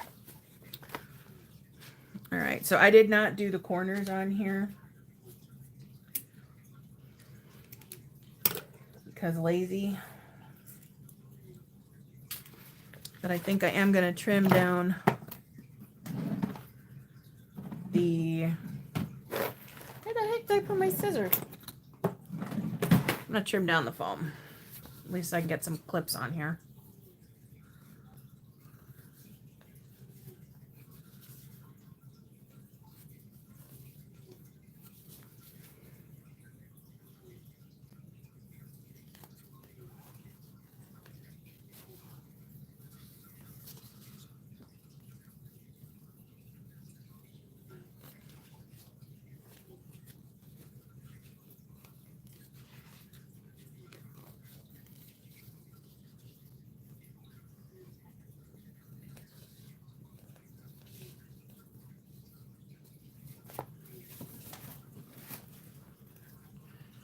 All right.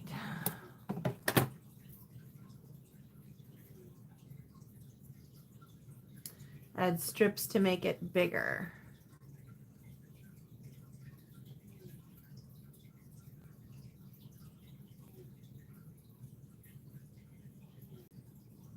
Like binding? I'm not sure. I don't know anything about quilting either. I wish I did, because I am envious of anybody that can make a quilt. And I know there are certain people in the chat that make those really, really, really, really crazy long quilts that take a few years. I forget the term. What was it again?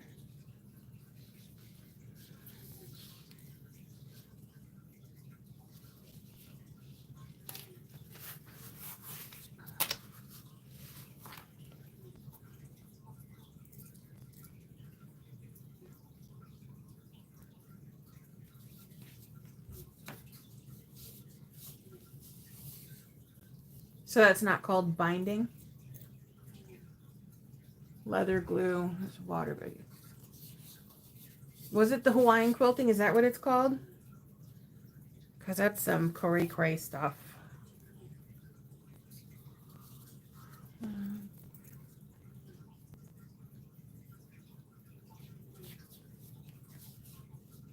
Company. We're keeping you company.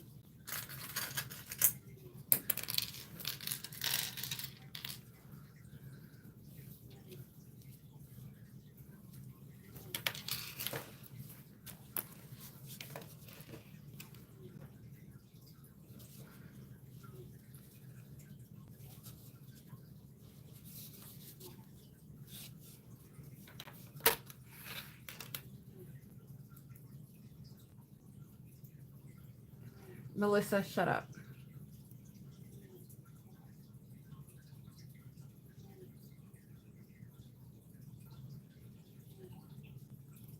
Okay, yeah, see, I don't know squat about quilting, so you already have that much of an edge on me. A big, big edge. Okay, speaking of edge, let's get this sewn.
Yes, I am going to be rude because you need to stop with all the bat.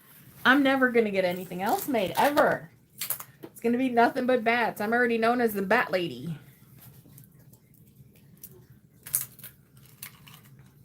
The clips are, they're so freaking tiny. I mean, if this was a DM chat right now, I would insert that actor making the "it's so tiny" thing with his hands. Looking at the little piece of paper. What is his name? I can't remember. Didn't he used to be like a doctor? And then he decided to become an actor. He's funny. Yeah, they're going to be a bit to adjust to comfortably. Because they feel like they're half the size of the sewing clips. Of the quilting clips.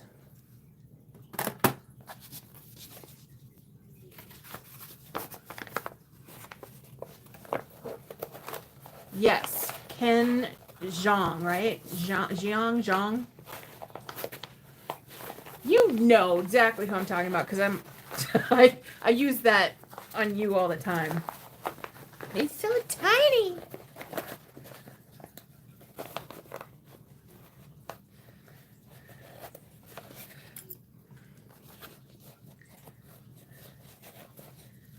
All right, I'm poking out the corners.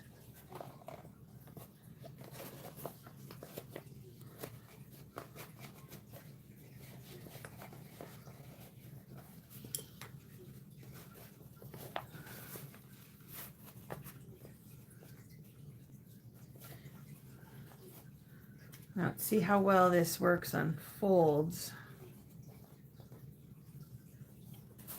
Because it's got a very small seam allowance edge in here. Hi, Yvonne. I was meaning to ask you because some people are more particular. Do you pronounce it Yvonne or Yvonne?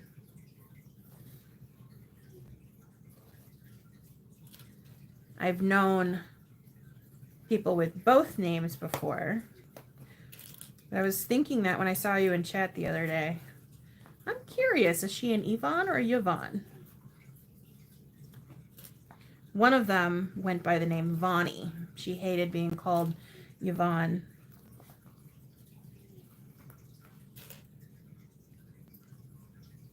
Yvonne. Okay. Good to know. That would be my default. I would automatically pronounce it Yvonne.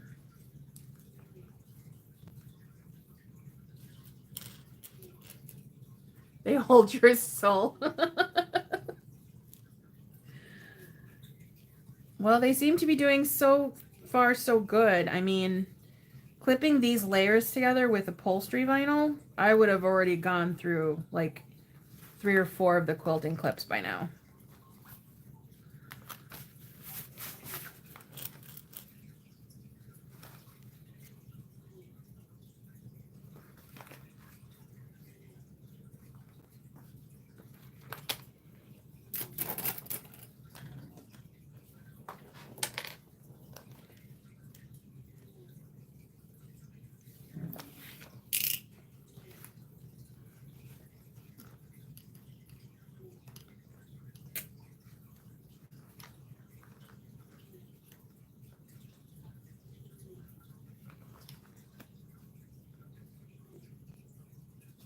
Avon? I've never heard it pronounced that way before.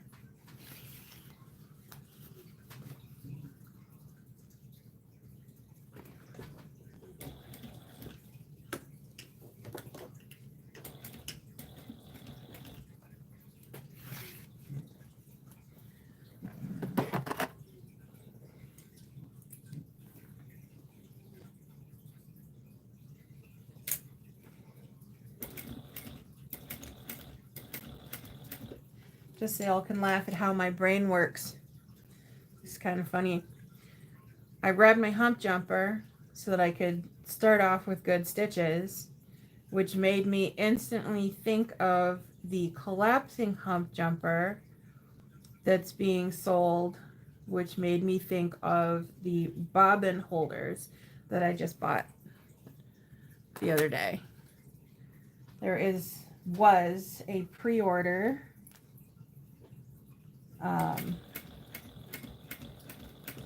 over at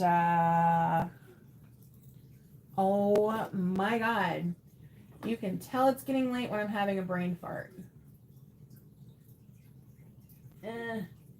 Knotted Thread Co.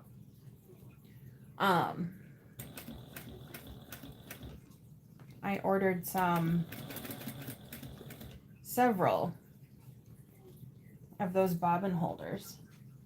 I'm really excited, and I'm getting them done with specific colors.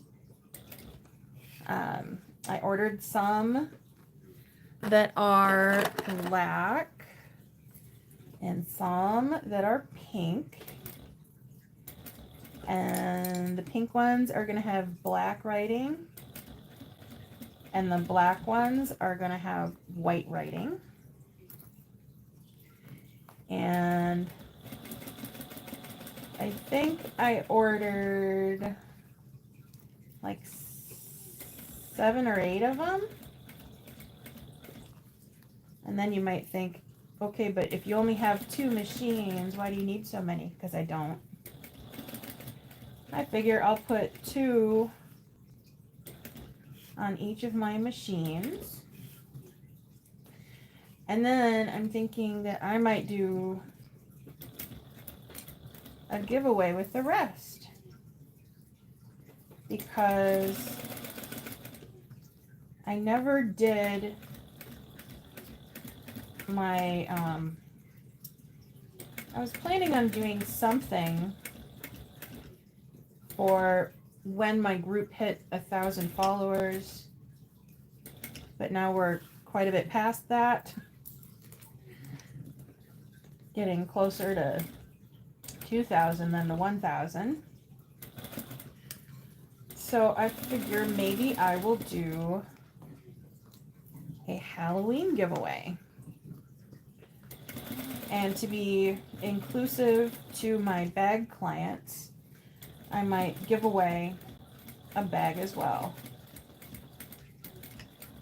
I just have to think of what kind of giveaway to do. But I know I definitely want to put those bobbin holders in there because I think those things are really freaking cool.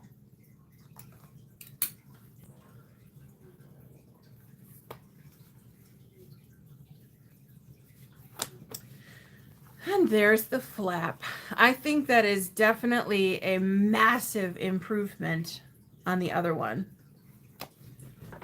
Let me remind you of what the other one looked like.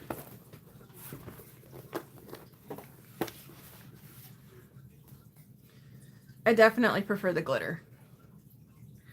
And I prefer the crosshatch to the marine vinyl.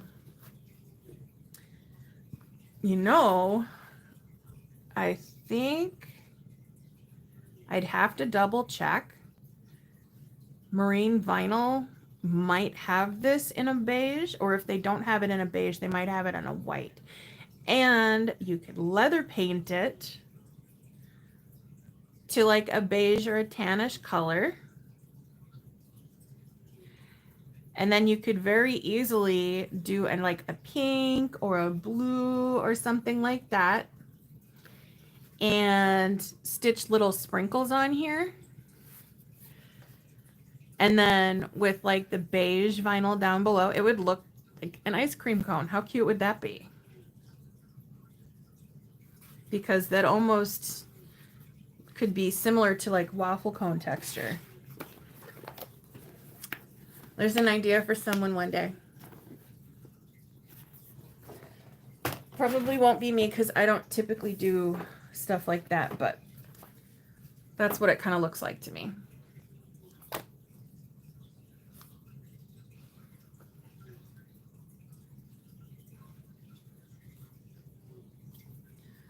Thank you. Yeah, that other one is a few years old. As a matter of fact, I can tell you because on my site I put the date that each pattern is released. So the Spooky Pack was released November 18th of 2023. That means that that bag that I just showed is over 2 years old. Because I made that, well, no, not over, probably just about 2 years old. Because I probably made it in like October. So, all right.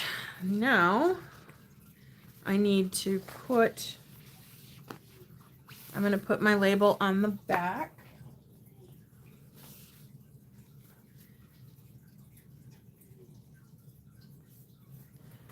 Just because the flap is really long. And if you are not familiar with this pattern, the initial pattern comes with a regular short flap and a long flap. The Spooky Pack has this backing flap that I did specifically for the drippy flap because some people might not like how it turns out raw edged. But you can actually use it as a backing flap on any of the flaps in the pack.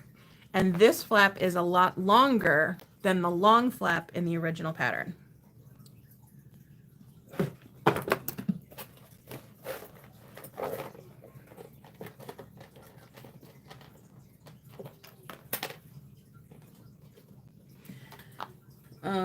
And then I also need, oh, you know what I forgot? I'll have to add it in. I forgot to do the sew-in tag on the lining. I always forget that.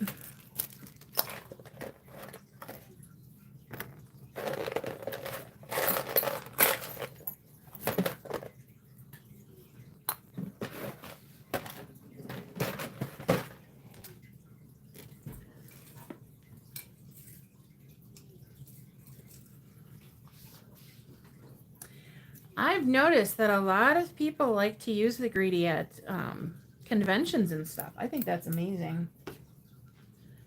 And I'm very, very happy to know that it's one of your best sellers.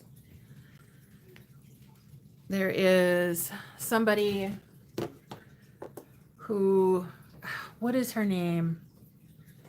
I think her business is called Betty's Bags or something like that. She does a lot of them too. Hers are so cute. I love seeing them. I follow her on Facebook. Where is my... I've lost my 2.5-inch ruler.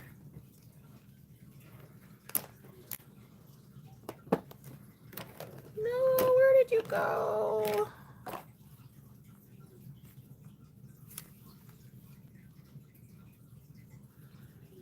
Did I screw up?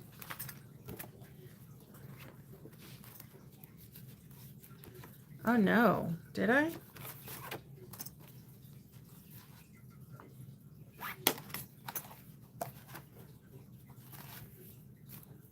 Okay, now, oh, that scared me for a second there. I thought I grabbed the main panel lock placement guide instead of the flap when I put it on the flap. Because I didn't realize I had both of them sitting over here.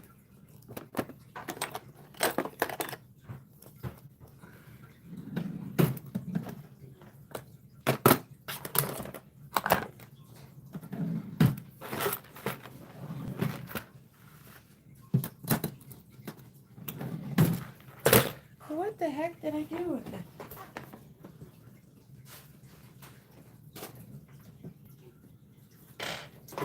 Alright, I guess I'll just have to use this one.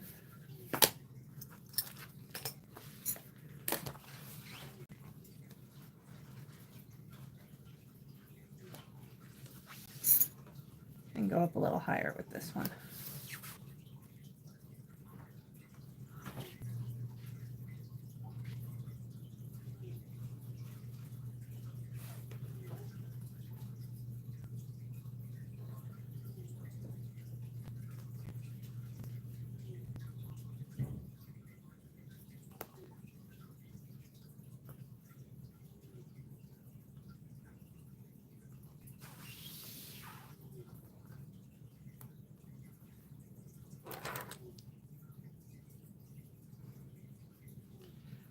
Oh, and now I've lost my silver pen.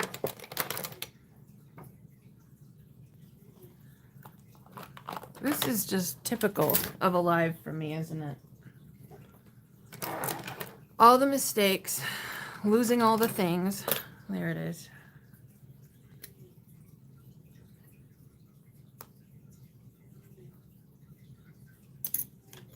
This is 3, right? Yeah.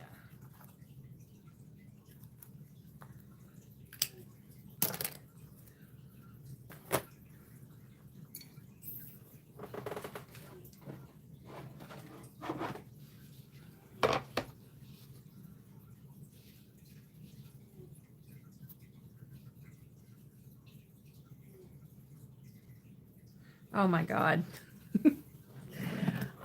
Yeah, I'm gonna take your word for that. No, thank you.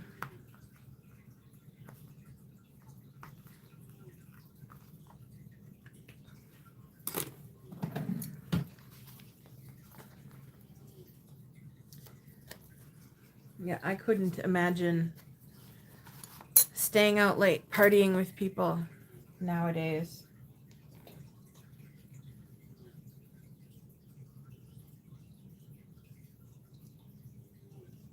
To me, a party is working on a bag while watching a movie for 6 hours. Or 2 movies, rather. That is a party.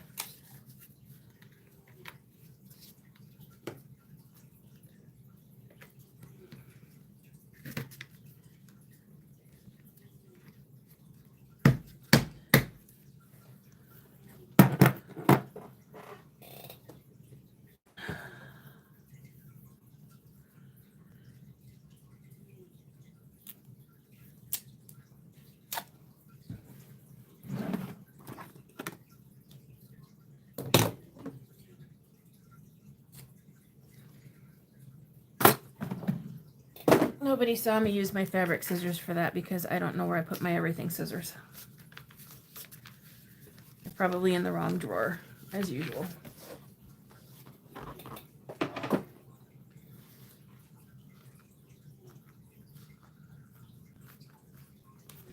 Well, glad to have ya. I don't get to do lives very often, but I also just started doing them this year, so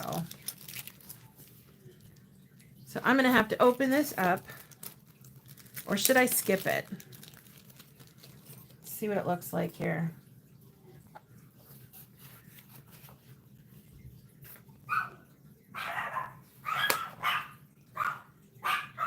Yeah, I kind of like that. Oh my gosh, girls.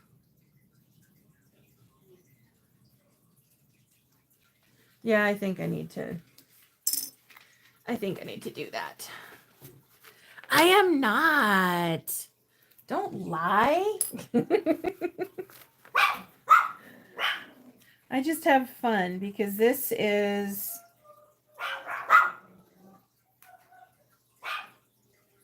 I don't know why my son sounds like he's upstairs singing opera, but that's what's setting the dogs off.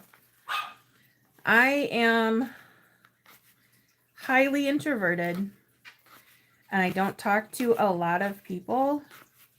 So by being willing to go on here and do these lives, it's my way, I guess, of being conversational with multiple people without freaking out. Because I don't have to look anybody in the eye. I don't have to worry about shoulder bumping or any of that stuff.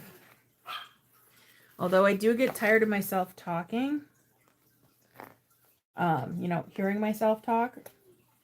But unfortunately, if I go quiet, it feels worse.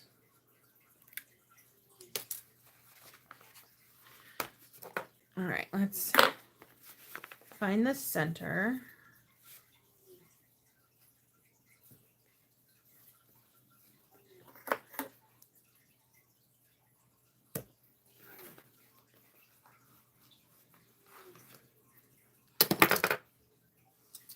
so let's see here. I want it to be low enough that it'll be seen and won't be at the top of the bag. You know, I'll use this other one to measure.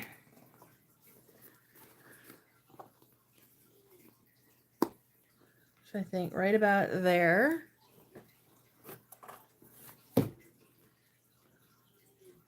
Which is exactly 4 inches up.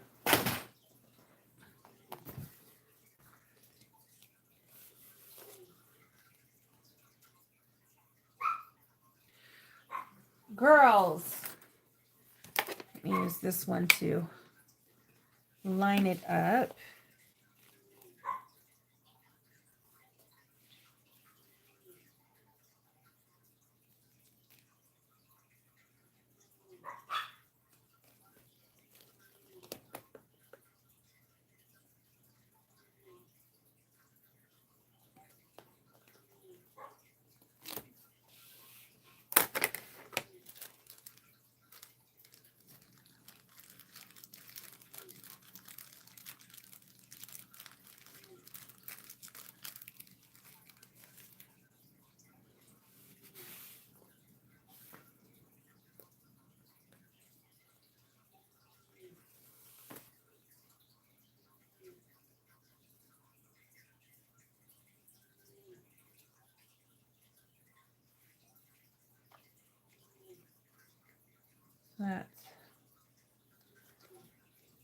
Maybe I should measure this thing before I go sticking it under there. So this is 1/4 of an inch, no, 1/2 an inch wide. So I need to drop this down by 1/4 of an inch. I need a bigger ruler.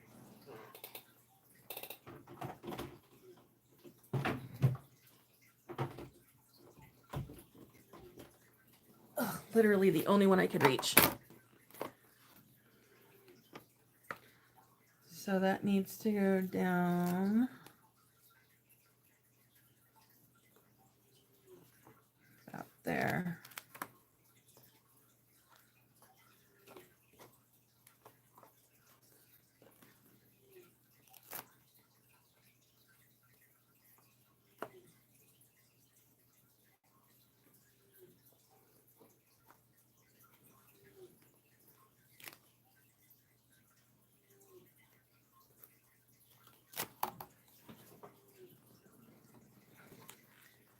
There we go.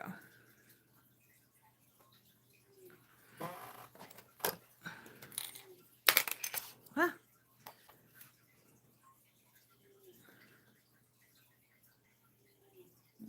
This looks like it's going to be a 2.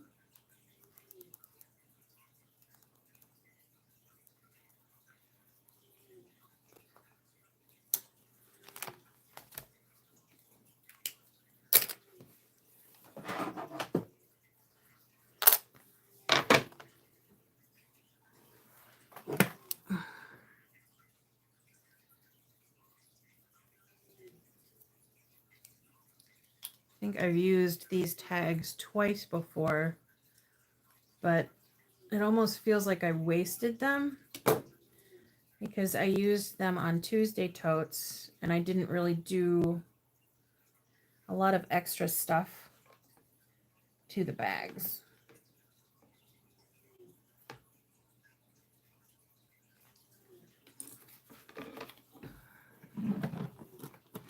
So hopefully all the extra stuff on this one will make it more worth it.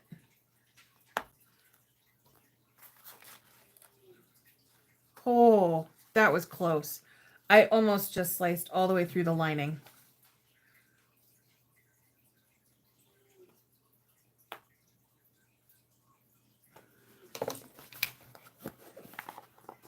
Oh, damn, I caught it just in time.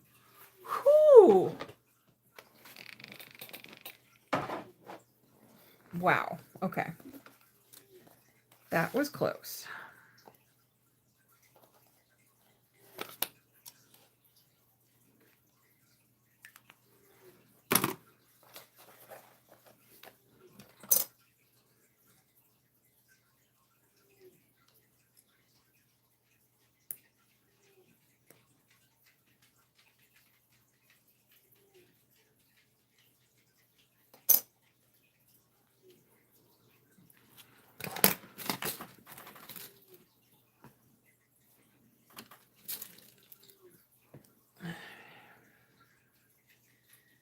because this is so oddly shaped, I'm actually going to smear the glue all over so it doesn't all bubble up in one spot and end up spilling out.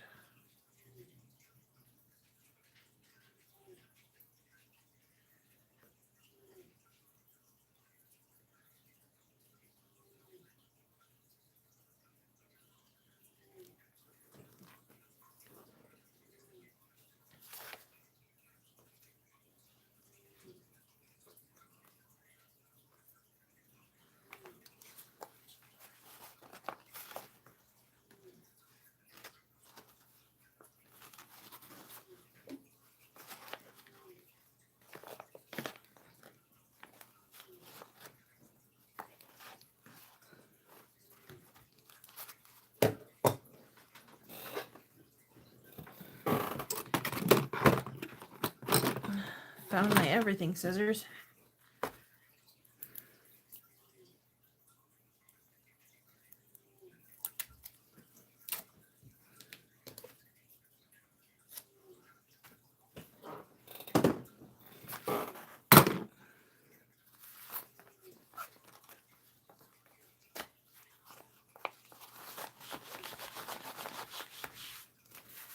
All right, now I can just base this closed again.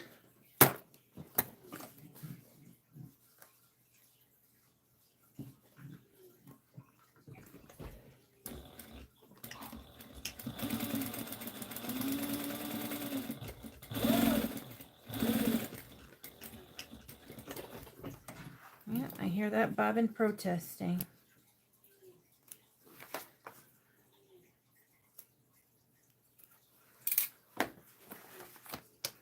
There we go.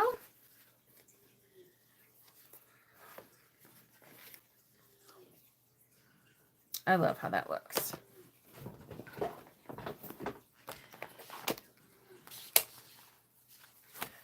Now, before I forget again, I'm just gonna tuck this in here.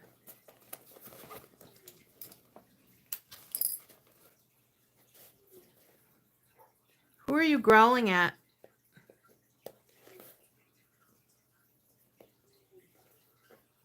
A grumpy dog.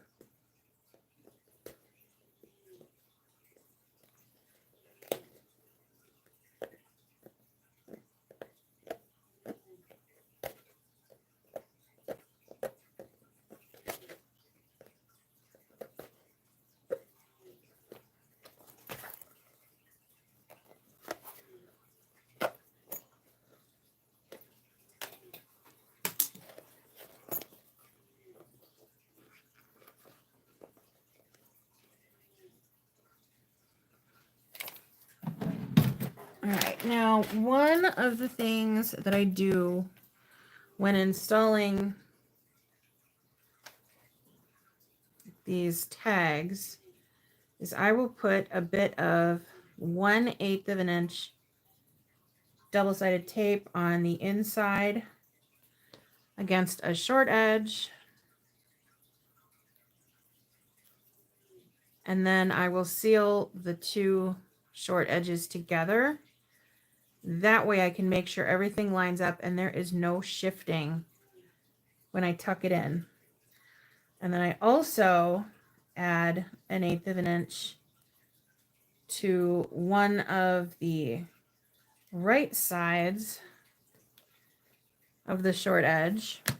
That way that when I stick it in between the layers, it's stuck in place so it also doesn't shift. I don't know if anybody else has had a problem with that, but every time I use woven tags, they always shift. And if you do the 1/8 of an inch, you don't have to worry about it getting into your seam allowance unless you have a 1/8 of an inch seam allowance. But I'm using 3/8 on here, so it's not going to be an issue. Not that it would anyway, since I'm a tapeaholic and my machine doesn't mind it.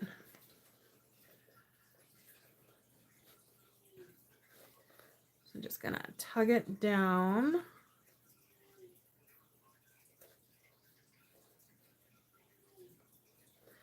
If I can grip it.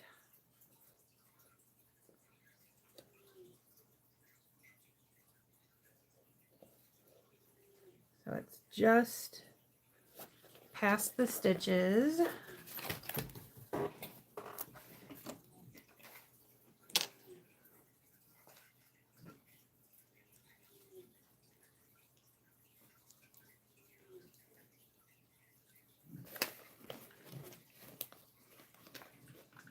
I know this live has already gotten really long, but I'm going to finish this bag tonight. I'm not going to split this one up into multiple videos this time.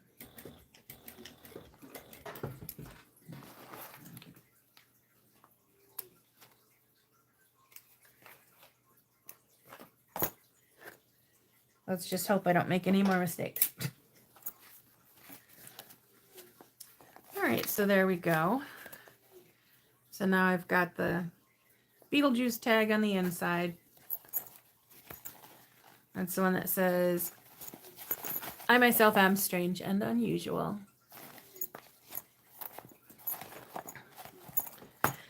All right. Now, make sure this is straight. We get to finish up with the lining, the exterior, rather.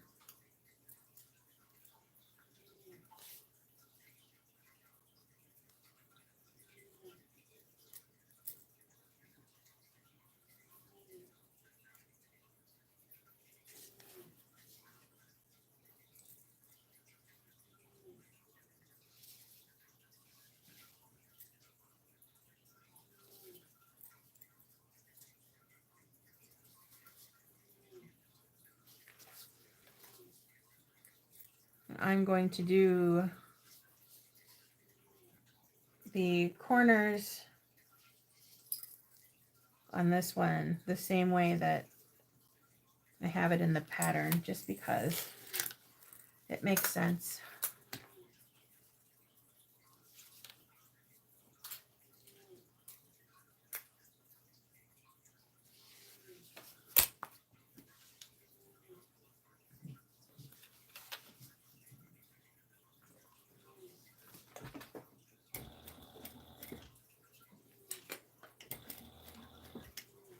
I'm going to have to bobbin dump the rest of this bag, except for the final top stitching. I got 2 bobbins up here I can dump.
So it's exactly the same as how I did it with the lining, except I did not pre-connect the corners. Sometimes that's easier. This time I was just being lazy and didn't feel like maneuvering it under the mouse, under the foot.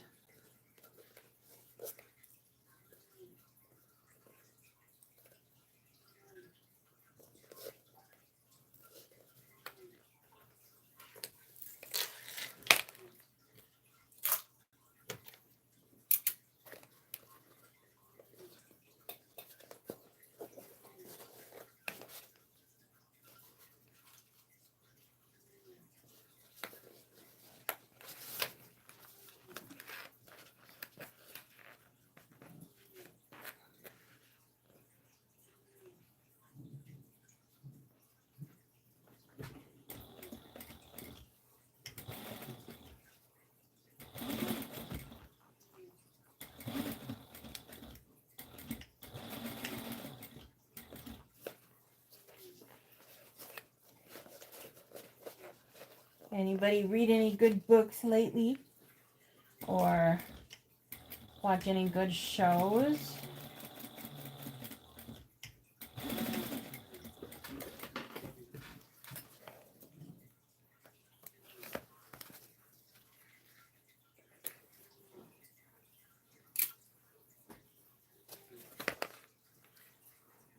I still have, I think I'm like 3 or 4 episodes into The Last of Us, season 2. I was really slow to get into that one. I'm not happy with how season 2 began, but it's a pretty decent show.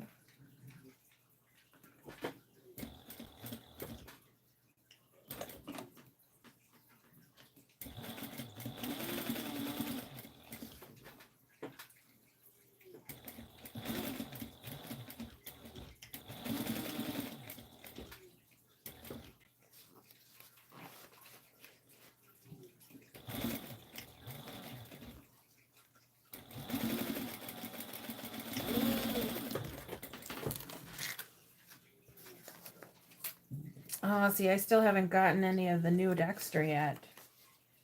In fact, I need to look and see if I can even access it. Because our, what is it? Showtime? No. Paramount account. The last time I checked, it said that we didn't have Paramount Plus, and I don't know if we have it or not. I know that my husband just paid something on it yesterday, and it looked a lot more pricey than normal. So I don't know if he upped the plan or just got rid of commercials. Or ads, excuse me. They're not commercials anymore. But that's definitely one on my list. If it ends up hitting Netflix, then I'll watch it there if I didn't get to sooner.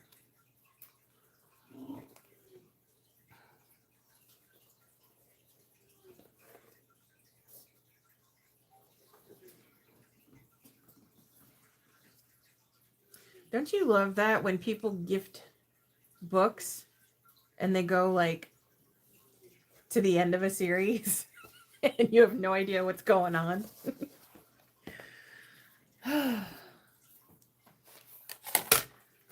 And I was totally supposed to add the flap first, but I forgot.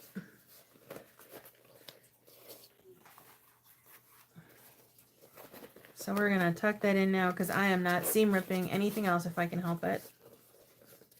Even though I don't mind seam ripping, it just makes everything take much longer.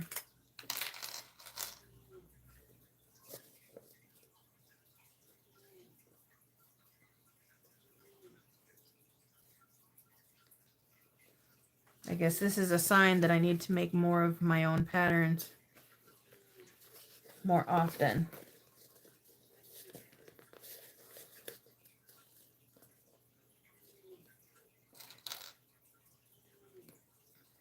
That's not going to line up right. I need to mark the centers.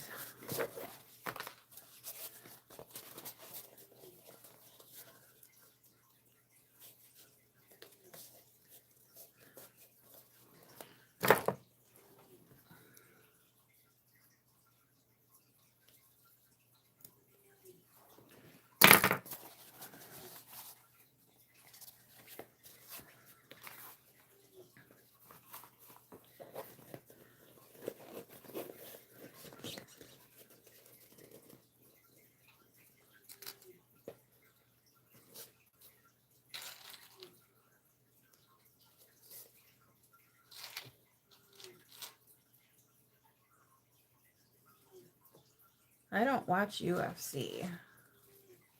Never really got into it. I guess even though I don't mind the blood and stuff, I grew up with WWF. The blood in that was minimal. It was usually accidental. I guess I just like the fakeness of it, knowing that they're all playing characters.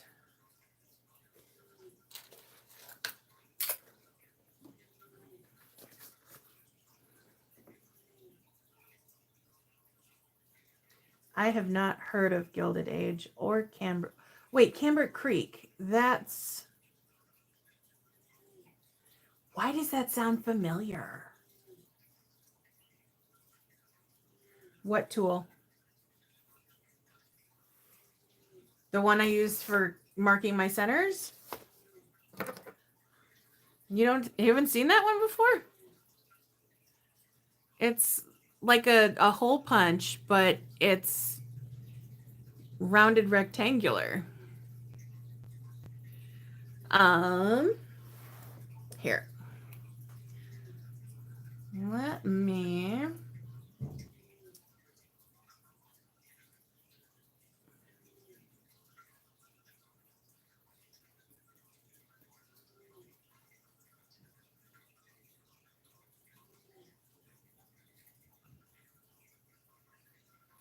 Yeah, I got this as a 2-piece set. I keep one on my cutting table if I ever remember to clip my centers while I'm cutting things out. And I just closed chat. Of course I did. There we go.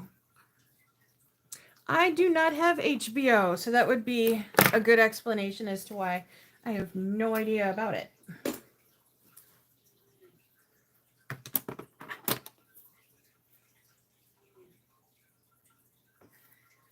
All right, let me look up this.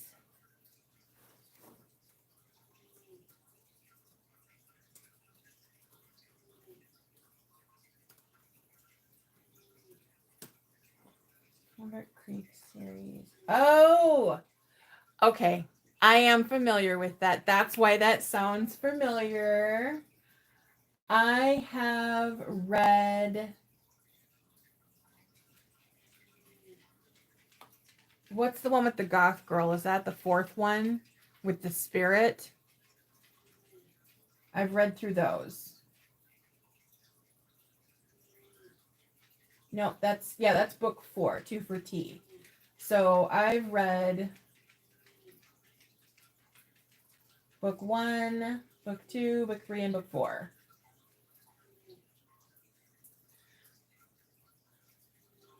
Yeah, my least favorite too, because it feels like it was written by somebody else, because it's totally not the same. I mean, you've got all the other characters that are their breed types. Is that a good term? Species. Their species types are talked about throughout all 3 of the other books. So they feel like it's, within the same community, but then all of a sudden, book 4, you've got a chick hiding in a tea shop with a ghost. It just doesn't fit. Oh, God. Yeah, that was, and it looks like, I'm looking here on Goodreads, there's a book 5 now. I don't know when that one came out. Maybe it just didn't hit Audible yet. But I know I'm going to need... Oh, no. That one just came out in January. So it might not be... Let me look.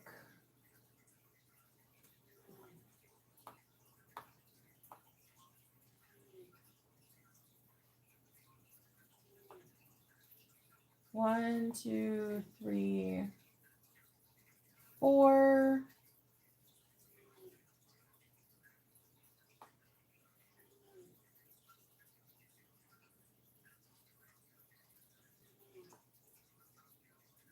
Nope, they don't have it on Audible yet, so that's why I haven't seen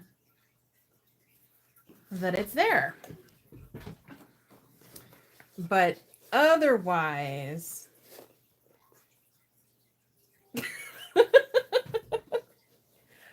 I don't typically go for books like that. Like, let's just say book one had me. You remember that scene in Pee-wee's movie where he sees the pet store on fire, and he runs in to save all the animals, and he's going in and he's grabbing animals and bringing them out, going in, grabbing them, bringing them out. And every time he goes in, he walks by the snake cage, looks at them and walks away, grabs something else and then leaves, goes back in, looks at the snakes, walks away, grabs something else and leaves. That book, those are my snakes. I had seen that book so many times, and I was just like, am I interested? Am I not? I can't decide. And finally, I did, but it's definitely one of those slightly cringy, clutch your pearls. I can't believe somebody wrote this kind of a book, but the fact that the author is a good author is what convinced me to read the rest of the books. And it's not because I don't read smut. I do, I absolutely do. But, I mean, the title alone on book one is pretty freaking cringy. So, it wasn't exactly on my TBR anytime soon. But I had a few extra credits, and I listened to the sample, and I'm glad I did, because it's actually a pretty good series. Well, except for T for Two.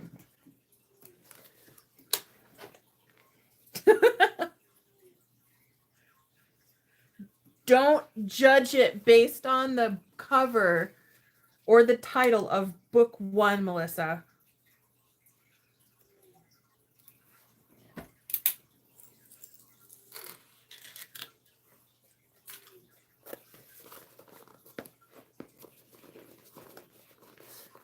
All right.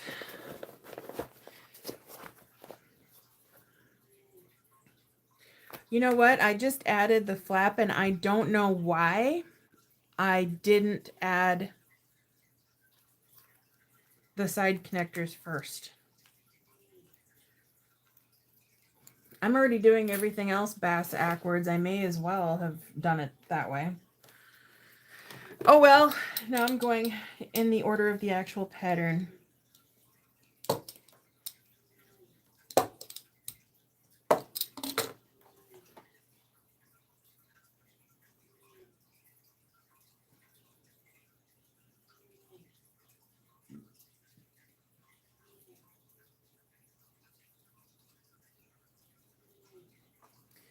All right, so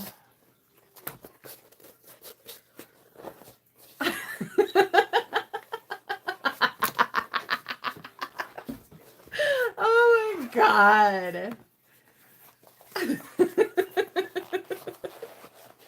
Well, Melissa, it's definitely not reverse harem or anything like that, but it is definitely a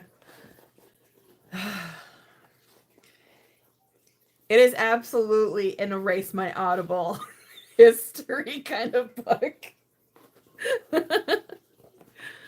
But it was pretty good. See? I mean, just the title alone and the cover is what made me not jump to it right away. But I think I read about it as a recommendation after something else that I read. And I was like, really? No, really? No, I don't think so. But yes, but it's on the internet forever. Even if you delete your tracks, they'll still know.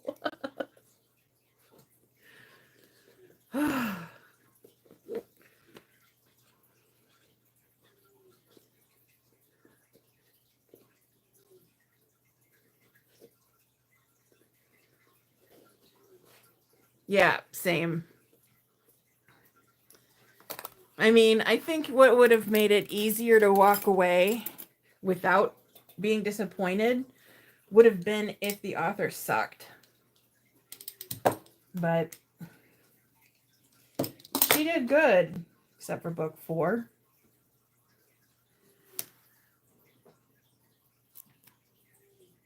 Where is my Choco?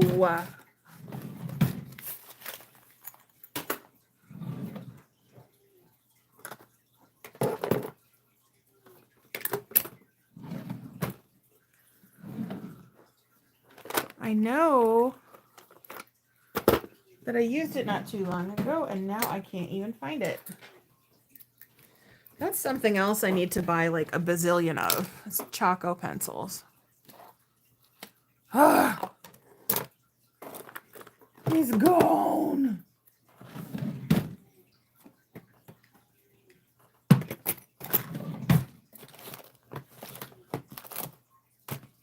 Dang it.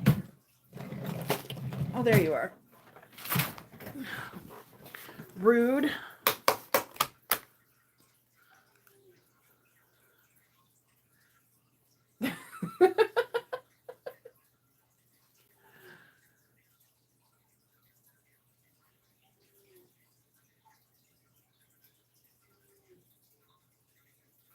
Yes, I was happy enough after book 1. It wasn't as cringy as I thought it would be, but I hope that book 5 makes it onto Audible, because it looks like it might be closer to the rest of them. Where the hell did I put my 2.5-inch ruler? That's like...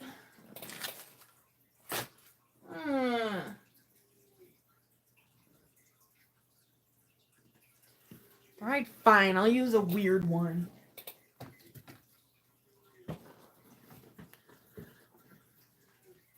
Freaking weird as hell. 1.25.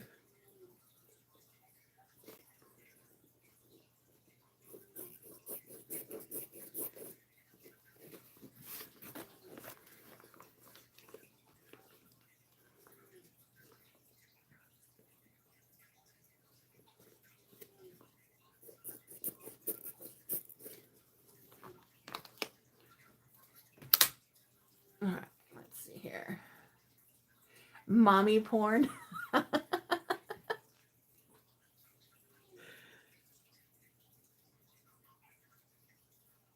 Oh yeah. No, I got mine from Amazon. I have gray too. It just doesn't write as well. And I think I've got I've got another white one on my cutting table.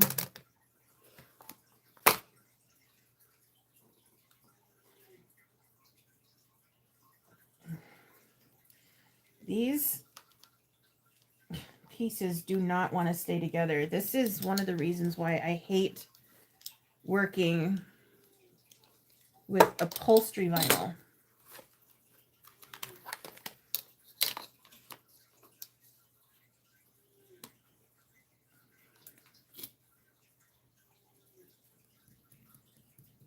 All right, that pen just needs to be refilled. Let me try this one.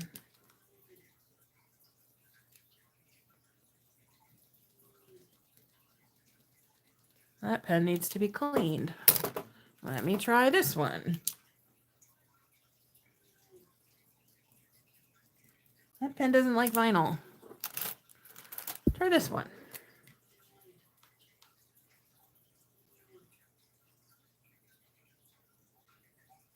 Yay.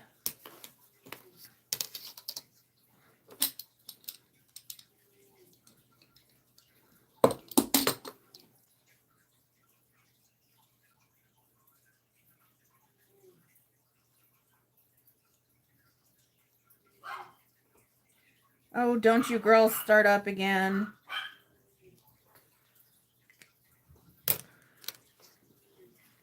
All right, need my tape.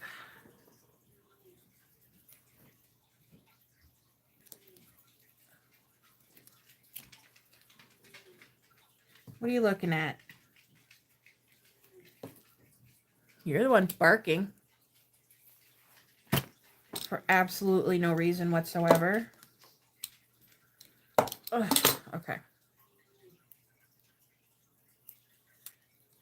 I don't know why I decided to use this vinyl. This is one of the most problematic vinyls I've ever used.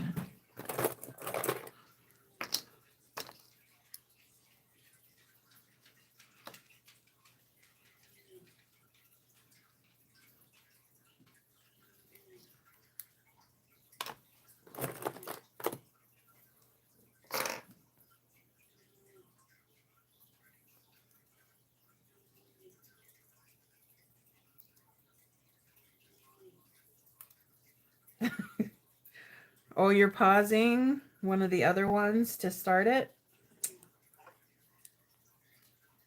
Make sure nobody's looking over your shoulder. Or if you decide to do audio book format, wear headphones.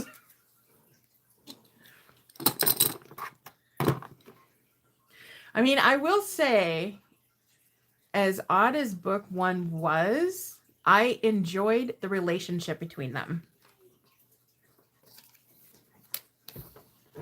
I thoroughly did. And I think those two characters worked very well together. I was a little thrown off by the Mothman. That one was a little... Oh my God.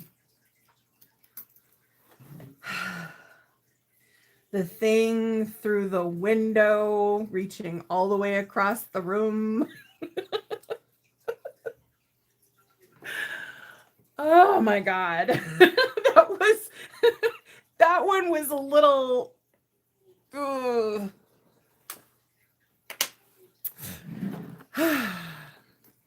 But otherwise good. We do need a book club. That would be fun. We could all pick our mommy porn books together and read them.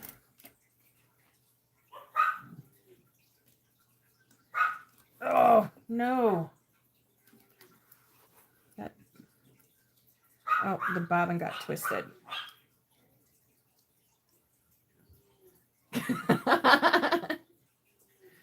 Oh my God, I've got some... I've had some very interesting and very good reads. I say that knowing full well that I do audiobooks mostly. Let me dig into my library here. There is one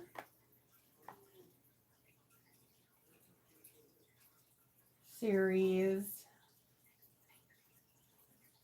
that I really like, mostly because of the narrator.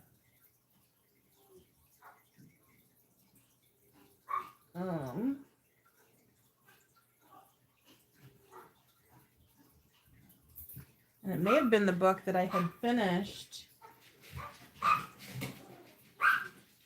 that gave me the recommendation. Oh my God, those dogs. For the Camber Creek series. Have you ever heard of the Dustwalker Bride series?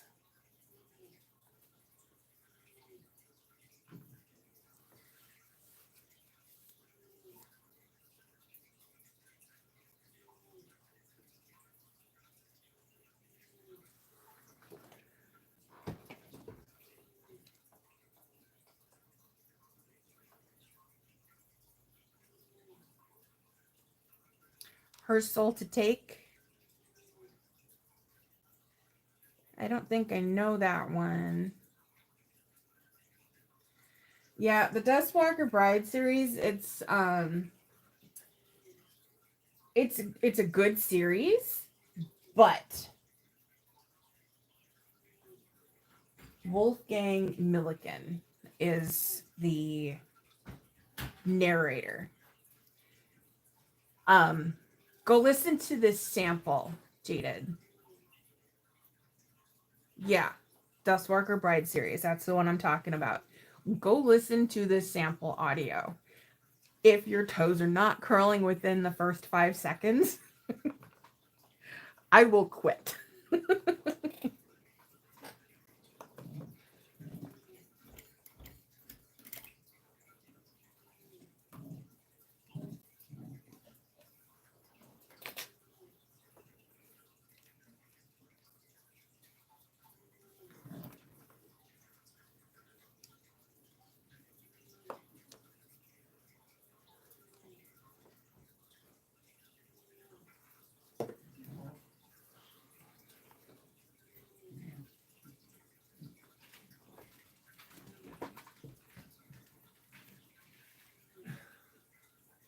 Yeah, Soul to Keep. That's the first one in the series.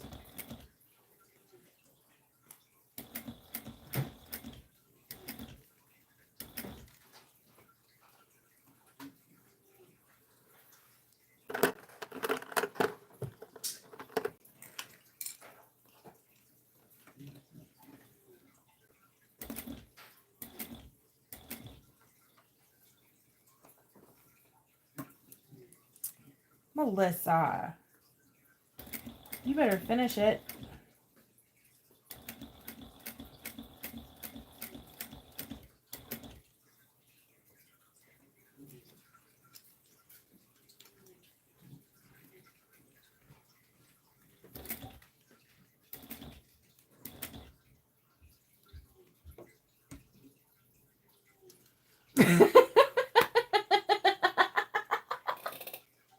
Oh my god, Jaden.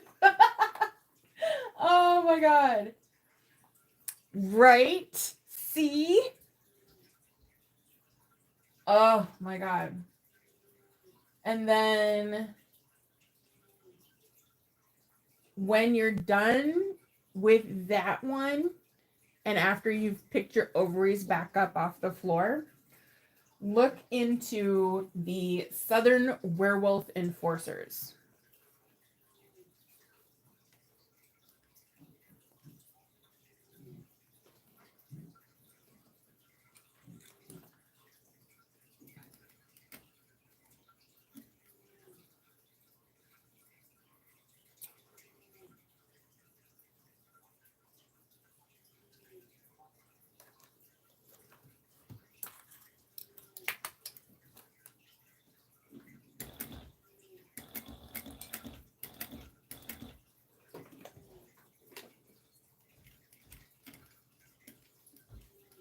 Southern Werewolf Enforcers.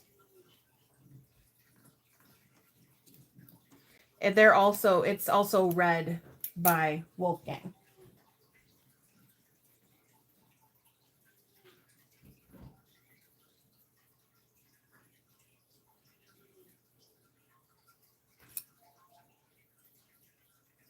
I mean, I personally think that he did a better job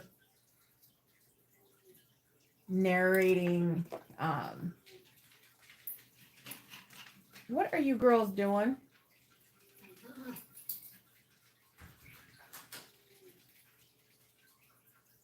I think he did a better job narrating the Dustwalker Bride series, but it's a close second.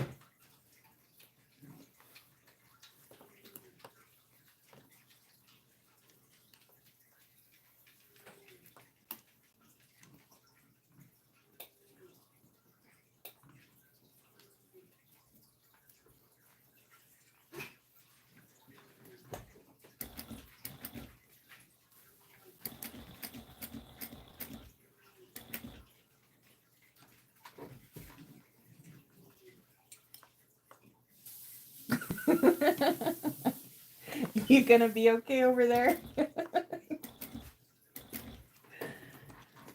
I will wholeheartedly take the blame for that one.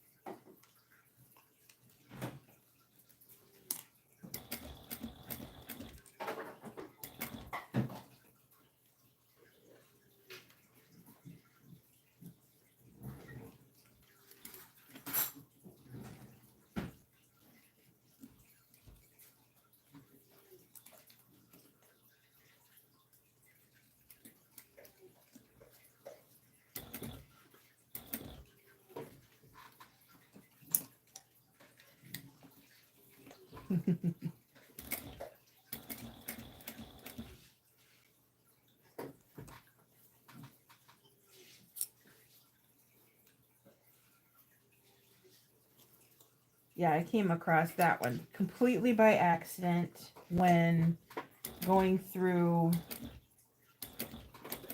some of my Kindle recommendations. When, you know how Jenna does like her free book posts from time to time, and there's like a list of like 150 free Kindle books or something. I was looking through those and I saw something else that was interesting, and when I clicked on that to look at it, that series was recommended. So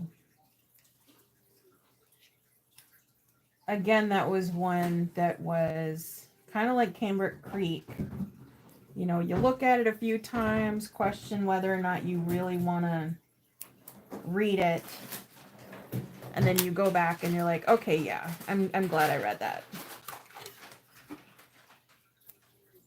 It's definitely unlike anything else.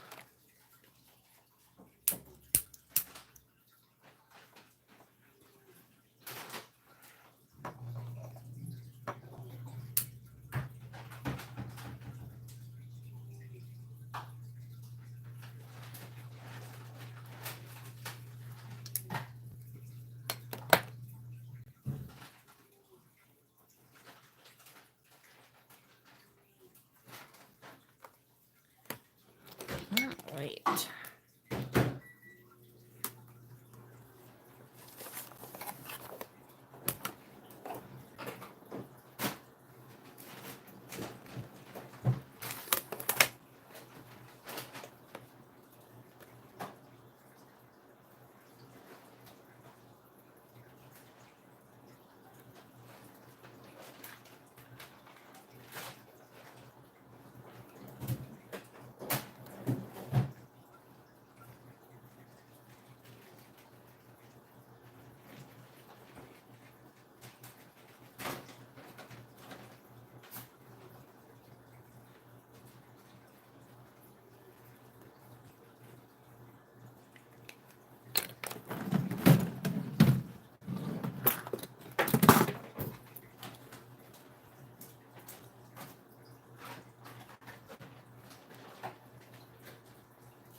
I probably would not have chosen that description for it, but I guess I could see that.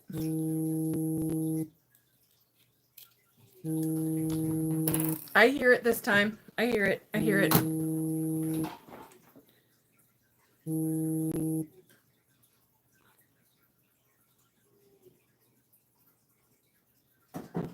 And I have another one going off in 30 minutes. So I just turned that one off too. Hey, good idea.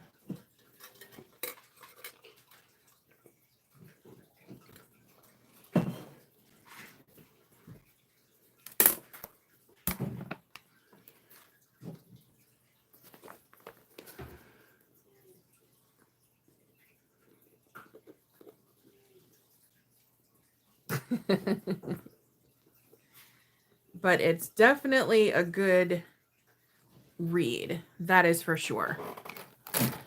Well worth it. And if they don't put the rest of them on Audible, I might just get them on Kindle. I think there are, let me see here.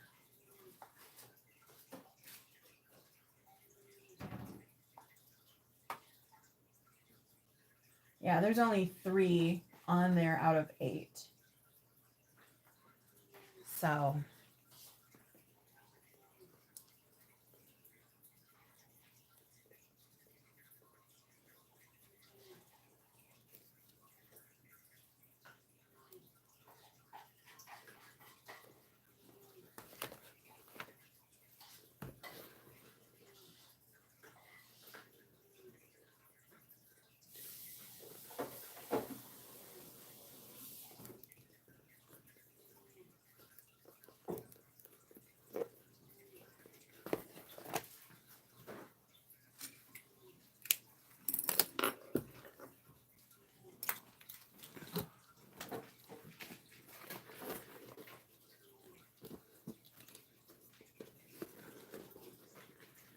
oh, those aren't big enough for that.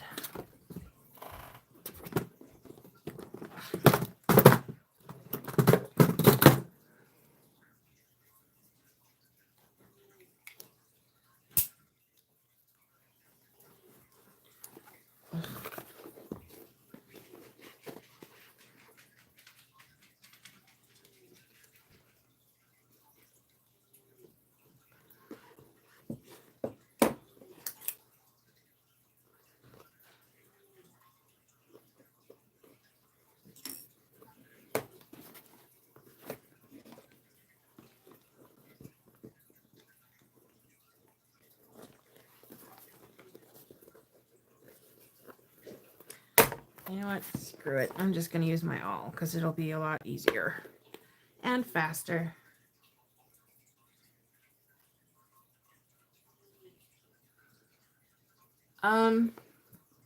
Bring me some.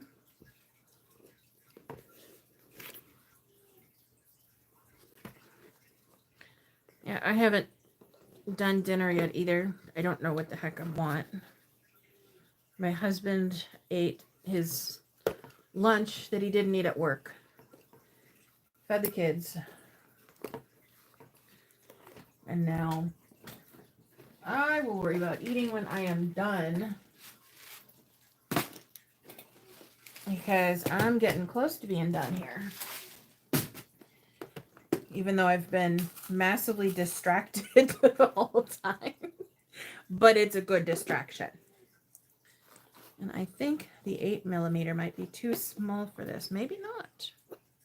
Let's see. Oh, sweet. Okay.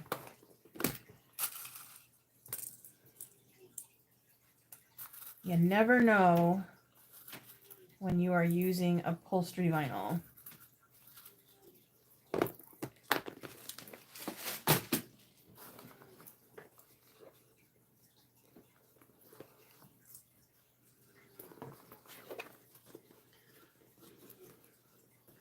Yeah, that sounds yummy.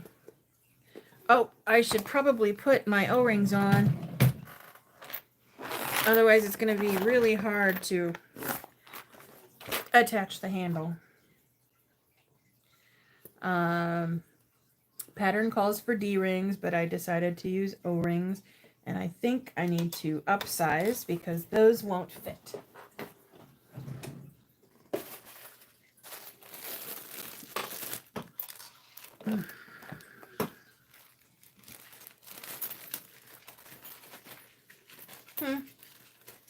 You want me to mute? Hold on a sec.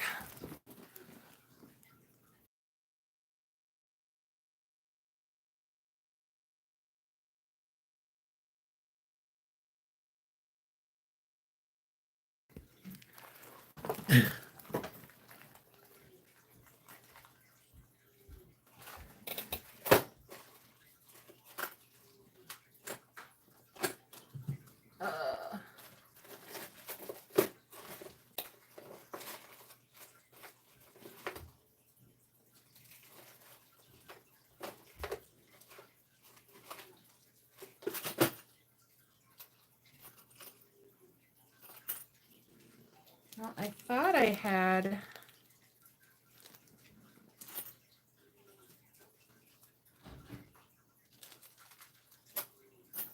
I do have some bigger ones, but they're not as thick, which makes me sad.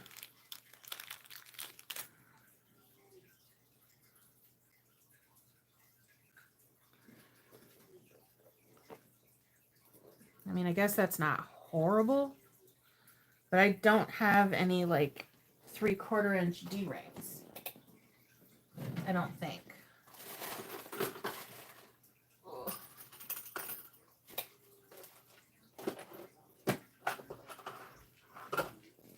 I think the half would just be too big. All right, I guess I'm using these little skinny ones. I prefer my hardware nice and chunky, but that's okay.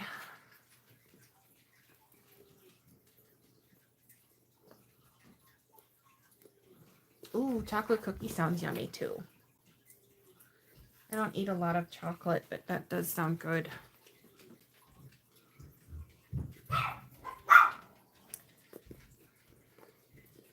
Oh, I do not mind using sewing as a distraction at all. I haven't gotten to do a lot of it lately that wasn't directly related to the new pattern. And so I decided that I wanted something that I could just sew through without having to worry about taking notes or making adjustments or anything.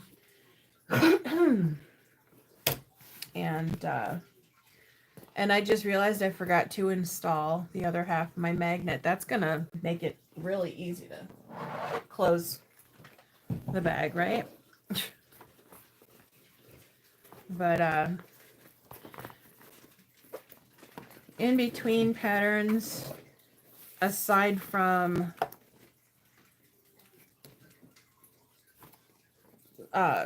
everyday life stuff, I like to do one or two just sew something kinds of projects. And so the other day I started cutting out a few greedies so that I could get some smaller sews up onto the website for Halloween. And I've been working on getting my customs opened again.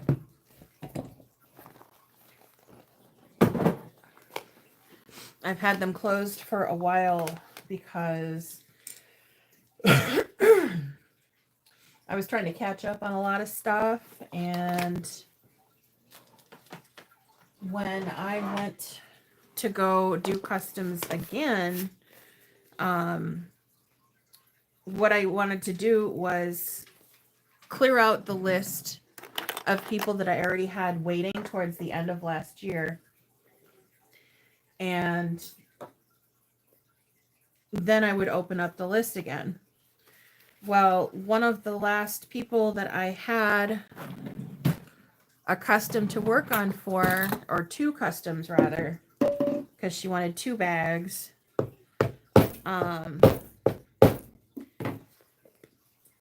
The form that she filled out only filled in half the information. And when I went and looked through some of the other customs, their forms were only half filled out too. So I don't know what the hell was going on with the app that I was using, but I just decided not to open customs again until I could get all of that situated. And then what I thought was going to be a couple of weeks turned into a couple of months, which turned into half a year. But recently I saw somebody who puts all of her custom information into Google Forms. And I thought, you use Google Forms for your testers. Why can't you do that for your clients too? So I spent the past couple of days redoing my custom order forms on Google.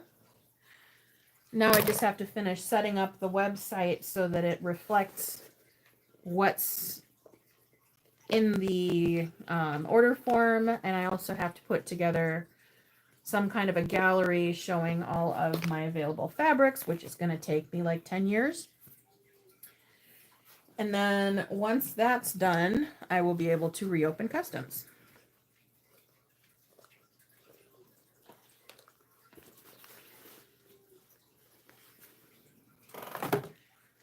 Now, where the heck did I put my... There they are. You gotta love it when I go to sew a bag that I wrote and I do everything out of order.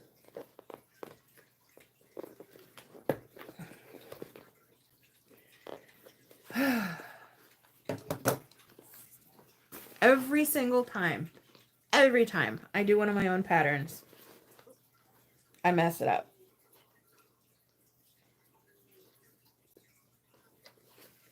What I need to do is just pull up the instructions like everybody else.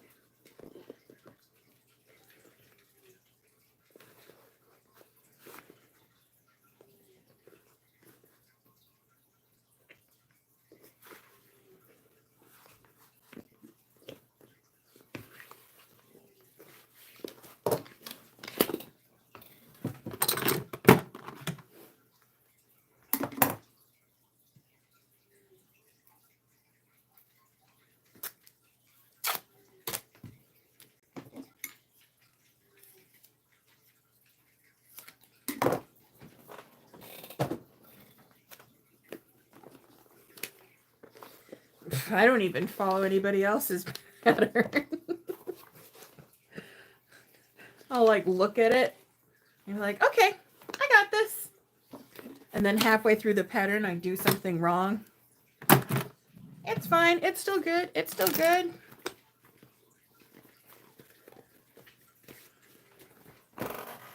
All right, now let me look through all of my stuff and see if I forgot anything else. I did not. Oh my God, my bin is empty. Except for the wristlet strap and the handle. Okay, cool. So I'm going to take these clips off. Zipper goes in the back. I got to fold this first though, because this is a really long flap.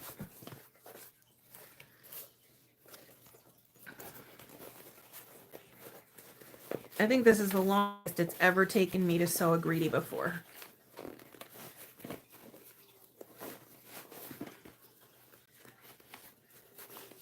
But that's okay because I enjoyed the distractions.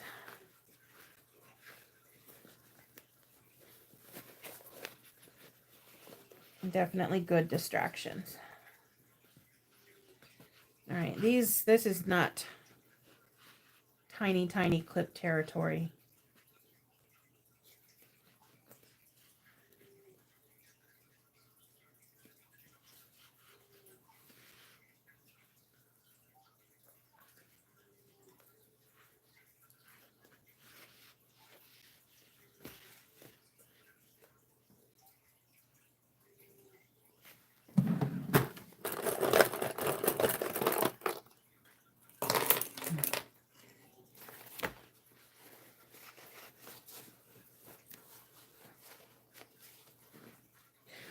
Oh, I was gonna say the little pliers tool that I use for clipping my centers, Wawak carries it now too.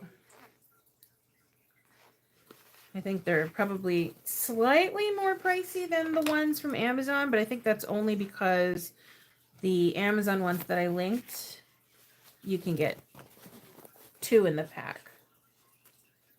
They also order a 4-pack, but I didn't need 4 of them.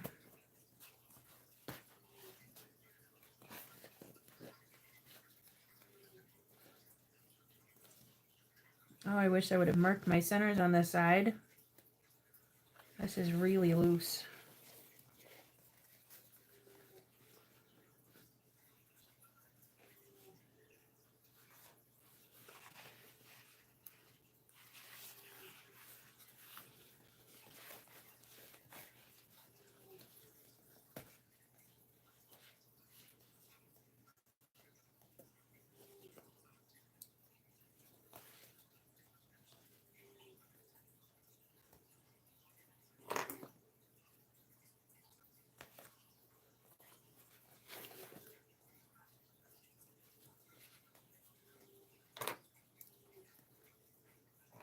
Yeah, I'm glad I didn't split this up into multiple lives, because when I'm actually on track and paying attention, it's a relatively quick sew. I just yammer on for 4 hours and then get the bag sewn in 30 minutes.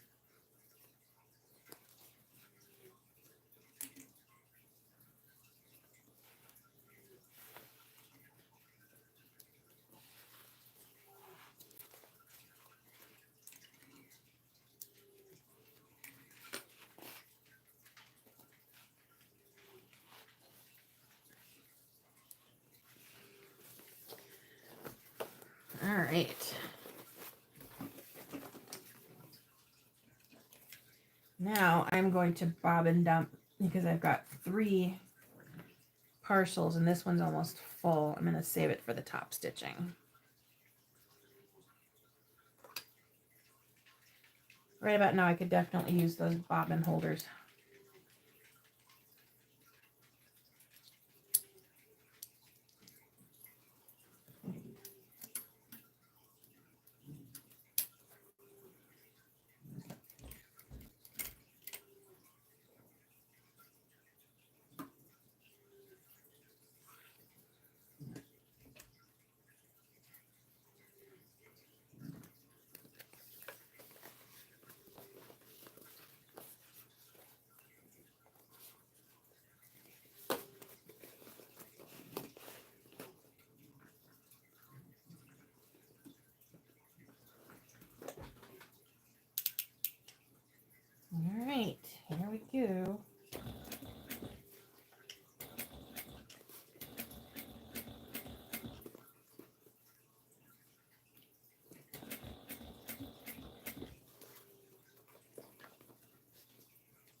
Oops, I totally missed the seam allowance on that one.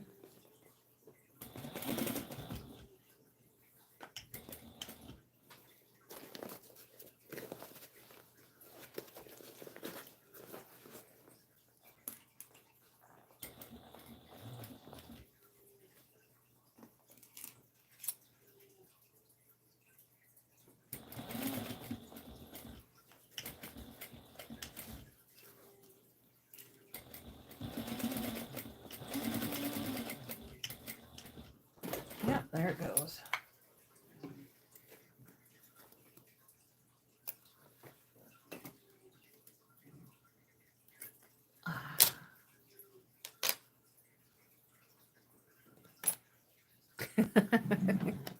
Well, I hope that the ones with Wolfgang narrating make it closer to the top of your TBR, because yeah, you heard him. I have a Juki 8700H.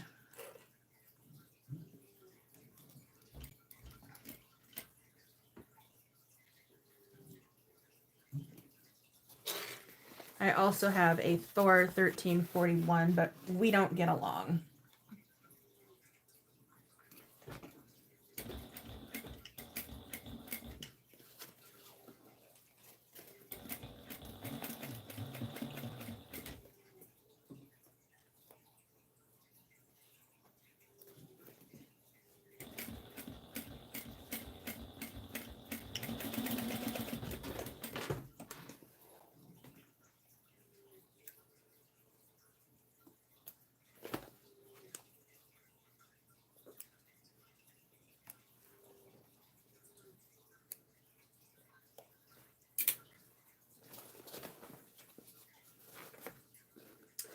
And I just realized that I forgot to leave the bottom open. See, I knew there was going to be something else.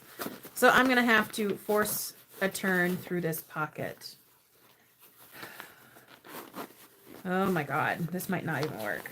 You know what? I'm not even going to chance it. I don't want to ruin the vinyl. I'm just going to rip open the bottom, turn it, and then seal it up again. And reinforce it first.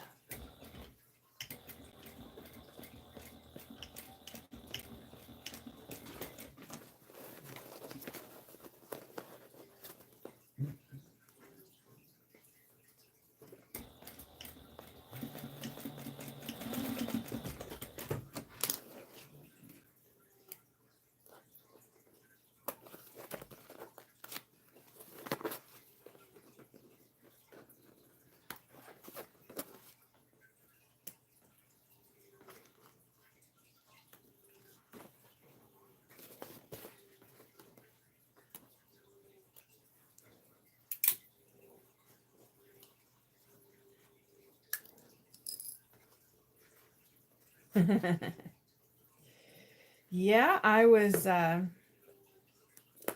guess that's putting it mildly. Very mildly.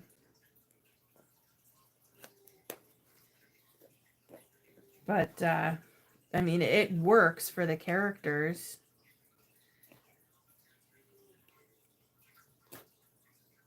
It absolutely works. Although,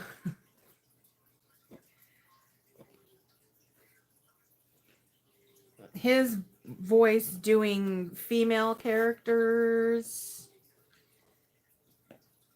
yeah, it's not bad, but it takes a few minutes to get used to.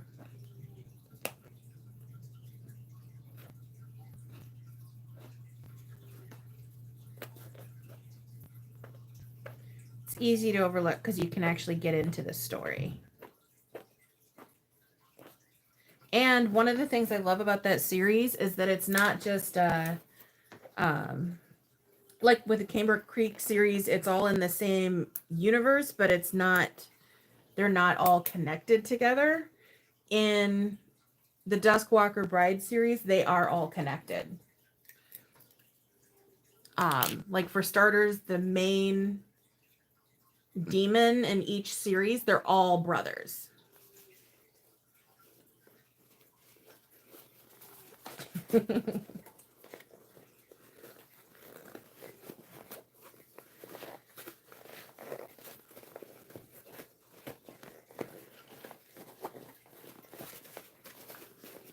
Oh, I don't think I opened it up enough. Be thick. Thick, thick, thick. It's that damn upholstery vinyl. I'm trying to just get the bottom first. Hold on.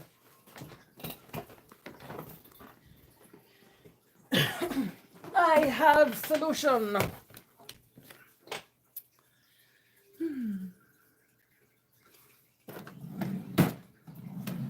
I thought it'd be a lot easier to turn because it's so small, but I was wrong. I need my helper.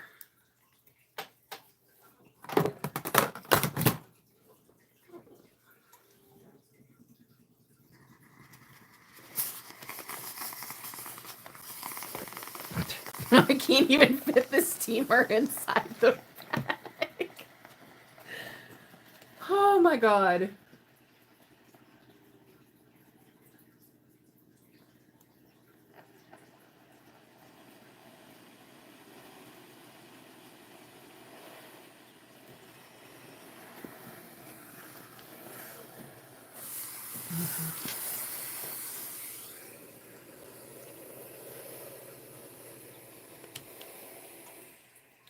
Whew. It's getting steamy in here. And it's not because of the books.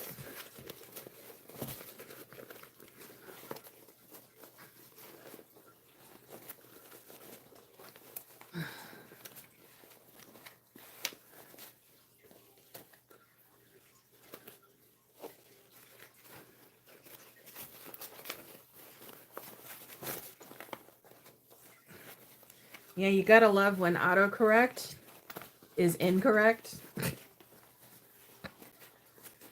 Oh, I didn't get any steam on that side.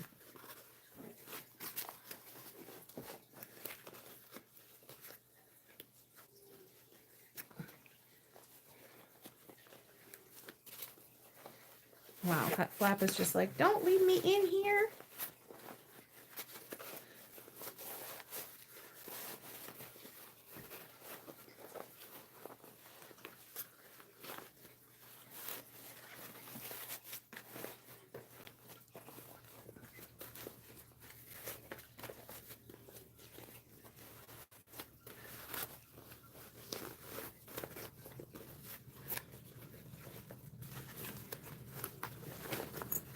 Ooh, yeah, I would not have been able to do that through the pocket hole.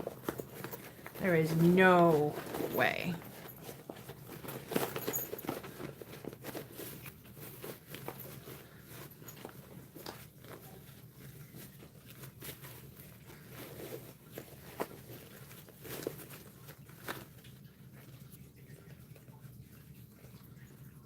All right. Just pull these ones out because I accidentally stitched the seam allowance down.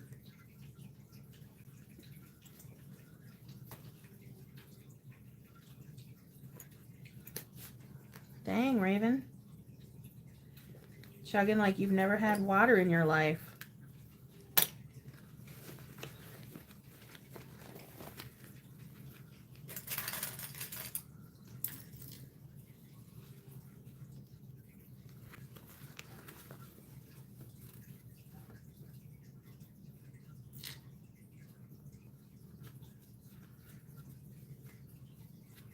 God, these things feel so dainty in my hands. Definitely not delicate, but absolutely dainty. They're so tiny. Reminds me of in the dark crystal, when the Skeksis are eating, there's that one that's using the tiny little tine fork to eat, and his pinky is in the air, and he's like, it's just so delicate. That's what it feels like when I'm using these clips. Then again, I sew with my pinky in the air. So, what does that say about me? I don't know.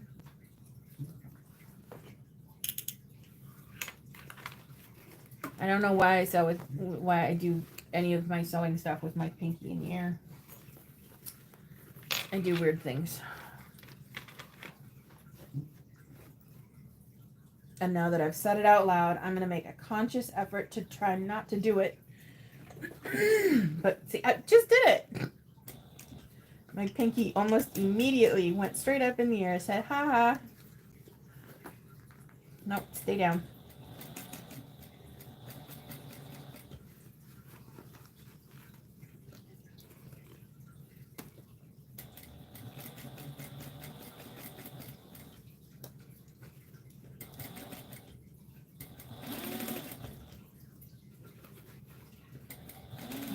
I am trying so hard. Oh my God, that is just so weird. It's taking a lot more effort to stop myself from doing it.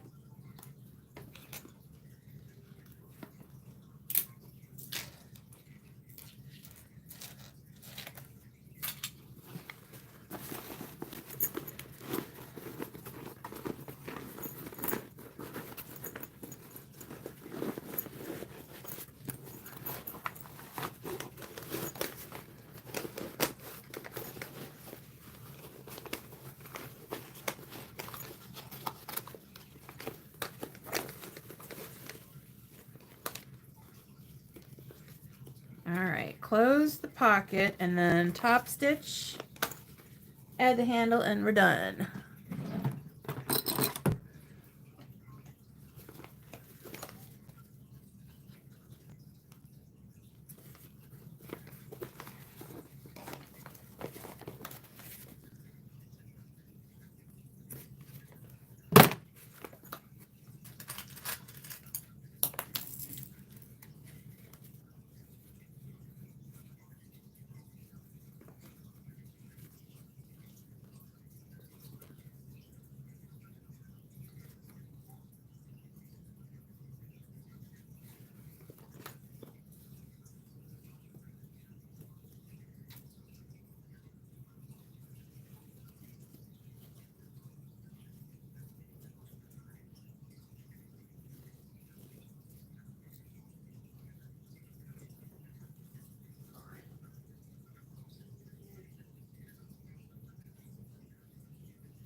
Gross. I think I just heard a dog throw up.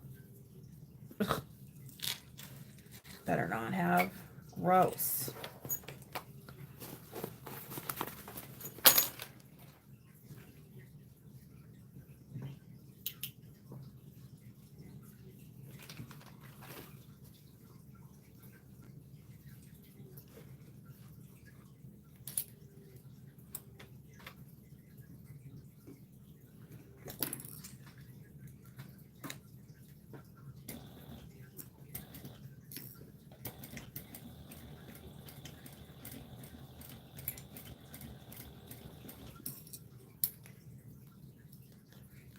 Great. Thanks. Now I've got that song stuck in my head.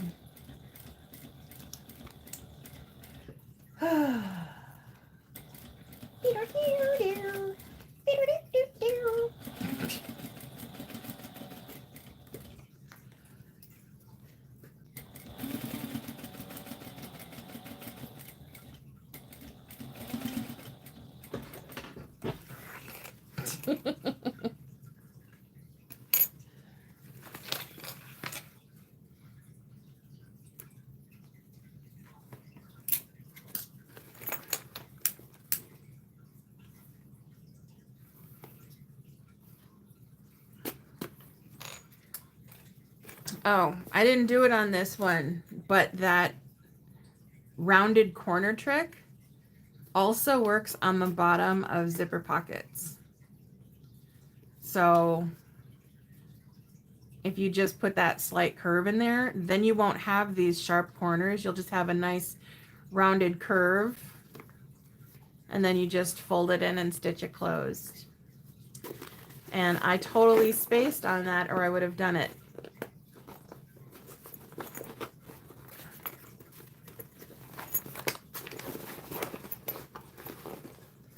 I will probably end up doing it in a future pattern. When I had started doing it, I had already begun writing the temper tote, so I didn't want to change too much in there.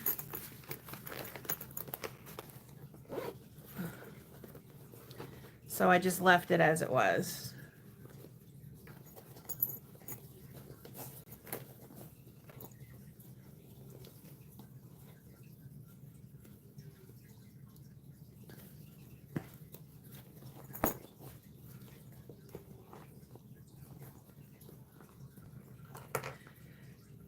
There it goes. You see that? I knew it. I would not be able to stop myself for long.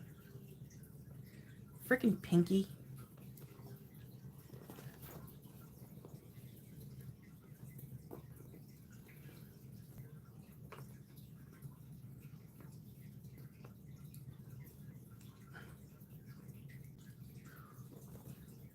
Yeah, if I do this again, I'm definitely going to have to shorten the pockets because they are way too close to the top edge.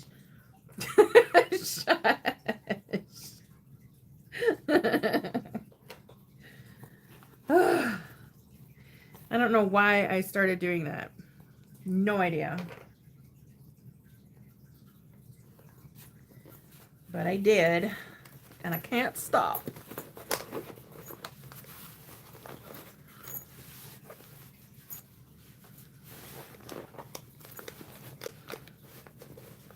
Okay.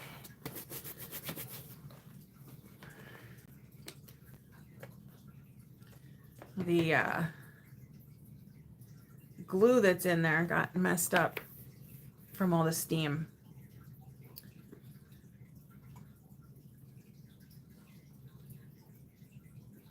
Hi, Mom. I heard you click on.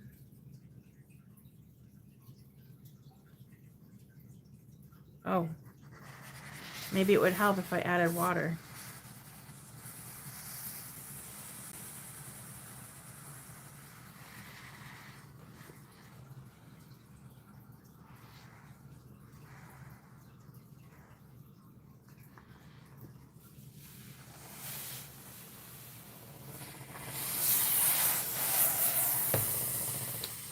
Yep, I need to add water.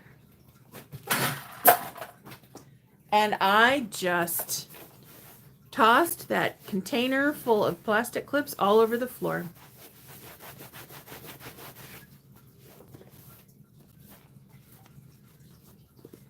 Figures.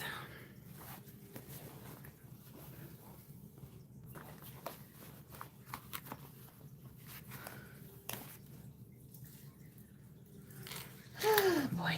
Okay.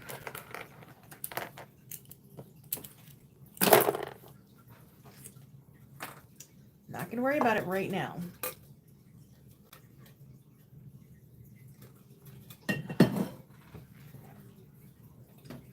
Different problem for a different day. As long as they stay out from under my feet.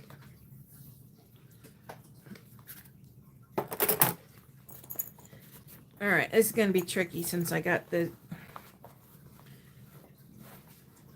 zipper up too close.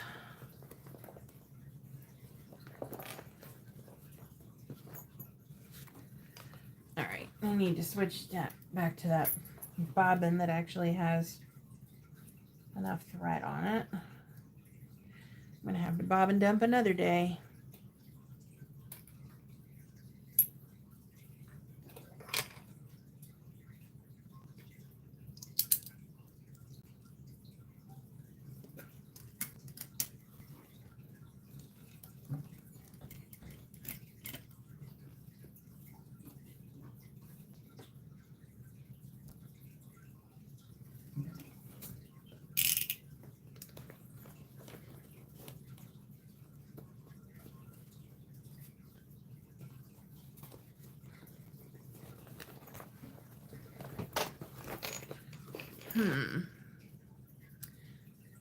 I wonder.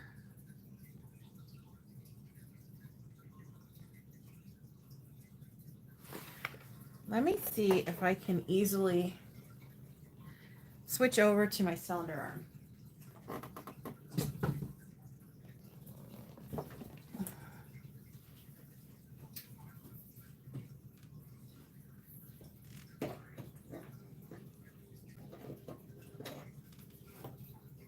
See how hard it'll be to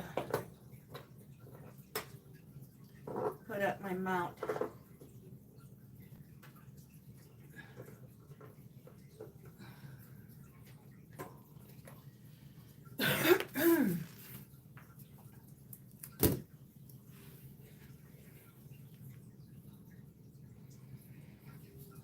All right, let's see if we can do this here.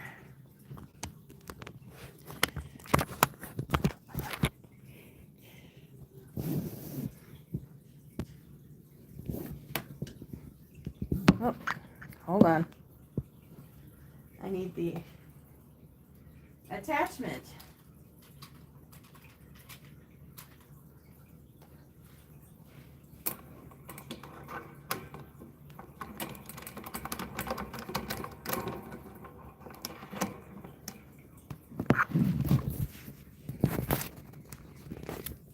Oh yay, you get to see my trash.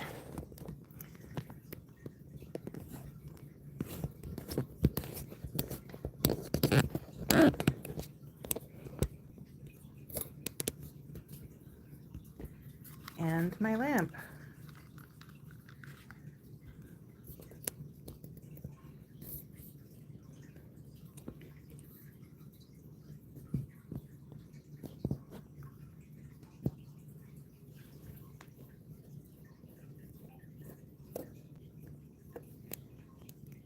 All right, how's that? Is that a decent angle?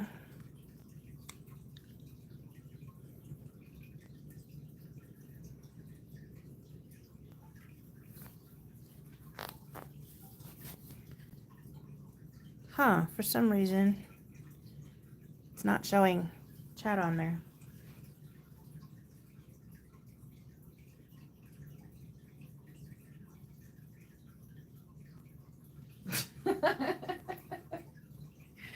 Welcome back. Okay, so I don't know how. Is this live chat? Oh, okay, there we go. It wasn't showing chat for some reason.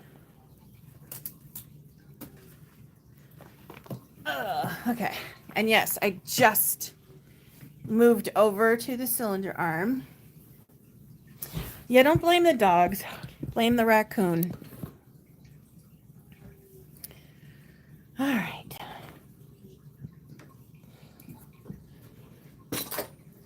Whoops.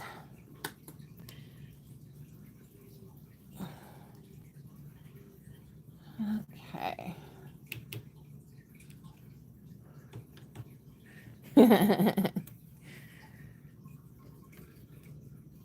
course, it's all the raccoon's fault. Oh, wait, I've got a top light here. Where the hell is the cord? There we go. That's better. Okay. Hopefully that's not too close. Apologies in advance if you hear me breathing in your ear or if I'm talking too loud. The camera is practically right up my nose.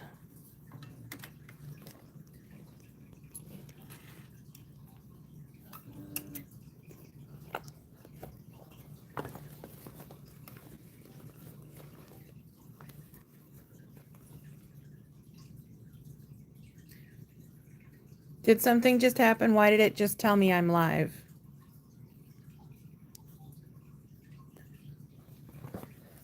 Weird. Still shows me the timer going from the original. It's just as bright as it was at the other machine. You're just a lot closer this time. I am back stitching because I don't care.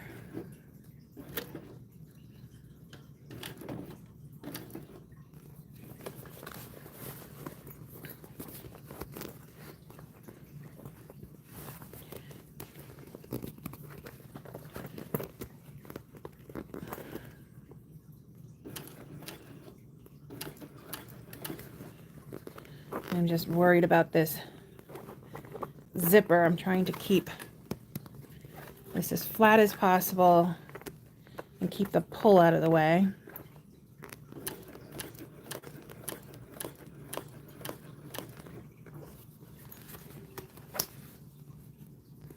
I think this is the first time I've ever used my cylinder arm on a live before.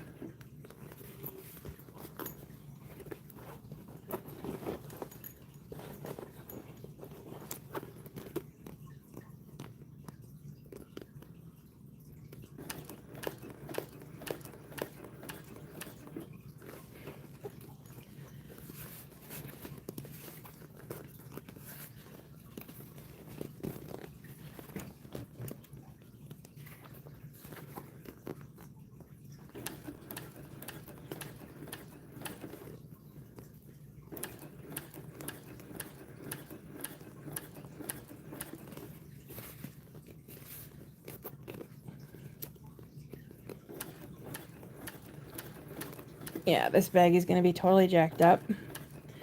But it's my fault for not actually measuring the pockets the right way.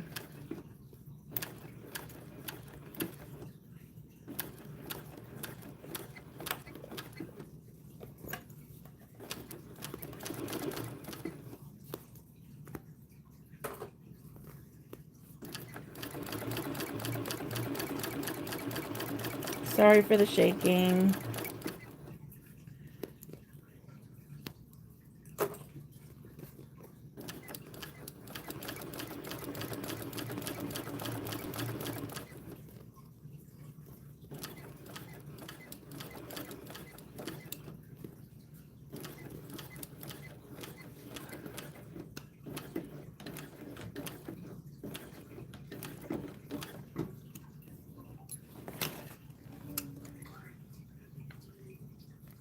Ew, I think that sound is coming from the dog's water bowl.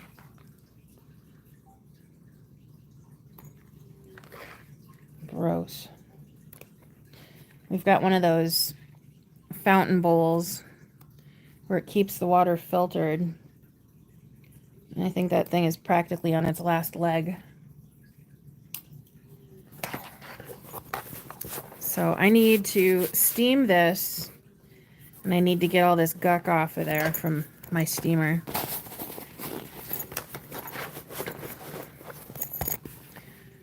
So, oh, super saggy lining. I didn't bother. See, I knew it.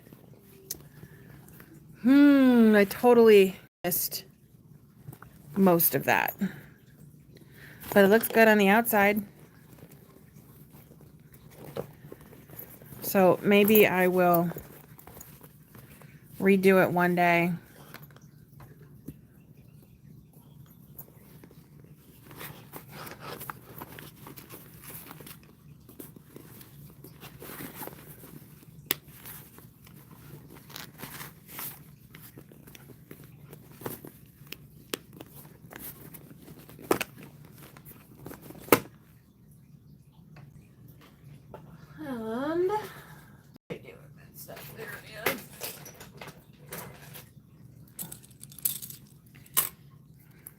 All right, so here we are with the wristlet strap.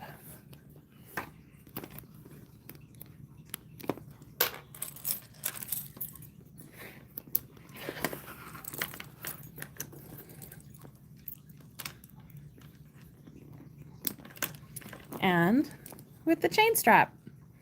I really like that. Yeah, I definitely need to redo this bag properly.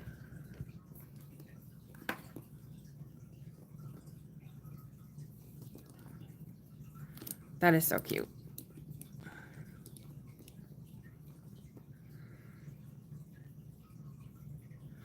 I think that when I redo it, I will be able to just take this apart, and I will keep, like, because these pieces are riveted in, I can just pop the rivets and recycle those into the next one, and I can keep the flap. Other than that, everything else would be replaced. So I will most definitely have to redo that. I do like it with that.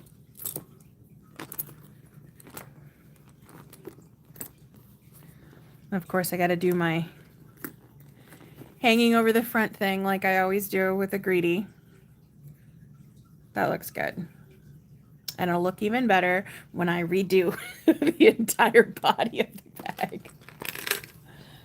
bag. Okay. I think that's it. 6 hours of filming just to screw up my bag. But you guys got to hear my son being weird and my dogs losing their crap. And we got to talk about weird books.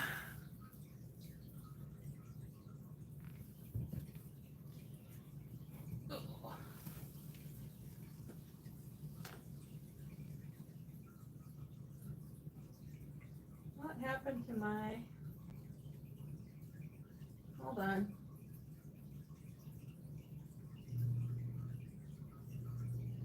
Trying to pull up my...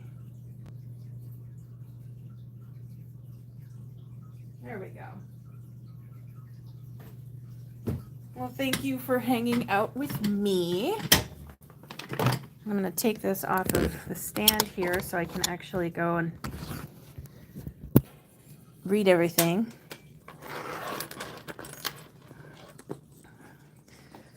I'm not going to show you everything, but I'll show you my sewing area.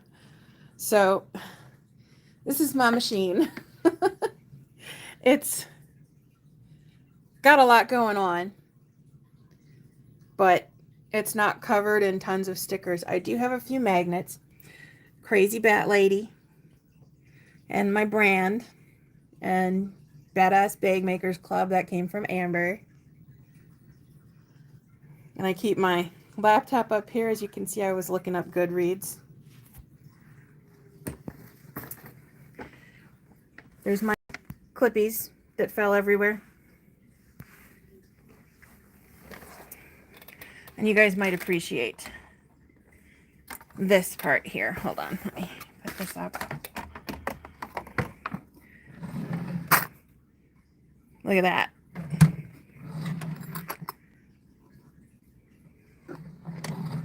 That's like, it's bag making porn. That's what it is.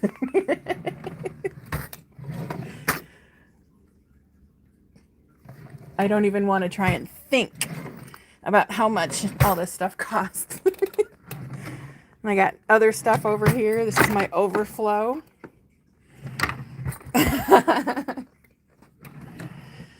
Oh gosh. I still have to organize my matte black because that drawer is just hideous. Everything needs to be cleaned up here. I've got my rulers all hanging up right there. Got my heat gun. Got my grabber because I'm old and I can't reach the curtains. Here's more hardware overflow. And my rivets. And this is where I keep all of my immediate tools. I keep a backup remote so my son can't control the volume on the TV. There's all my big clippies, all my scissors, and everything I need immediately. Double-sided tape. I keep Lauren's zipper tape here because it's fancy. More overflow hardware. I got another bin over here that I use for bags that are cut out, ready to be sewn. More hardware overflow. Oh, so that's that's my immediate sewing area. I also have these. I keep 4 spools of thread up here. And you can see my thread overflow with some of the vinyl. Yeah. My place is a mess. I need to clean up quite a bit. I'll give you a peek of my cutting table because it's a disaster at the moment. That's where I keep some vinyl. Then there's more in shelves like this on the far side, as well as you can kind of see there's cubbies right here. I have another set of those cubbies on that side that's filled with vinyl. I guess I could walk over a little bit. I'm trying not to show all of the messiest parts. So there's vinyl and waterproof canvas. More vinyl. All of my edge painting and leather paints. More vinyl and waterproof canvas. I got a ladder down here. More vinyl.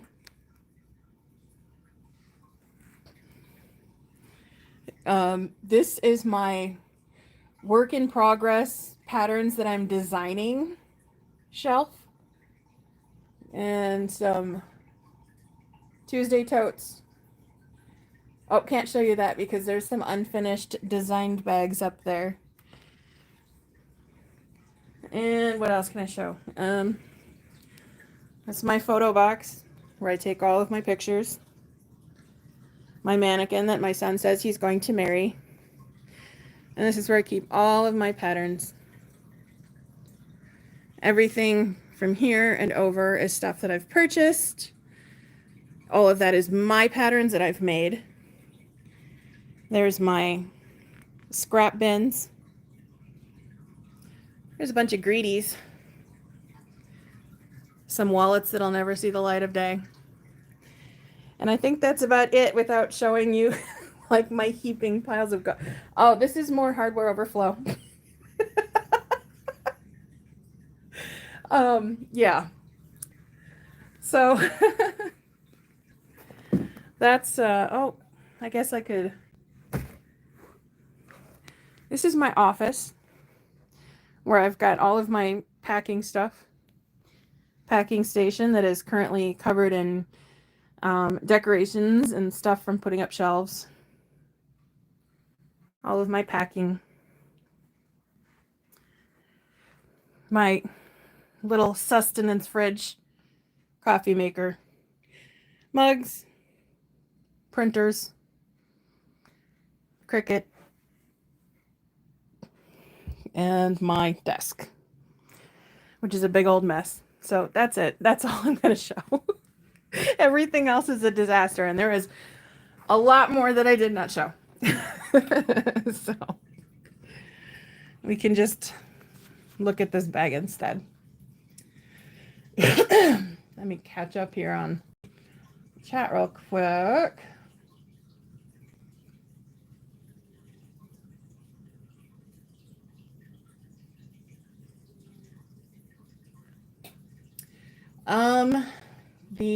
Let's see here.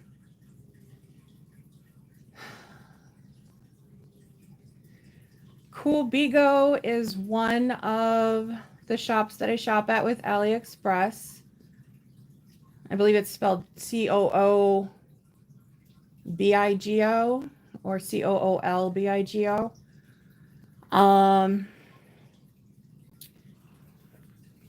Hang on, I can just pull down my tablet here.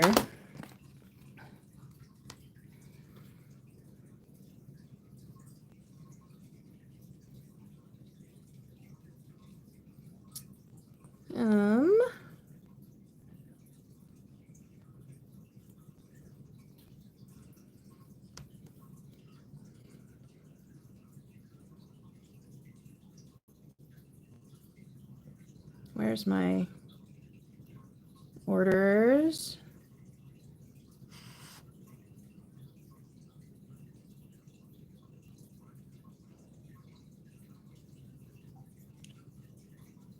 Oh, wow, it won't let me log in. Let me see if I can pull up on my laptop.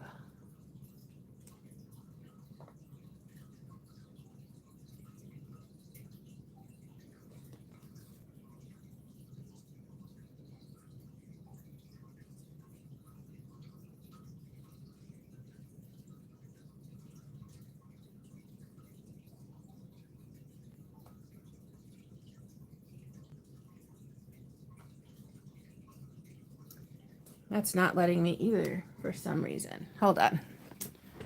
I'll at least get you some of the names. I'm not gonna go too deep into specifics, but all right, give me a sec. You can here, you can stare at my ghosts.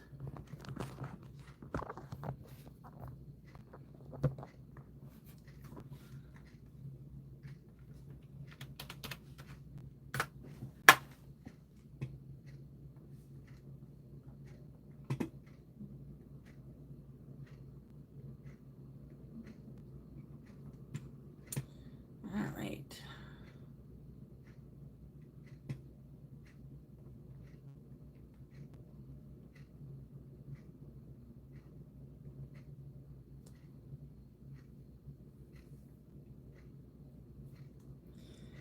That one let me in. All right, let me go to my orders here.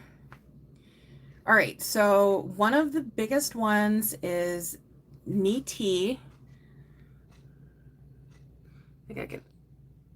Métis World Store. They have a few stores called Métis, but World Store is one of them. As you can see, that's where I got my hooks, and I also got matte black strap ends. I also got the zipper ends. Métis Agency Store is one. Métis World Store. Métis Official Store. Nolvo is a big one that I shop with. Let me see here. Oh, there it is. Kubigo. That's where I buy my spider conchos. Deep Heel is another big one that I shop with. Oh, there's that, see, it is Artisan Leather Tools Store. They call it Button Clasp Snaps Installation Tool Leather Craft Punch, whatever.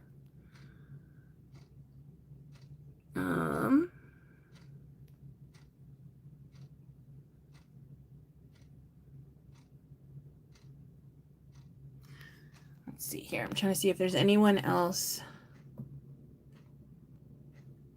Yeah, so those are the primary stores that I shop at. So Deep Heel, Métis Center Store, Métis World Store, Métis Official Store,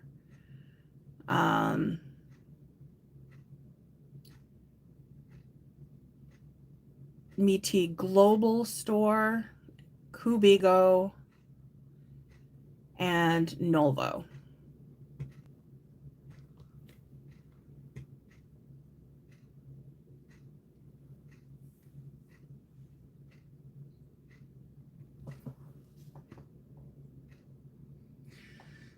Oh my God, Jaded.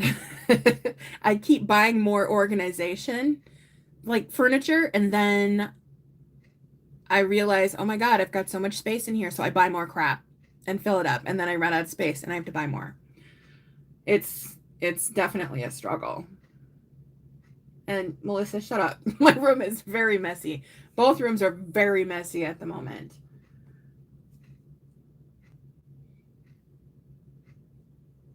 Yeah, the skull flowers, that's one that I love. And I've got another bag cut out that I need to sew up in that.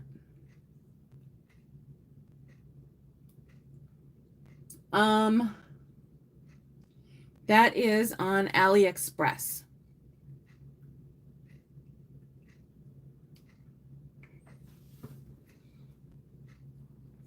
So I think that is about it. Look, little spider webs and things. I need to figure out a way to use those charms.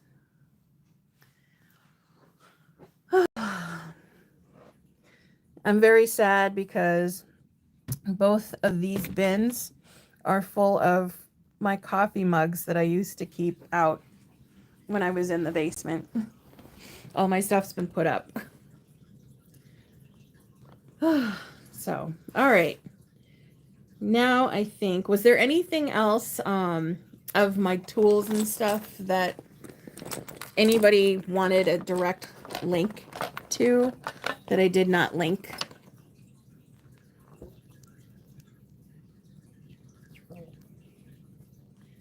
The spooters. That doesn't want to sit still.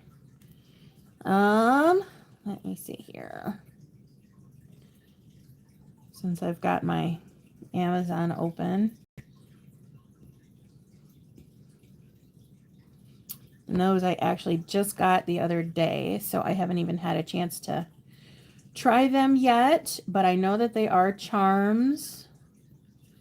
So they'll be like being put on, they'll be put on like chains and stuff, which is something that I have experimented with in the past. Spider charms. Why does the word charms need a capitalization? I could hang them on the wall, but why would I do that? I got cherries on the wall.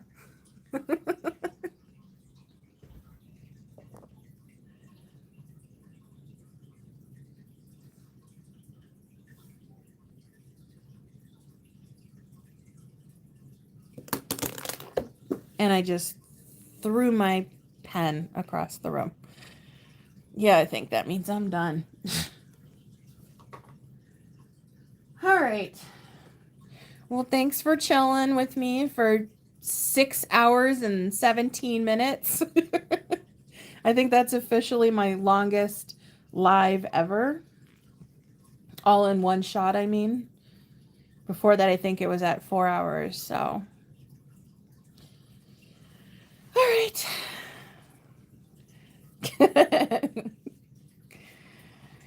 Yeah, well, I'm actually very happy that I was able to, because my son was behaving. The dogs weren't, but my husband was like, I got this, and he dealt with everything, so yay.